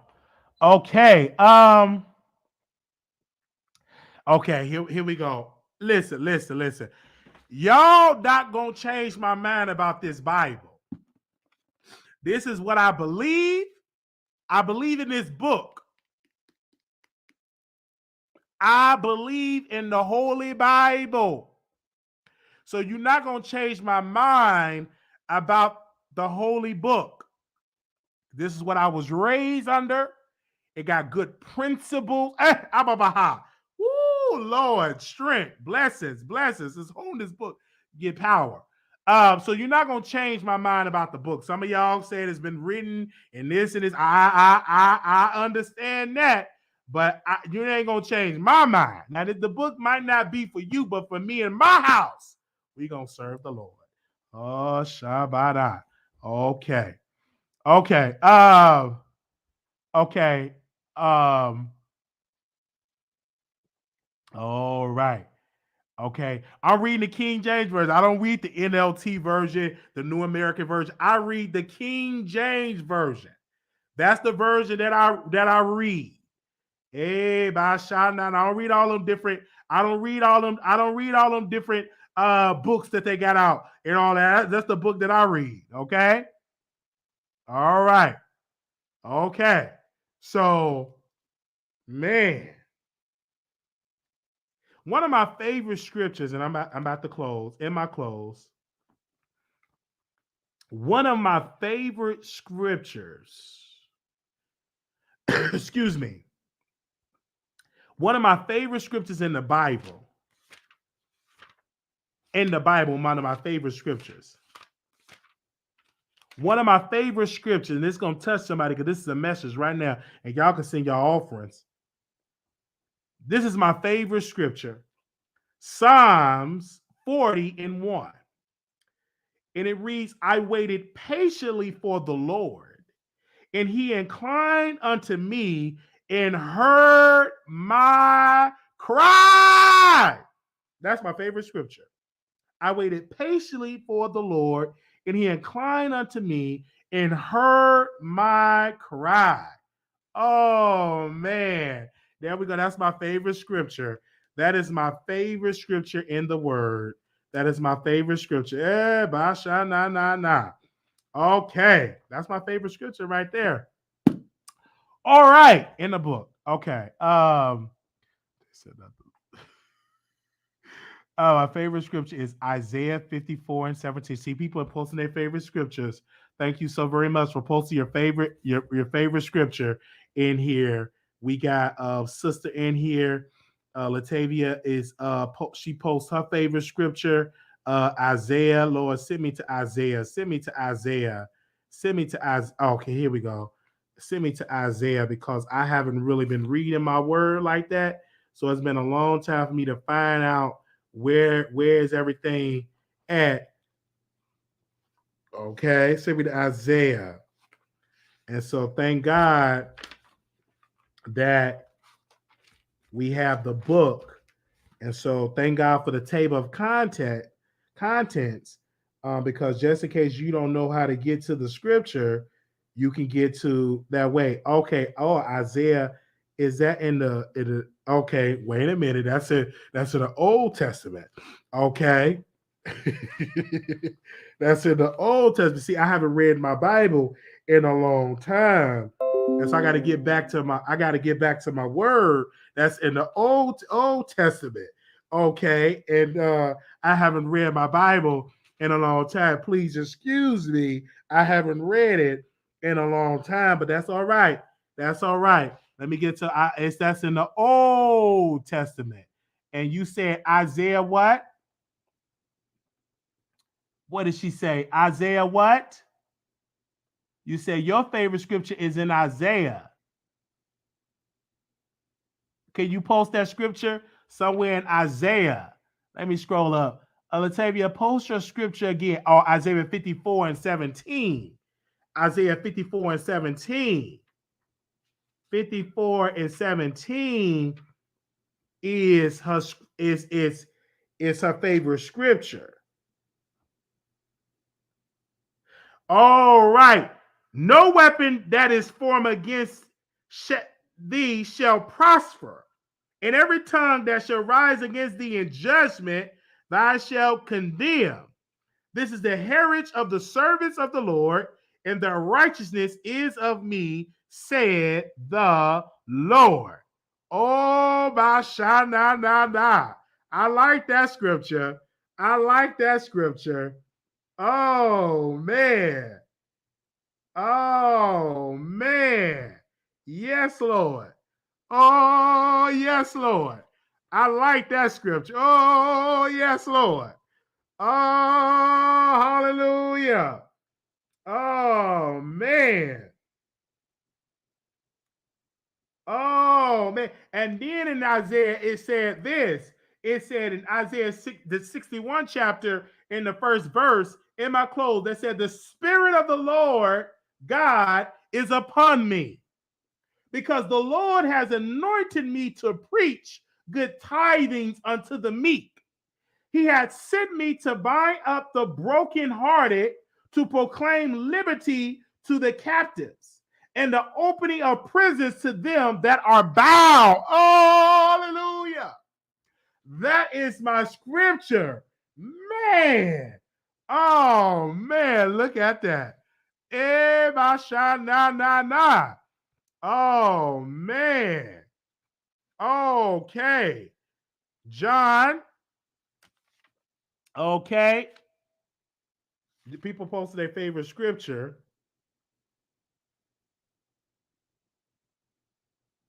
Somebody, John chapter 16, verse 33. These things I have spoken unto you, that in me ye may have peace. In the world ye shall have tribulation, but be of good cheer. I have overcome the world. Glory, glory, glory, glory, glory. Glory, glory, glory. Oh, man. Okay. All right. I know y'all post your scriptures and stuff like that. Oh, man. Let me see, when you open this book, you just open it up and read your book and all of that. You just never know what is going to happen and all of that. And wow, you just never know when things are going up for that way. And so wow. Okay, man. Ooh, let me put this down. Receive it. You just never know where it is. Some good things in this excuse me, in this book. There's power in this book. You better say it. Oh, man. So I'm going to get back into my book, get back into the word.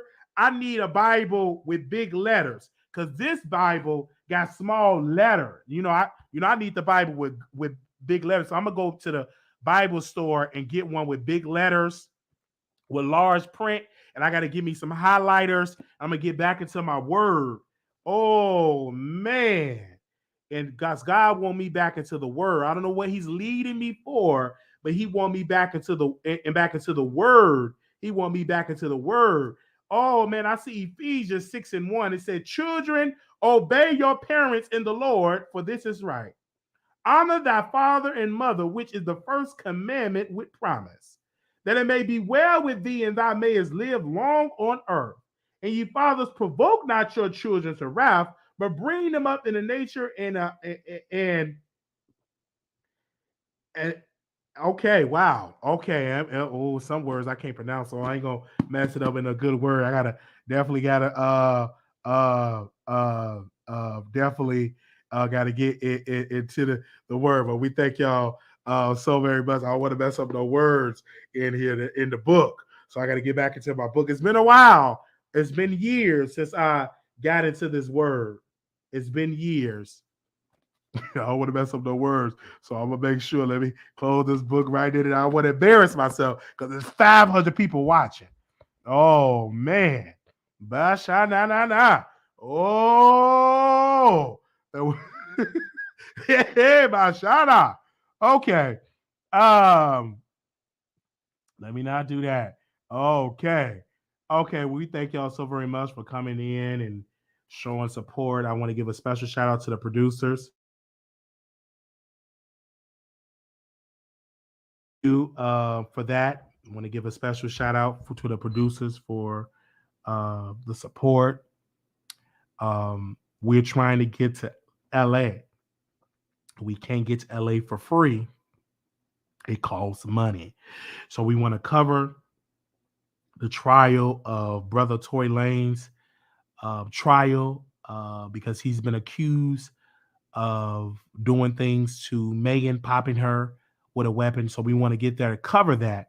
So again, we're asking for your donations. Right now, we put the request in for a stakeholder. We put the request in for 5,000, and right now we need $4,907 to get there, to get to LA. So if you can be a blessing, send it to the Cash App, to the PayPal, and contribute to that. And thank you so very much. So my supervisor probably wondering where I am. Wow, get to work. I don't want you to get fired because you got to contribute to the show. Okay, we're trying to get to LA to cover that. So if you want to be a blessing, send your donation. You can send it to the Cash App. You can send it to the PayPal. Send it to. I know some of you all made a pledge that when you get paid, you will donate. Thank you so very much for that.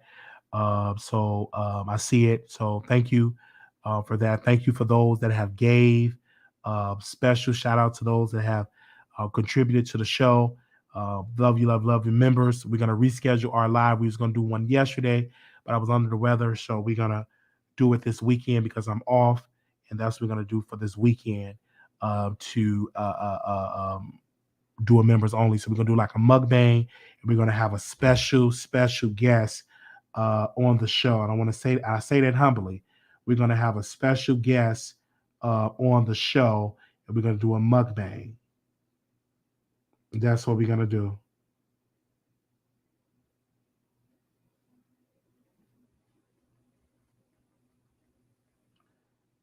We're gonna do that. Okay. Special shout out for that. And we tried to get Tasha K and also Tasha K moderator on the show, but she definitely didn't do that. And so we want to make sure that definitely happened. And so again, we had a person on our show in the chat. They was a book writer. They was writing books, and the people came out and they just dragged her being a book writer. And of course, she got upset, and I said, listen, sister, you are a book writer. You write books. So don't get offended when the chat is roasting and gagging you. Because again, when you write books, you know what I'm saying? Somebody, if you're an author, somebody will buy that book. So be appreciative of that, because we do a book club. Seriously, if you're a fan over here, we will buy your book. Timothy Bland, we purchased his book. The guy from Pose, we purchased his book. DJ Envy, we purchased his book. Roland Martin, we purchased his book. So it's plenty books that we have purchased. So when we talk about what's the name of your book, we serious because we buy books over here. We got somebody that sent $10. I prefer you send it on the Cash App, but thank you for sending it over to the super chat. So we're gonna deduct that from that $10. So again, we're gonna minus $10. So now we need $4,897. And so yes, we purchased all of that. We purchased 50 Cent book as well for that way, and that's what we do. Again, and so we read books over here. Thank you, brother. We got Brother Rico out here, radio personality, internet personality. He needs to be in radio. He does mashups and all type of stuff. Brother Rico is in the chat. I don't know if Brother Rico want to call in, say something to Brother Wiley. Brother Rico, I sent the call-in number. Brother Rico, he is a entertainer, blogger in the B sector, and he can throw down some liquor. So yeah, I don't know if he want to say something. I don't know if he drinking right now. So yeah, shout out to brother Rico for that way for coming in all the way from New York. That brother actually met the girl that's leaving from the Breakfast Club. He met her. He was at her coffee shop. And so that brother came in a coffee shop and took a picture and told that woman that he want to meet DJ Envy. I remember that. He said, I want to meet DJ Envy because in his words, he said, DJ Envy looked good. And Angela Yee said, well, I'm going to tell DJ Envy what you said. And Brother Rico, the brother that get on the platform and cry, the brother that took off his clothes, literally got clothed and linked up with Sister Angela Yee. And I tried to tell that brother, I said, your gift gonna make room for you in New York. If you tap into that and take your platform serious, you can actually interview Angela Yee, interview DJ Envy, interview Charlamagne the God, interview all those type of people in New York because you are in the industry, one of the top leading industry when it comes to media. So when you tap into that, God truly gonna bless you. Your blessings gonna come in when you tap into that. I've been telling that man that for years. So when you, because if I was in New York, you're gonna see me on Sherry Shepherd's show. You're gonna see me on The View. You're gonna see me interviewing Whoopi. Any chance I can be all outside. Whoopi, can I say this? Oh, I'll be helping Wendy Williams, getting a click in the view by helping her walk, because you know she can't walk. Help me. I'll be interviewing her. So if you're in New York, use that, get that camera and get to work. Get that camera and get to work. Put that liquor bottle down and get to work. Get that camera and interview people. I don't know if that's him. And this brother Rico. What up, though? How you doing, brother Rico? Calling from New York. How you doing? Child, I'm just listening to you, and you are a mess. I'm still a mess. I've always been this way, but you in New York, and I see you around Angela Yee and Charlamagne and stuff. I know she's leaving the Breakfast Club, so I want to ask you, since you in the business, who do you think should replace Angela Yee? In my opinion, if they was, I would say like they had like Mendeska, like from Everyday Struggle, and DJ Academic, Joe Button, because she's actually another journalist from MTV, or but I don't think that nobody can replace Angela Yee. That's just my opinion. Because me personally, I think Kendra G, I think would be a good look, because she worked with Charlamagne back in the day, and I think New York would be just an upgrade for Kendra G because she's already good on social media. She's entertaining. She already have a buzz, and I think that would be good for the Breakfast Club. But I love the fact that you call into the Breakfast Club and you like DJ Envy. Yes, he like a crush. I know I shouldn't be saying that because he's married, but a crush. I would love to meet and get an autograph. I'm surprised you haven't met him. You in New York. You should have just be laying out in the studio or something and try to take a picture, because you know he's in New York, so you there. Yeah, I will eventually. You know, just I just been getting myself together here. I understand. Got my own place and stuff. But yeah, I'm just happy for you because I'm just still stuck over in the beef sector. Oh, you still stuck over in the beef sector. I told you, once you interview all these people, you will get out of that beef sector. I told you for a long time, that sector it's entertaining, but it's not like a long-term thing. Because when I was in the sector, I was in there for a couple of years, for about 3 years maybe. And it's just not a long-term plan. That sector, you get in, get your followers, and then you go to another sector. Like, it's entertaining to watch, but for growth, for opportunities, I don't think that sector is that type of sector for those type of opportunities, because again, they just talk about each other. And I don't think none of them really try to reach 30,000, 40,000, 50. It's hard for them to reach a lot of subscribers because it's a very limited audience when you in the beef sector, in my humble opinion. Correct. You know, but I'm still following, doing what I do with my mashups and things that come together. I'm Absolutely. just praying on that. And just congratulations to you, because you doing it big over here. So I've been watching. Yeah. But I did it, and I went to Atlanta, and I was with Sean Bradley, Jay Wilson, Phi Babe, Nicole Tyler, who was that? Timothy Bland, and Jay, all of them. And I was just outside this mansion in this place in a predominantly wealthy area, and I said, "Wow!" And some told me, "Change the sector, change the content." And ever since that Atlanta trip, I just changed, and I just wanted something better. And I'm glad that I changed. Did I take a hit from viewers? Yes, because a lot of people in the beef sector, unfortunately, they do not follow celebrity gossip. They just love the beef.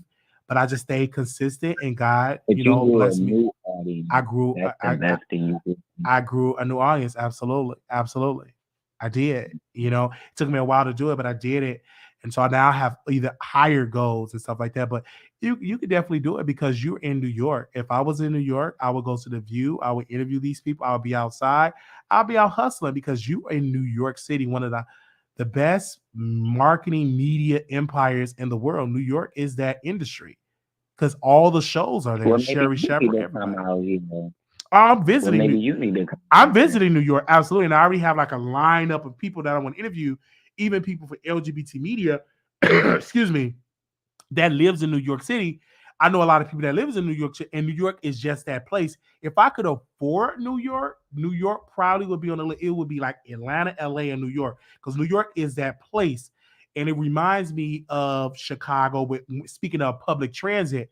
So, but it's just so expensive. But if I was there, almost definitely, I would take advantage of those opportunities. And I feel, Rico, you're there. You should take advantage of those opportunities because you're around those celebrities.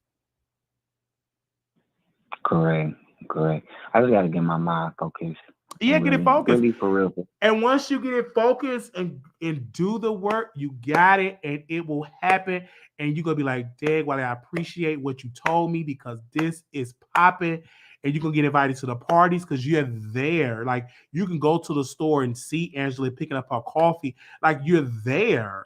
And if she see you out here working, interviewing, there's no telling. She'd be like, you know what? You need to intern for my new radio show.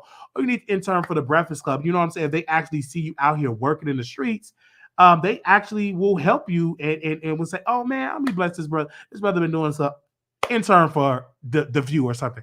And that can happen if you really put that work in and get out of the B sector because that's so small-minded. You are in industry. You're in New York City. Now, I understand if you're in Alabama, but you're in New York. And so you should take advantage of all of that New York media presence and use that for your YouTube channel. And I'm taking all of that in, like, on some real stuff. I'm taking it all in. Take it in and do it. And thank you. No problem.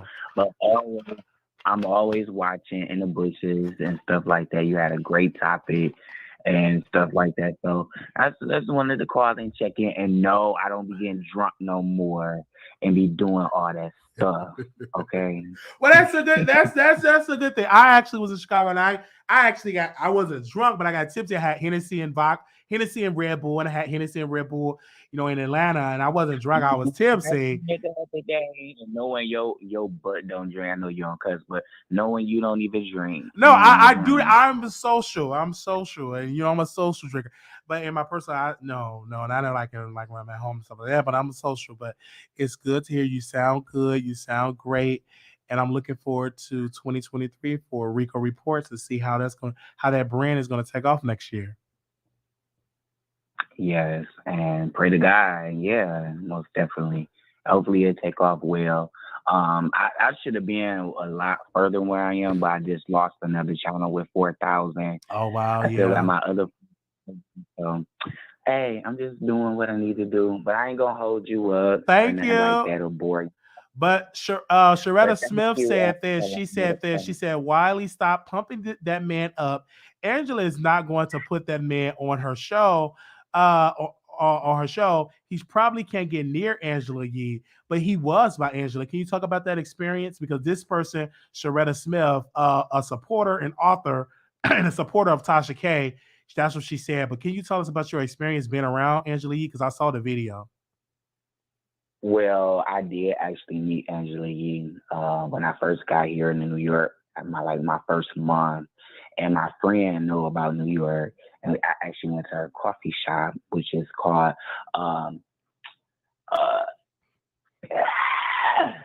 Everyday Coffee. Everyday Coffee is something like that here in Brooklyn. And yeah, I did meet her. She was nice and sweet. She wasn't stuck up or nothing like that. And she was just there, just like a regular person, everything like that. And she watched my show. I told her about my YouTube channel and everything like that. Nice and sweet. Now, hopefully, if I get my act together, because I do things differently on my platform, then yes, I will succeed more. But yeah, that's all I had to say. And Tasha K is trash. So anyone that follows her, of course, that would be on your mind. Wow. Well, we thank you so very much for giving your response to that.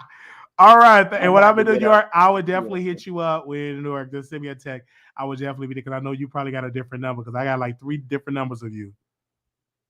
Yeah, most definitely. I hit you up though. Okay. All right. God bless. Okay. God bless. All right. Did you hear that, Soretta Smith? Okay. All right. Okay. Okay. Soretta also said, last I seen, Angela has a bodyguard now. Okay. I love Soretta Smith. She was in the bushes the whole show and came in at the last, and we extended the show for about 4 hours. Wait a minute. I'm getting some DMs.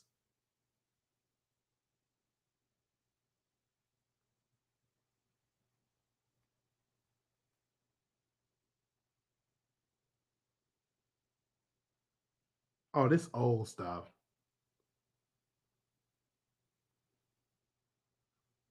She has Sharetta call in.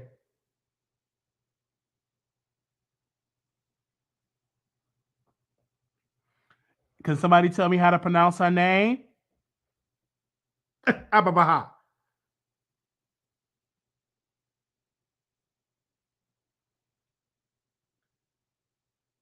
All right. We still doing the telethon. How to pronounce her name? Can somebody call in and tell me how to pronounce her name? I want to make sure I get it right.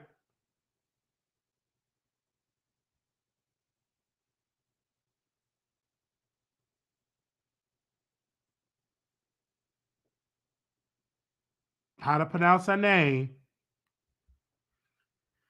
I like doing this telethon, but good googly moogly. I'm gonna have to call my mentor and say, how do I raise this money? I'm gonna call my mentor later on. I'm gonna send a donation and he can give me a good prophecy how to raise it. I'm gonna send a donation to him.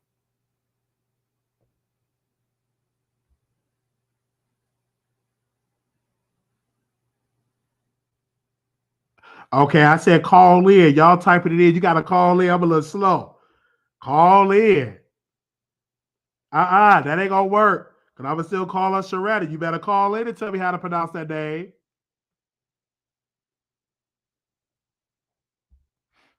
I said call in and tell me how to pronounce it. Y'all try to type it out. That don't work. If you don't sit, I was from the slow class. They didn't write it out. They sat down and said it in my ear 1,000 times, and that's what I get it. Good morning, Theo. What are you doing? Oh, okay. You need to come on. You need to come on my show so you can talk about it because I'm live right now with 500 people.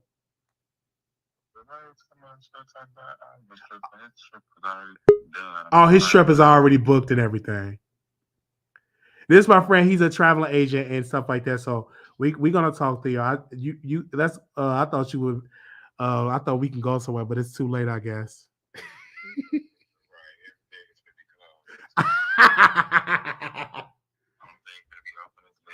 Only thing gonna be open his legs. Okay.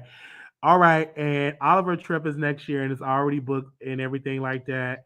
So yeah, but I haven't talked to you in a while, so I'm gonna talk to you later on during the day because everything is closed.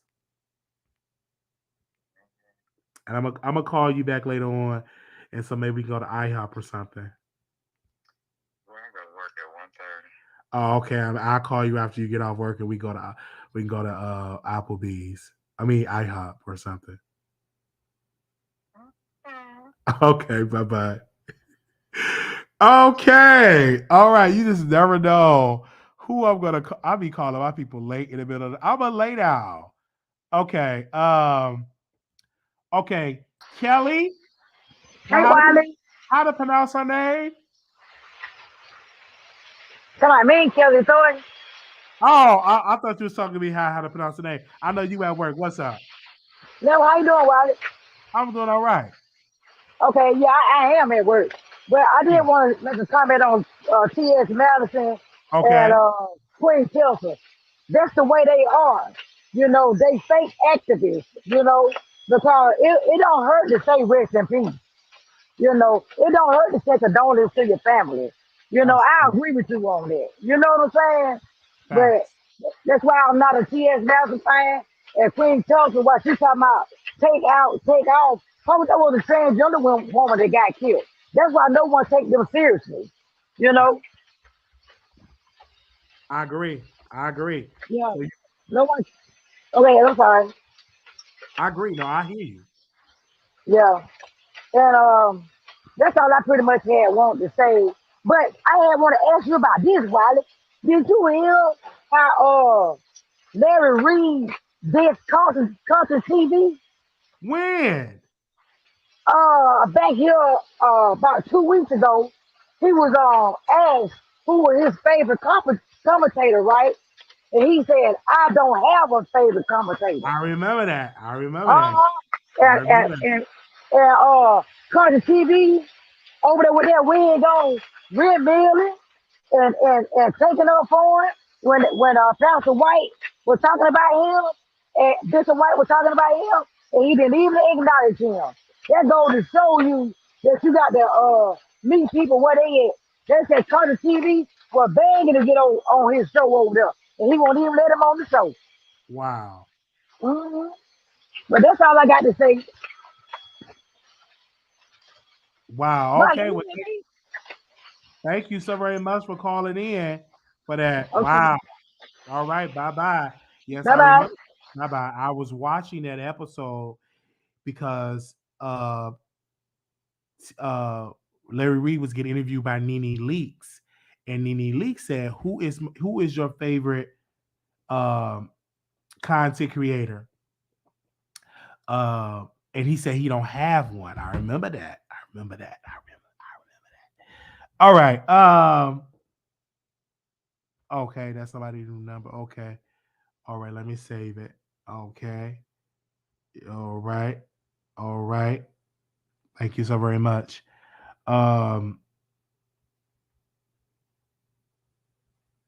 right. Okay, and save that.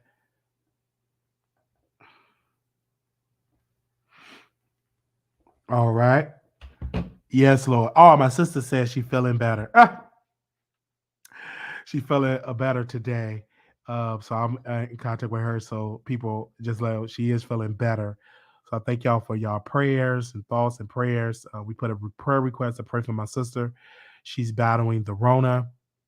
And so she just talked to me, DM me, and said she's feeling a little better. So continue to pray. Thank you all for your prayers. And people, be careful out there because it's still running rapid. Yes, Larry doesn't have. Sharetta said, yikes, Larry doesn't have a favorite consecrator, but has some of his roster. That was cold-blooded. Yeah, absolutely. Yeah, we still got her on here. Absolutely. That's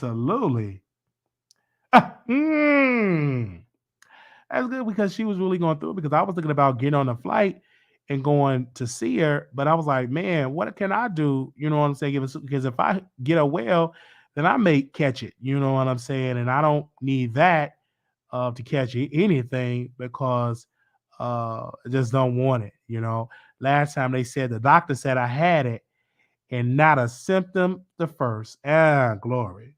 Hey! So they said I had it and not a symptom. And people would say, well, you may asymptomatic. Or I said it was the Lord. Thank you, Jesus.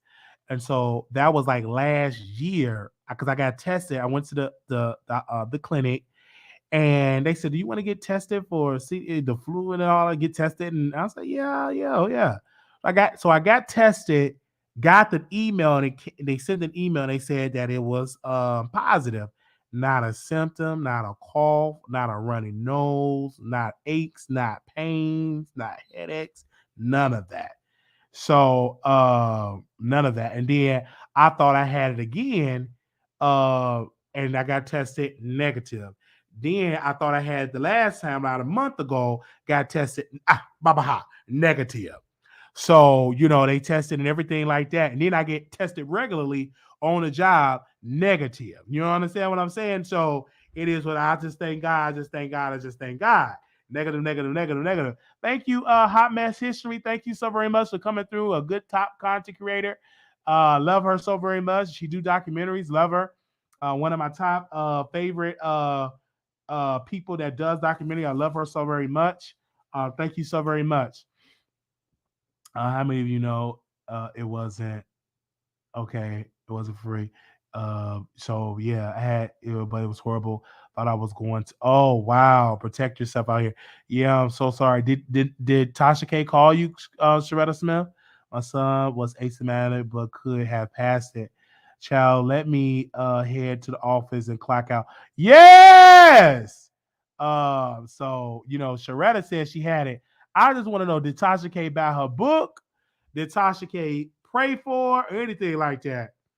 Was you in Chicago, you might be asymptomatic. And so, no, I was, that was a while. That was a while ago, not recently. Yeah.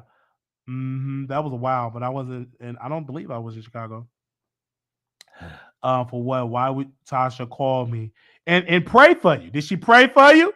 Did she say, winos, pray for Sharetta Smith? She's going through it in her body. Did she pray for you? Did she pray for you? I was just asking a simple question. When you call her, did she pray for you?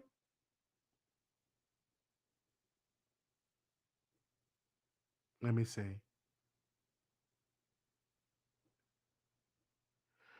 Did she pray for you?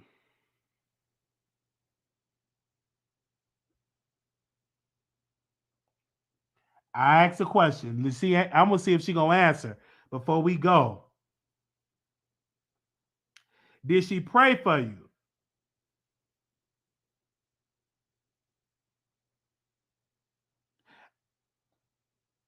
I said, I know you was that sick. I said, did Tasha K pray for you?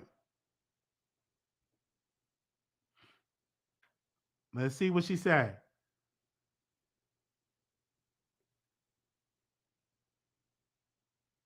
Did she pray for you?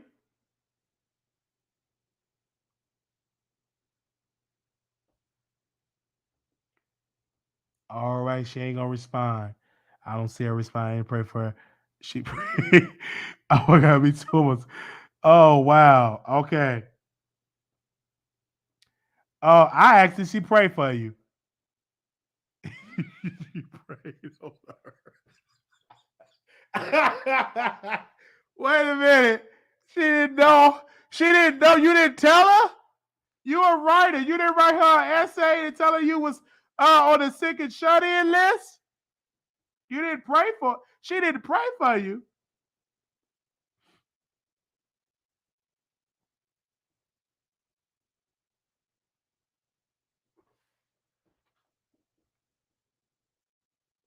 She didn't pray for you?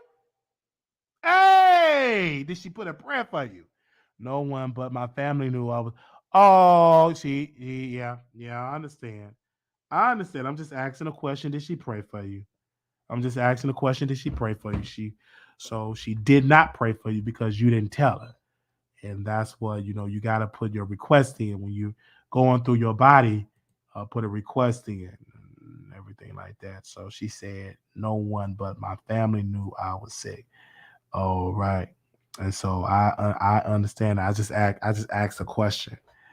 I said, did you pray for her? And so everything like that. Nene said, Wiley, everybody don't tell all their business. I understand, Nene. I just asked her a simple question. Did she pray for her? And the answer was no. All right. But over here, we pray for Over here, we pray for people. That's what we do over here. All right, and Nene, you must be a new subscriber, Nene, and we welcome you because I haven't seen you before. Welcome, and make sure you hit that link and call in, Nene. Nene, I actually have a cousin that's named Nene.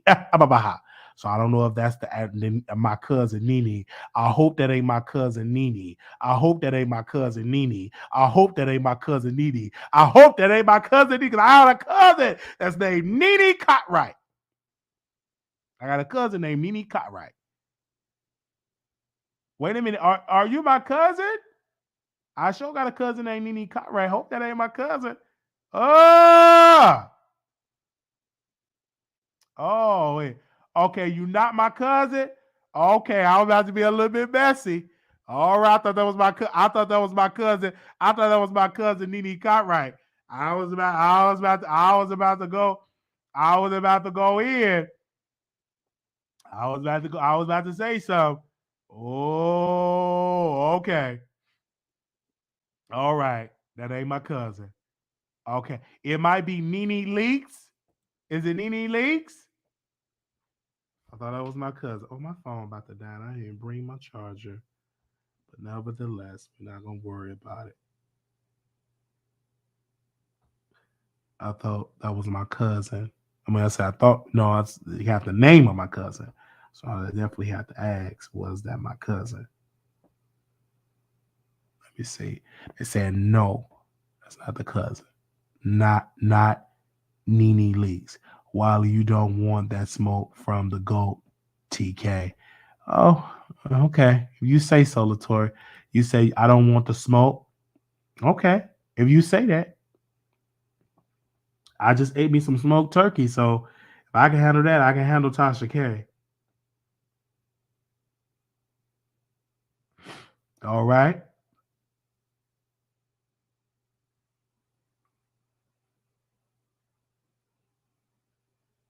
Okay.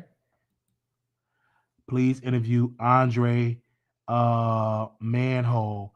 Okay. That's a great interview request. Okay. I'll send another email. Y'all be telling me to interview these people. We send an email. I'll send another one. Okay. We get Andre on the show. I don't mind. Okay. We'll get him on the show. You know what I'm saying? Y'all be saying, get these people on the show. Do y'all ask these people to come on the Wiley Show? Because we be putting requests. You know, these folks, when they Wiley send a request, it look like they want to get paid. These folks want to get paid.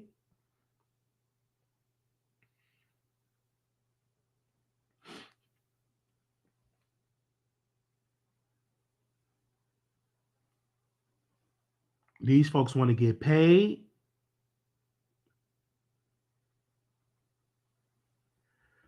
And yeah, these folks want to get paid.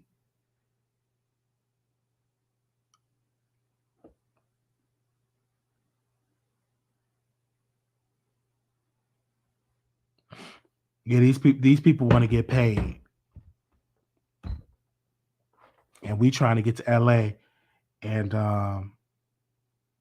we raise the money to get to LA. And yeah. Oh, I'm gonna do that. Oh, God, and hit the thing. Give me a second. My gosh, today. Okay, there we go. Thank you. So yeah. Ain't nobody checking for.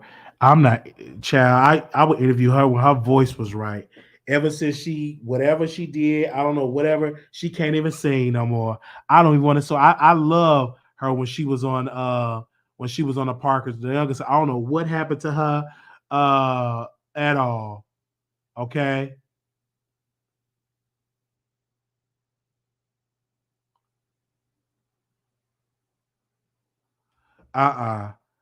So I'm gonna mind my business about that. I was about to say, no. You better check when you get there. Okay, I will. We got to raise the money. We ain't there yet. How we gonna check in?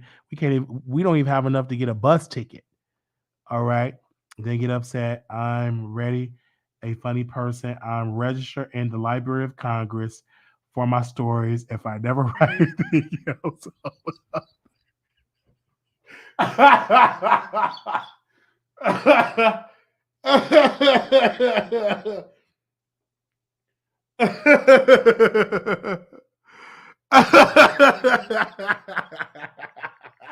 this lady. Why is she still trying to tell us that she's a writer? Okay, ma'am. Good.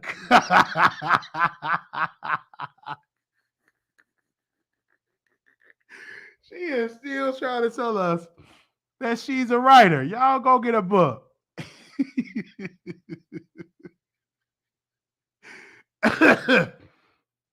Yeah, she's a writer. Okay. Sharetta, what do you write about? I love reading. There we go.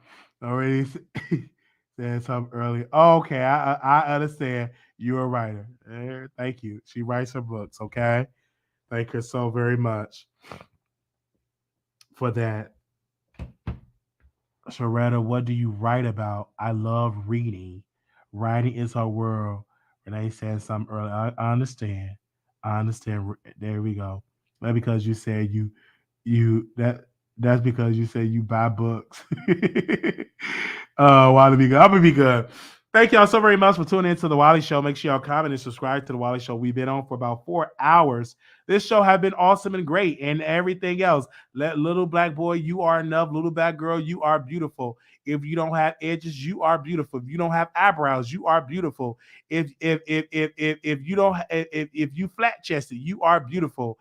And that's what I have to say. Make sure you have a wonderful, nice, wonderful day.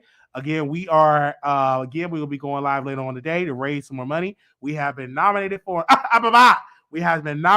award.